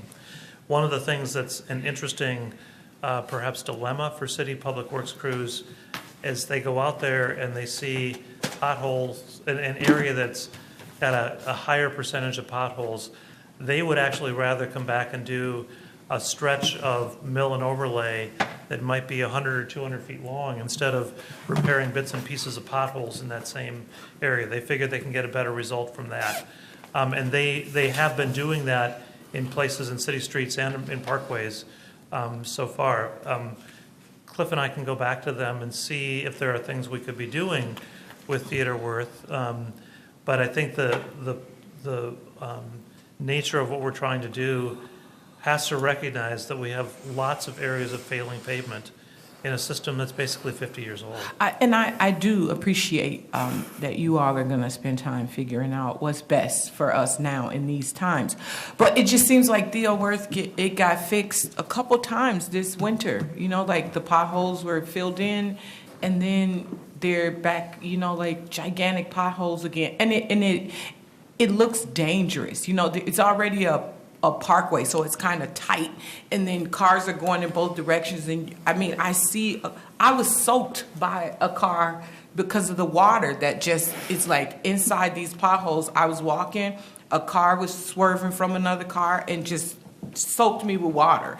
But the cars looked like they were going to hit, you know, each other because how one car moved on the parkway. It's not just that it's bad, it's extremely bad in that one little area that I've heard come up a couple times, like Golden Valley and 26. It's like gigantic potholes, and people just stop me every day to talk to me, you know, about those potholes. I posted an article on social media about how great it is to you know, have parks close to us and how it helps us to be in these spaces. And someone reposted it and said, except when you have to ride down Theodore Parkway. So basically, like, I love the parks, but I don't want to, you know, ride down the parkway. So it's not only is it embarrassing, but it's, you know, it's just kind of hard to explain to someone when they feel like they're unsafe that, in 2 years, we'll do something. That's kind of what it feels like you say. Like, in 2 years, we'll fix it for you. Chair Musich, Commissioner Vita, that is what I said. I can't argue that. It's a schedule we're on. I did want to point out one other thing about the pothole the potholes and the patching, it is really a patch. The failure of the pavement at a pothole is not repaired by filling it with cold patch or hot patch. That failure still exists, and that pothole will return quickly in an area that has been patched. And that's where Public Works gets to the point where they would, in some cases, prefer to do a more kind of a concentrated mill and overlay as opposed to doing a series of pothole patches, depending upon the density of the pavement failures. Well, thank you. I can't wait to hear more, especially when it's time for some of these streets to be fixed. Thank you.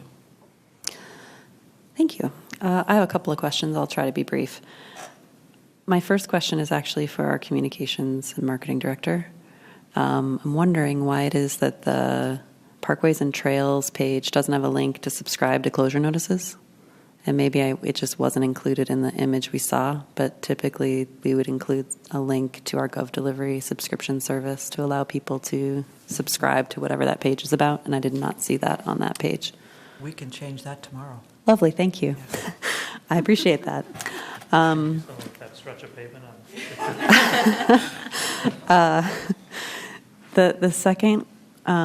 The second two things I have are actually not questions, but just some information from my colleagues about my understanding of why we don't have events every weekend in parks.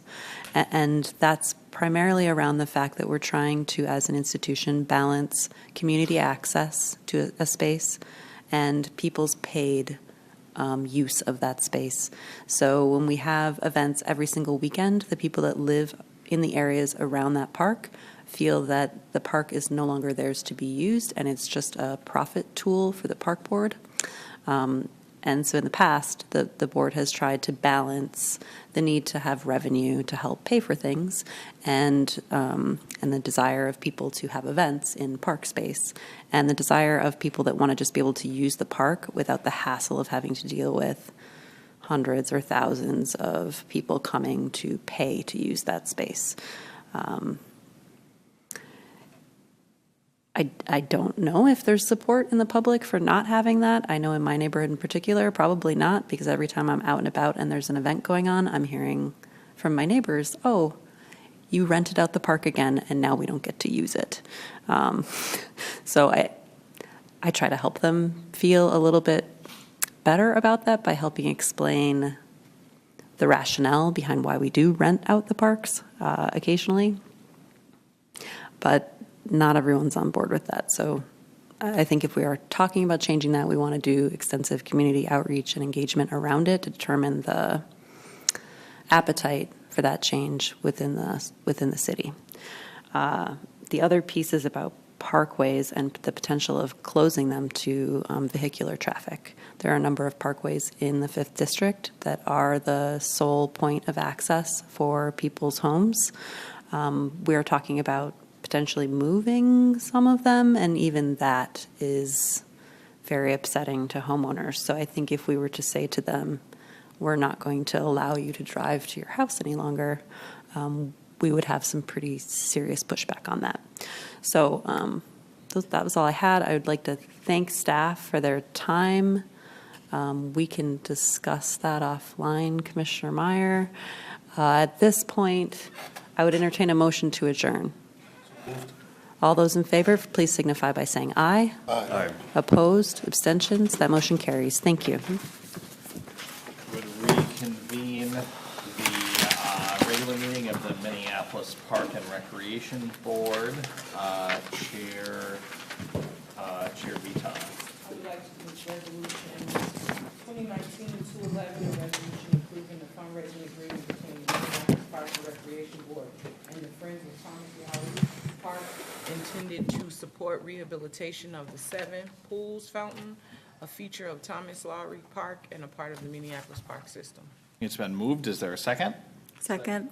It's been moved and seconded. Is there any discussion?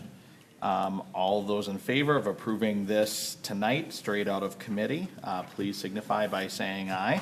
Aye. Opposed, abstentions, the motion carries straight out of committee. I would entertain a motion to adjourn.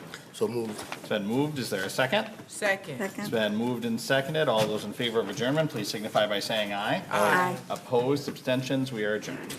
Hey, Meg, you're one of the most intellectually dishonest people I know. I'm just gonna let you know that. I didn't like being accused. The next time you slander me,